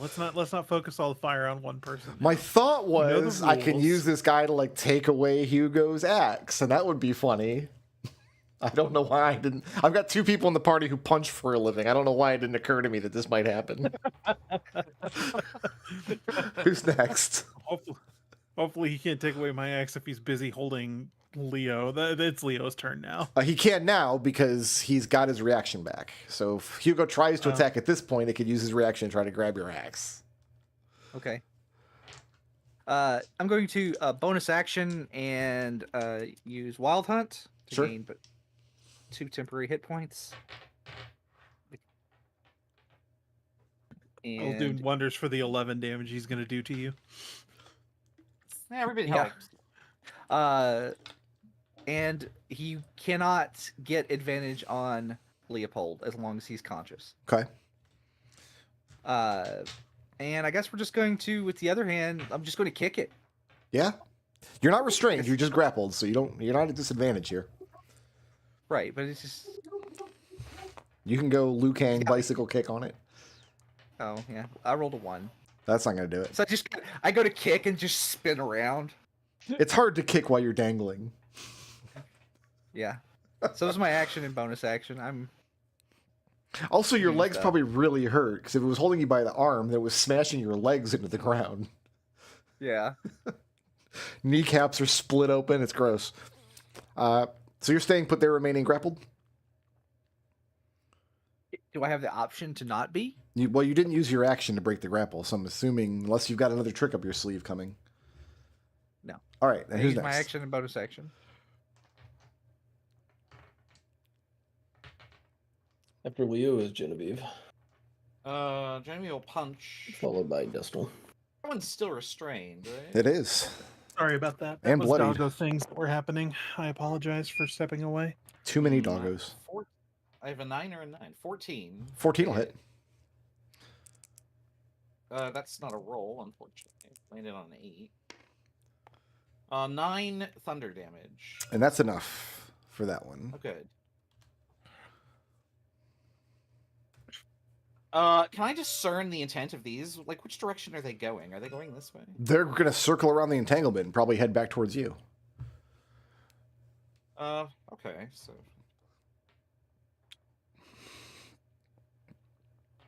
Genevieve's gonna step back, and then Boswick is going to fire at this one. Okay. 22 to hit, That will hit. and he will do 4 force damage to the bottom one. All right, and that one is extremely bloodied. Is that it for Boswick? Yeah, he's fine where he is. All right, who's next? That is Geppa, followed by Alister. Geppa. All right, so I got a rules question for you here, Brick. Sure. If a creature is forced to move using its reaction, does that provoke opportunity attacks? Sometimes it depends. Like, are you moving the creature like telekinetically or shoving it, or No, you... if I'm implanting a psionic compulsion in its head to move, and it has to use its reaction to do that movement. My understanding is that does provoke an OA, but I want to have us agree on that before I try it. Yeah, mine does too. That because it's moving. Great. It's I moving could on use its a own. DC. Let me go ahead and ask for a DC 15 Wisdom saving throw as I cast Dissonant Whispers on the creature. That is a 4 on the saving throw. All right. It is compelled to use its reaction to move its speed away from me, and it takes 3d6 psychic damage. All right, let's apply the psychic damage first, and then I will. Yep. Do you get to choose where it moves to? No, it just has to. Let me see exactly how they word it. If it uses its reaction, if available, to move as far as its speed allows away from me. Okay. So it's going to take 8 psychic damage to start. Let's apply that first. Okay. And it's going to move 1, 2, 3, 4, 5, 6 squares this way. I'm going to take a swing at it. I will take a swing at it. And Leo is still dangling. So Leo's going for a That hits ride. an armor class of 26. 26 will hit. For 12 magical bludgeoning. Okay. Dirty 20 will to hit for 10 slashing damage. Very good. And yeah, you both get your hits in on the thing. I really like what's happening to Leo right now. This does seem to be like Geppa's MO is do the most powerful thing he can, even if it makes life more complicated for one of the other combatants. Then I'm going to... Oh, I guess that's its square, so... Sorry. It's in those 4. I'm going to move to here. That's my turn. Okay. Yeah, it's kind of underneath this. Oh, actually, I can do a little bit more damage if you don't mind. I have a stupid ranger thing. I don't mind. Cool. I'm going to do my stupid ranger thing. Oh, that'll break concentration, but everything's out of that. So, okay, I form mystical bond with it. Knock off Hunter's Mark. I do an extra 1 point of damage, and that is gone. Oh, now they're all going to get to me. So. Oh. All right. Who's next? I think they could walk around it anyway. Well, I had moved away enough that. Oh, sorry.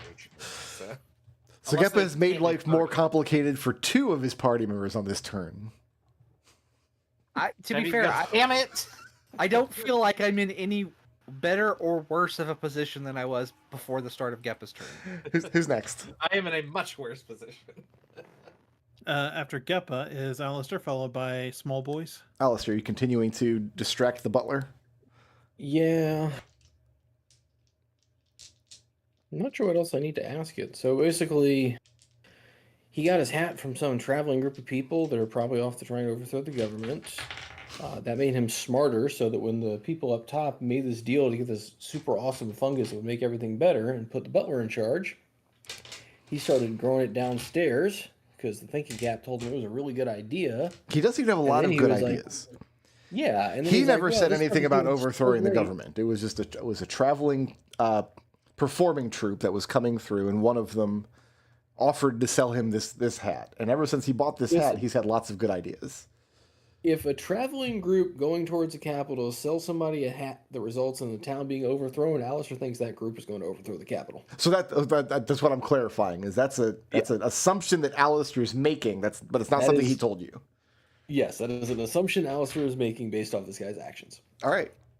And just go ahead and put yourself in the square you want to be in, and just put him in an adjacent one. Yeah, I mean, unless you want to throw me a hint as to anything else worth asking. I'm not going to give you any hints. Who's next? Anybody else have any worthwhile info? Small Boys, then Hugo. All right. No, I don't. And then Dash. Oh, dashing's not so bad. Okay. Yeah, see, they were going And then to... It was dash. basically the same. Either They way, don't have a go lot of around it. movement, so... Yeah, I thought they had 30, so I moved 35. Well, they had to dash to get 30, so they got that far. Well, I'm fine with dashing. Like, they're gonna get to me eventually. I just don't want to take 2 hits. That's Small Boy. Who's next? Hugo, who's going to try and cram himself up against the wall so he can swing You can take swing it. take this square that I've got Leo in. That's fine. You can be right Okay. there. Yeah, because Leo's actually in those 4 squares. Leo's right? dangling. Oh, okay. And it's probably, let's be honest, it's probably a little bit fun. Yeah, I'm gonna try and cut Leo free. Okay. Maybe. Now, before we Oh. resolve this, do you mean you want to try to attack the thing and deal damage and sever the part that's cutting him, or are you Yeah, trying I'm to gonna use your attack and strength deal to break the grapple? I'm attacking to deal damage, Okay. but not with a 8 to hit because Well, I was going to make you roll a disadvantage if you were going to try to sever a specific part of the creature to free Leo. But the 8's not going to hit anyway, so the point is moot. Yeah, so I'm Chris today. What can I say? The good news is because you didn't hit it, it doesn't get to use its reaction to take your axe away. It used its reaction to move. Oh, that's true. So it could have done it did. anyway. Who's next? Kenny, please put me out of my fucking misery. I only have 5 hit points. Okay. Kenny is not going to gonna- shoot Hugo. You're gonna shoot Hugo. I mean, she might if she misses. No, because she's got arcane archery make ability. charges. There's yeah. That's a 1. A 1's Well, not you going to... sure? Oh, that's not an enemy creature within 30 feet, I don't think. Yeah. They're too far away. Actually, Oh yeah, they are too far away. They're like 30. I just barely. All right. Does a 18 hit the big guy? Sure does.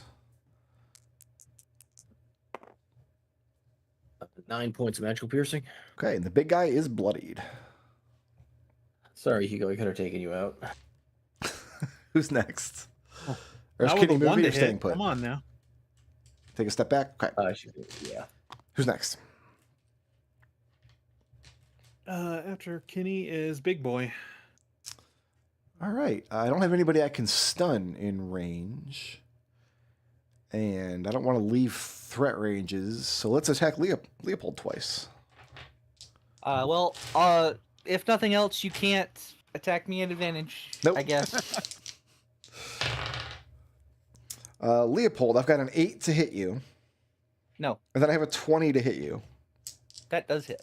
I can only do that Cloud Rune trick once per long rest. So That's fine. It's going to do I don't think you 13 want to right points now. of bludgeoning damage as it smashes you into the ground again. Okay, so somebody made the joke about like the temporary hit points being like real effective. Ha ha ha. I had 13 hit points. So So you so now have now 2. I have 2 because of the 2 temporary hit points. It's very helpful. So Brick was like, "Oh, you're probably having fun." Leo is not having fun. No. But the Leo thing is is not having a- moving away either, and it can't stun any of you anymore. Leo is having a Nerium with wet socks amount of fun. The least amount of fun. You're going to look back on this moment and laugh as you remember how your kneecaps were powderized. Leo, take your powderized kneecaps and try and save yourself. All right. Well, yeah. We're gonna go full monk on this turn, which is attack and flurry of blows. Actually, you know what? No, I'm not. I'm not gonna flurry blows. Okay. Is the creature bloodied? I forget. Just barely, yes. Okay, in that case, I'm gonna keep point dodge. Okay. Does a 12 hit? 12 does not hit. Okay, so I do another weird spin thing again, but I am dodging. This is Leo's best Piñata impression. Like I'm trying to do a roundhouse while suspended in the air. It's not working. That was Okay, Leo, and he's Leo dodging is- now. Genevieve. Genevieve's going to punch this one, Sure. and I've lost the plot on like. They're both bloodied. I don't think you have any light. I don't think I have any light. Right. Correct.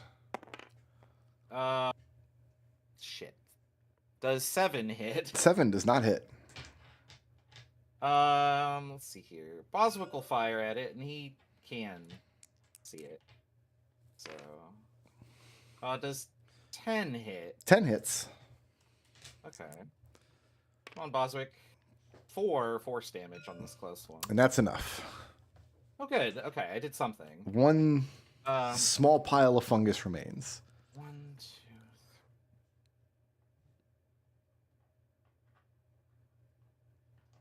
3. Okay, so he's flying. 1, 2, 15, 20. Okay. And I can't have Genevieve move now. Well, no, because it died on Boswick's turn. Yeah, Genevieve has Okay, already yes. decided not to move. Who's next? Yeah. Geppa. Let's go ahead and do a booming blade. Okay. I'm trying to get over there to help you guys, I swear. I think you're helping by keeping the ads off. I'm doing something. That I'm hits an armor off-thinking. class of 9. 9 does not hit. Chris's luck is communal. That's my turn. Okay, who's next? Do my best to wipe the party. Chris, who is doing his utmost not to wipe the party Alister's next. by staying. Yeah. Yeah, Alister's trying to keep what he assumes is the big bad away from the group. He's running out of topics. So you're continuing to distract him? Yeah. In this- He's gonna ask what does he plan to do in the future now that he's managed to give the gift of the fungus to everybody up top and he's managed to secure a healthy environment down here. What does he plan to do next? Well, he didn't give the gift to anybody. He pledged service to the lords of the soil after they took over the lands. Well, no. He thought it was a good idea to put the fungus upstairs and start spreading it around the farm. But it was a good idea. The crops were very vibrant after that. Yeah. So what does he plan to do next? He's going to continue What to is his serve next the new good idea? lords in whatever capacity he can. He's a butler. He takes great pride in his work. He buttles. Yeah, he's a He buttles. He's a master butler. Who's next? Small boy. One more small boy. All right. I am real tired of these laser eyes. I'm not even using the laser eyes. I'm punching. I Well, have Boswick is, actually. a 21 to hit. Yeah, I'll hit.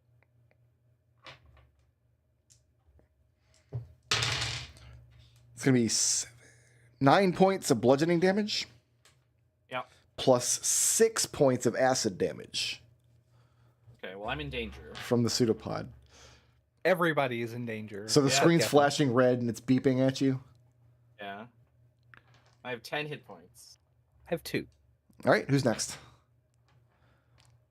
Pick your hit point privilege, Genevieve. It's a Geppa's I'm turn the next. most by far. Geppa's turn. Oh, Geppa's again? Yeah. Yeah. Okay. Wait, no. It's on Hugo because Small just. Oh yeah. Oh yeah. Not Genevieve. I'm sorry. Genevieve didn't just go. Yeah. Yeah. Sorry, I'm a little distracted today. Doggo things are happening. Make large, huge.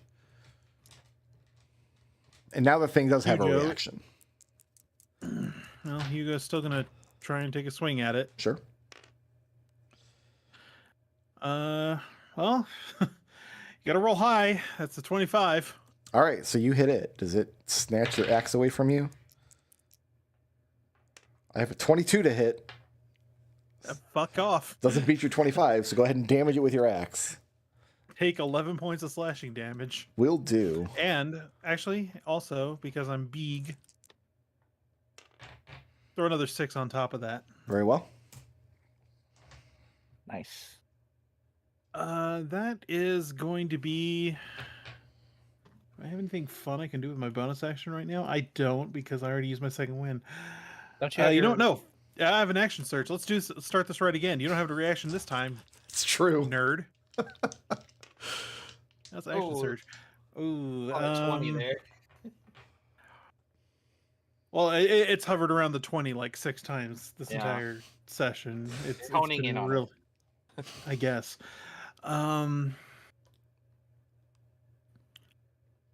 There's a 14 hit. 14 does hit.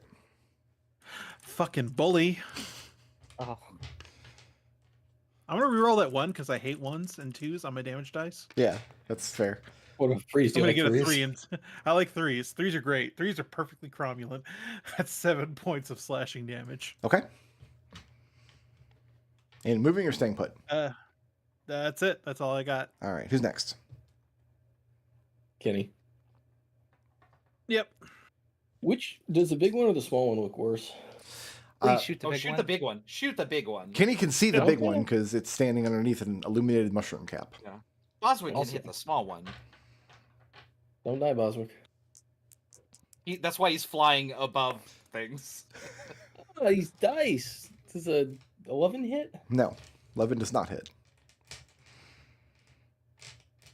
And that one's not within 30 feet, is it? Take it around again. 35. It's within 25 feet. Does that... It is 35 feet away. 30. Yeah, I count 7 squares. It's yeah. 7 squares Yeah, away. when Kenny makes a long pistol shot, you may use a bonus action to re-roll. Okay. Oh, and it's re-roll within 60 feet of the original target. Oh. Is it? That's a different number. Yeah, That is a yeah. different You may number. need to look at this afterwards because the pistol range in this bonus action is I'm not sure about. Yeah, so I guess She can, first she can attack's gonna curve be the bullet. ricochet to the small guy, Okay.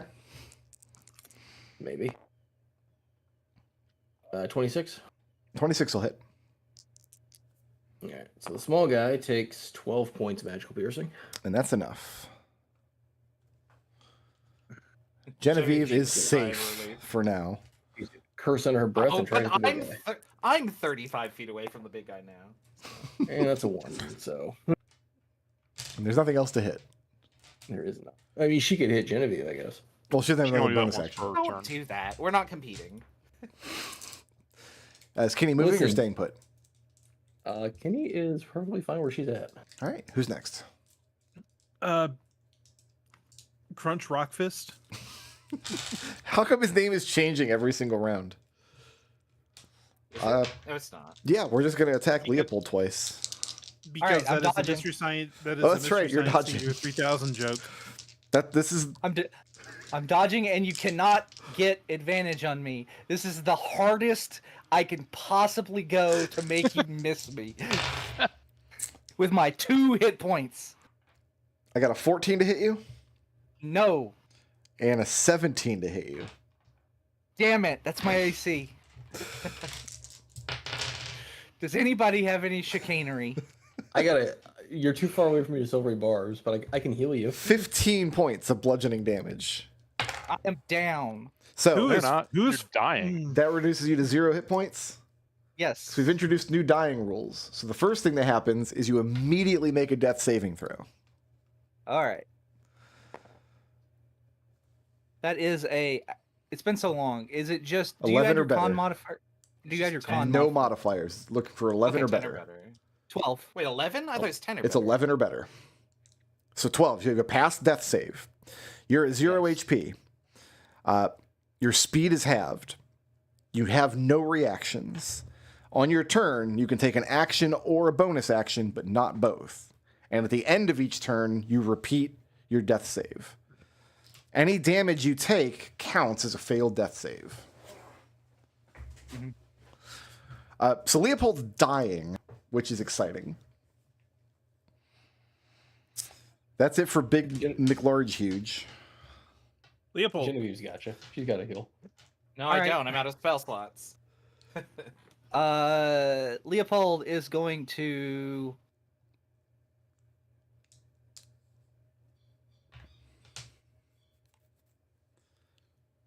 Has Geppa hit this thing with? Has either one of you hit this thing with fire? No. No. All Wouldn't right.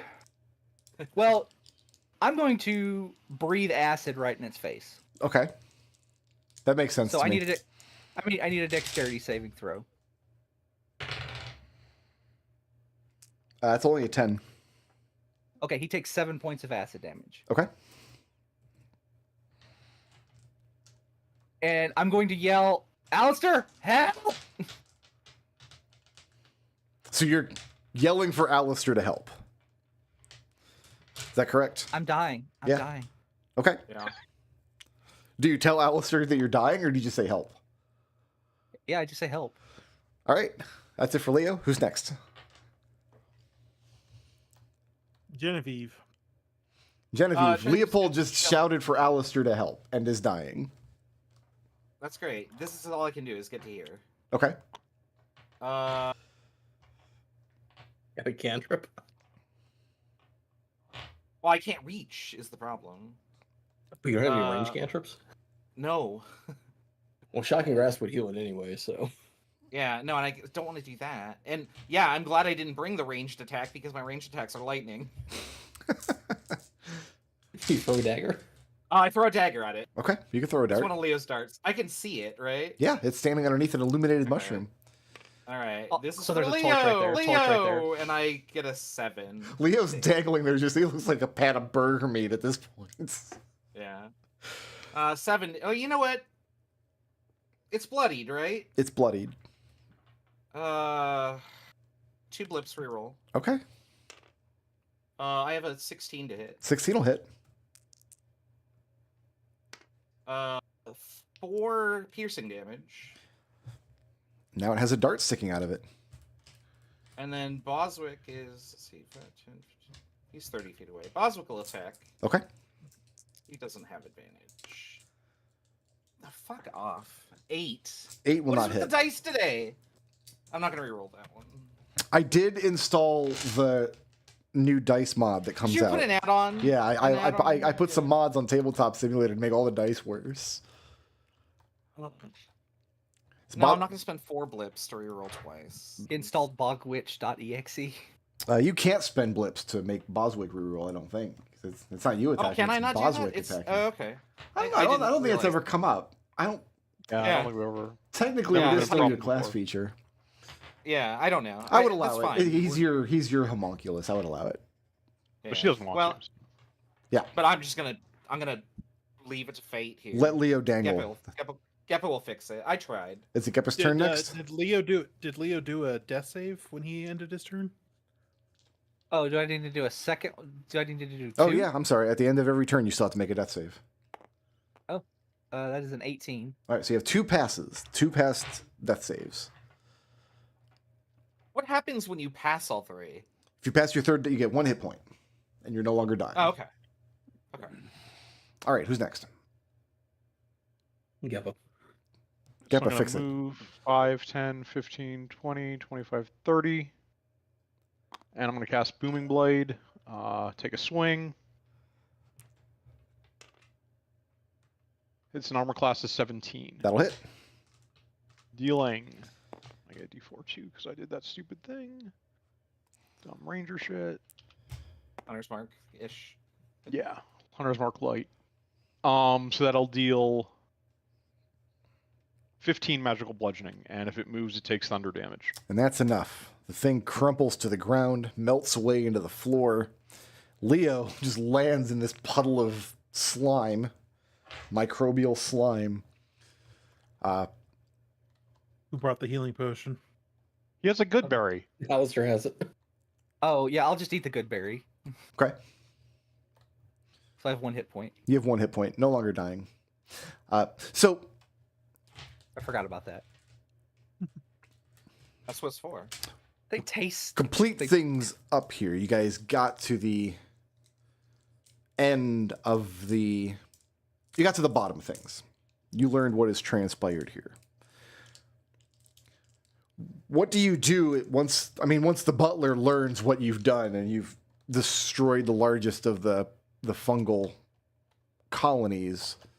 Because at this point, it would take effort to regrow the colonies from scratch, essentially. Honestly, I think we should try and take his hat. Take his hat. No, Alister, no, Butler back to Strixhaven with his hat. No, I don't want him near population centers. I think we should let him stay here because it's not like he can leave. No, Because he can't go out in the sun, and then let the Strixhaven, let the cleanup team deal with it. I mean, Mhm. that's an option. We can either bring him back for them there, or we can have them come get him. Either one. But don't No, take that away from him because So I'm hearing two separate. No, Genevieve wants to know the. I'm hearing two separate questions here. One, Sorry, do you confiscate his hat? And two, do you bring him in with you? Genevieve back wants to Strix? because she. You want to take the hat.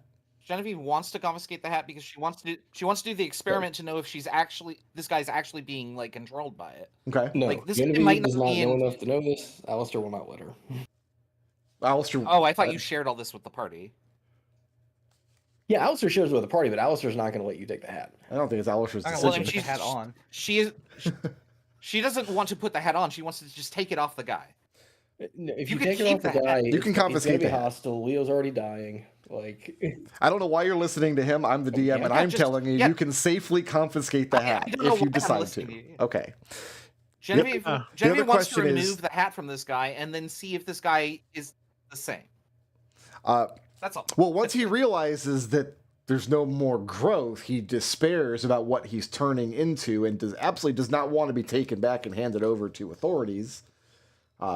Also, the thing he's turned, the transformation he's undergone so far, he cannot abide sunlight. This is a sickness or We could Yeah. some bring kind him of back at unseelie nighttime. destruction that would have to be reversed. yeah, then I think we take the hat and we send the school to come deal with them. Okay. Well, I mean, like, I don't know. Leaving him here seems kind of by himself. He's not peop- sausage. Like, there's people at the school who can help him, though. Yeah. There are Yeah, the but clerks of air. we will send those people to come get him as opposed Yeah, to us do we sending have a them back. tarp to get him to the school under the cover of darkness? You could could go you could at safely night. transport We him if could you wanted to. literally- You could travel at night. You could put him in a big straw hat, Okay. or you could Yeah. leave him here and then They have wanted- the school come out and. Like, there's a couple ways you can handle it. The school wanted us to. The school wanted us to figure out what's going on. He could just tell them directly. So Like, this solves our problem and gets us out of our exams. we're Yeah, looking if at we take mercy him for back, the there's a butler. risk of possibly contaminating. Yeah.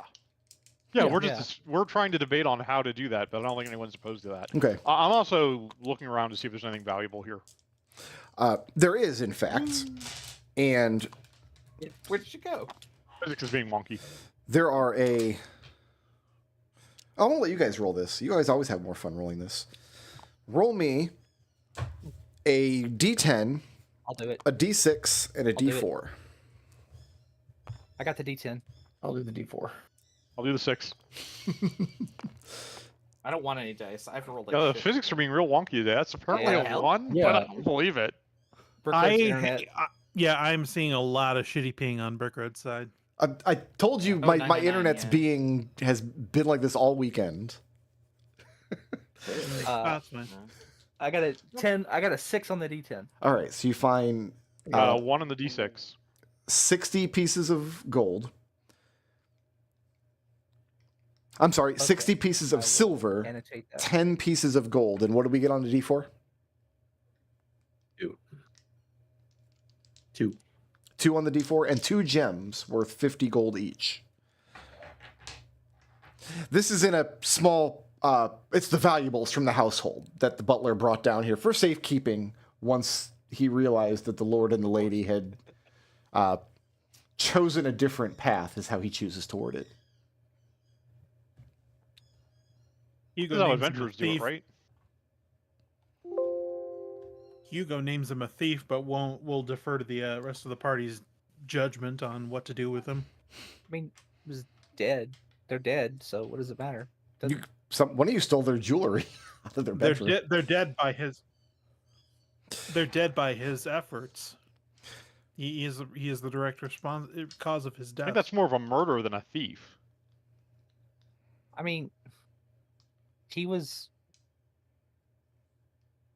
According to I don't him, know. he hasn't Like, murdered anyone. He's not the one manslaughter who. at best. Yeah, he's not the one Yeah. who created the. He had no malicious intent, in other words. So the last thing I'll do this week, because you guys are confiscating the hat, is I will tell you what the hat does. The hat has 2 magical properties. The first magical property is it appears to other people to be the most ridiculous hat they've ever seen. The second Right. thing is the hat gives you ideas when you wear it. While wearing the hat, you may, as part of an action, defer to the hat. An action being something that requires a roll, an attack roll, a skill check, something of this nature. Defer to the hat and let it tell you what it thinks you should do. It will give you a terrible idea but you get advantage on the roll. So perform that terrible idea. It's a hat that gives you advantage on just the worst ideas. Okay. Oh, so for us that would just be advantage all the time. Yeah, because holy Yeah, shit. how does that translate to a D&D party?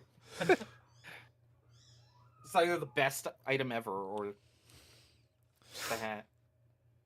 Genevieve is still looking at it, and she's just like, why does this look like... Ugh. And she just kind of, like, gets really, like, awkward and clams up. Okay. So why don't we take Lot to doesn't look unpack like- here. 2 minutes Doesn't while look I like add that up a when bunch you of your rinse off experience a head. points. If you guys want to think about some blips, maybe with any luck, give my internet a chance to smooth out here in the next couple minutes. I'll go dark while I do some math. Let you guys talk it out. I'll be right back. Who was most creative today?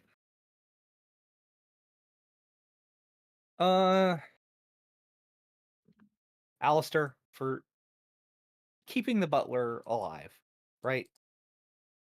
Like, and he basically got the entire story while we're off over here. Like, I'm just picturing like this Yeah. long shot. He's like, that's very interesting. And you just see, like, in the background, you see this giant ooze monster just slamming Leo into the ground. Twirling It's- Leo it's around, focus. around Depth of over field. its head. Yeah, we never got to the point where Alistair's like, "Oh, we was yelling for help. no, He's fine. no. Don't worry about it." That We one, were like that one one round scene, away from that like one- needing you. that one scene in Men in Black where the lady's Yeah. giving Yes. birth. Yeah, that's exactly. Yeah, exactly. Who furthered the party's goals the most today? I kind of want to give that to Geppa for the good berries because that very nearly became super relevant. Yeah. Like staying alive is definitely a party goal, and the good berries. That was a good Mhm. emergency backup plan. Yeah. Good call. Okay. And who's a badass? We Um, always uh, should be slammed. I was gonna nominate Genevieve for standing the line against all these little creatures, Yeah, Yeah. I didn't know that. and then Kimmy comes along and just like, poof, I'm like, oh, I didn't need this. I didn't need your help. Can I nominate myself for intangible for how intangible my attacks were today? Yes. Yeah. We all rolled very poorly this session. I did What did was burn with our blips. dice? I burned Yes. blips just to get out of that nonsense because holy crap, I did not want to deal with that. I'll say, okay, You're so for welcome. what it's worth, it doesn't work in the core rules because of the ability score dependence, but giving a sorcerer ranger spells is actually pretty good. Yeah. They all come out of the same pool of spell slots, right? Yeah. Okay. All right. Who wants some experience points? Please. Sure.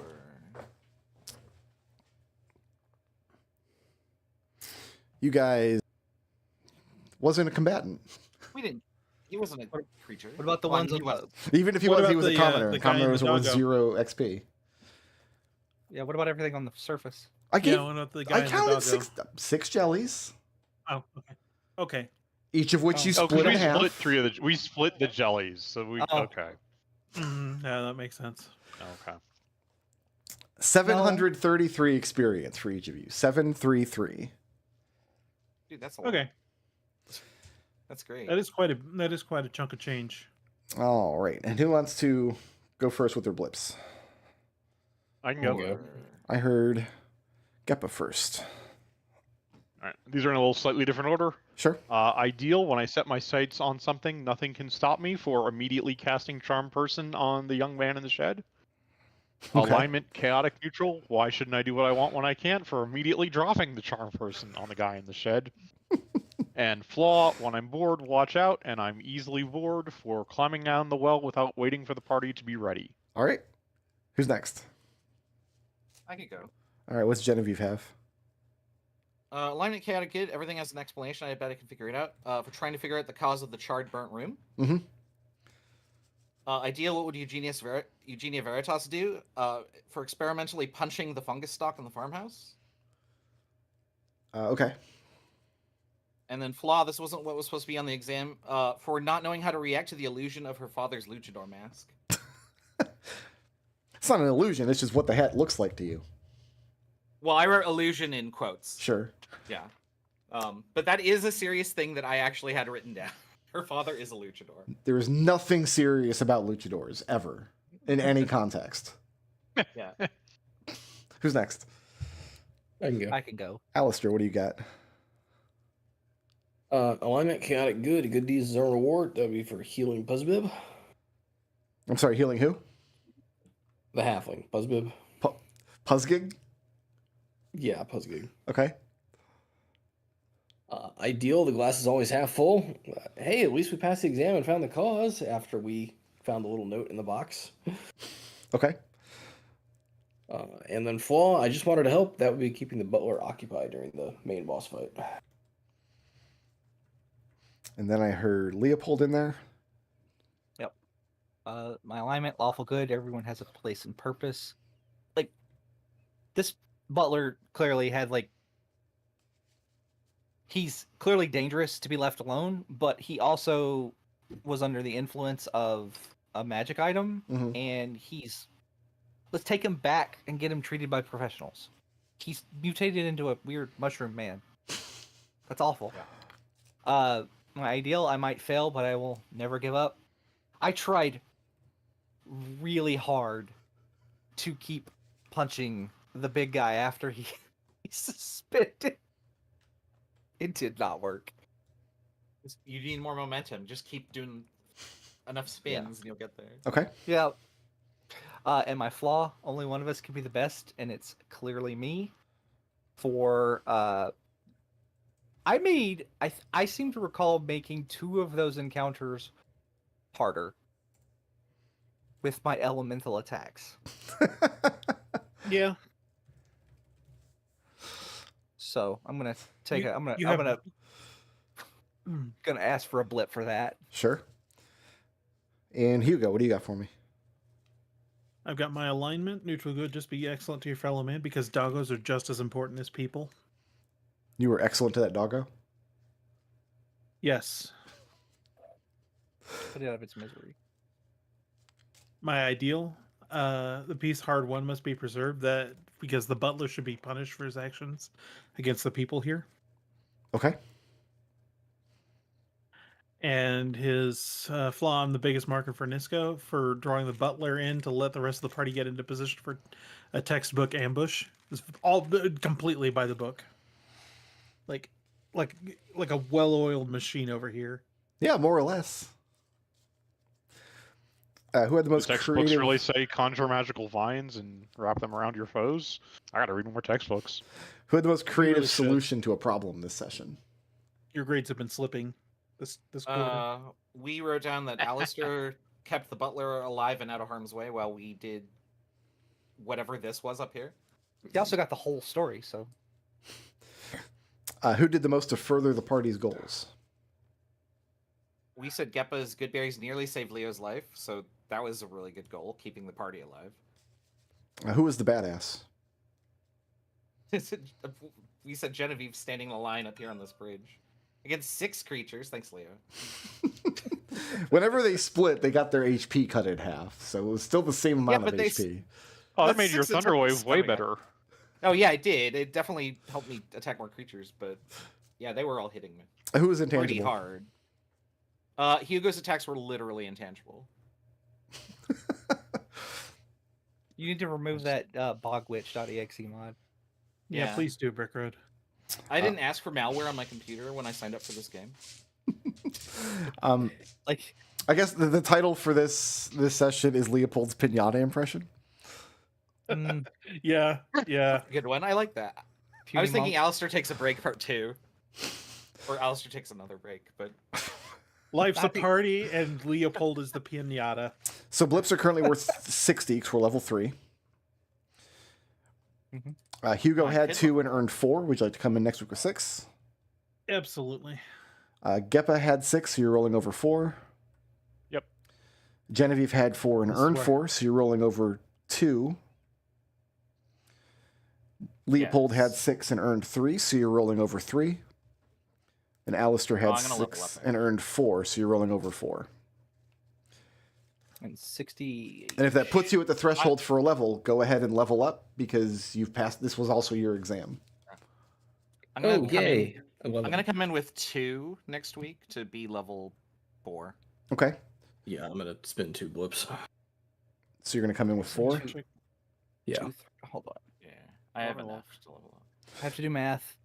Why Yeah, why I you have do to do this math to me, too. Brickroad? What level is how much EXP is level 27. 3 to 4? 27. 2,700. How much are blips worth? 60 points. 60. Oh, I can raise my charisma. I don't know that I can. Can I get?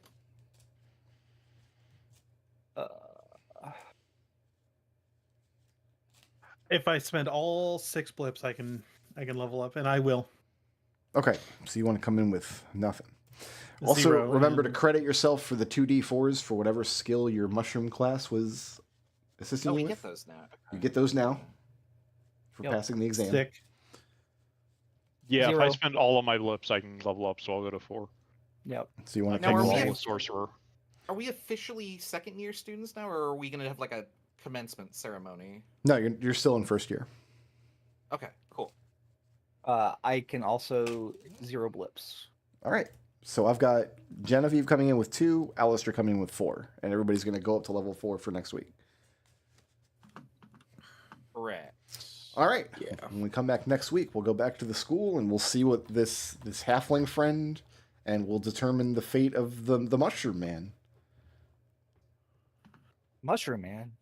Mushroom man. Yeah, he's turning into a Do you mushroom. know The Mushroom mushroom man.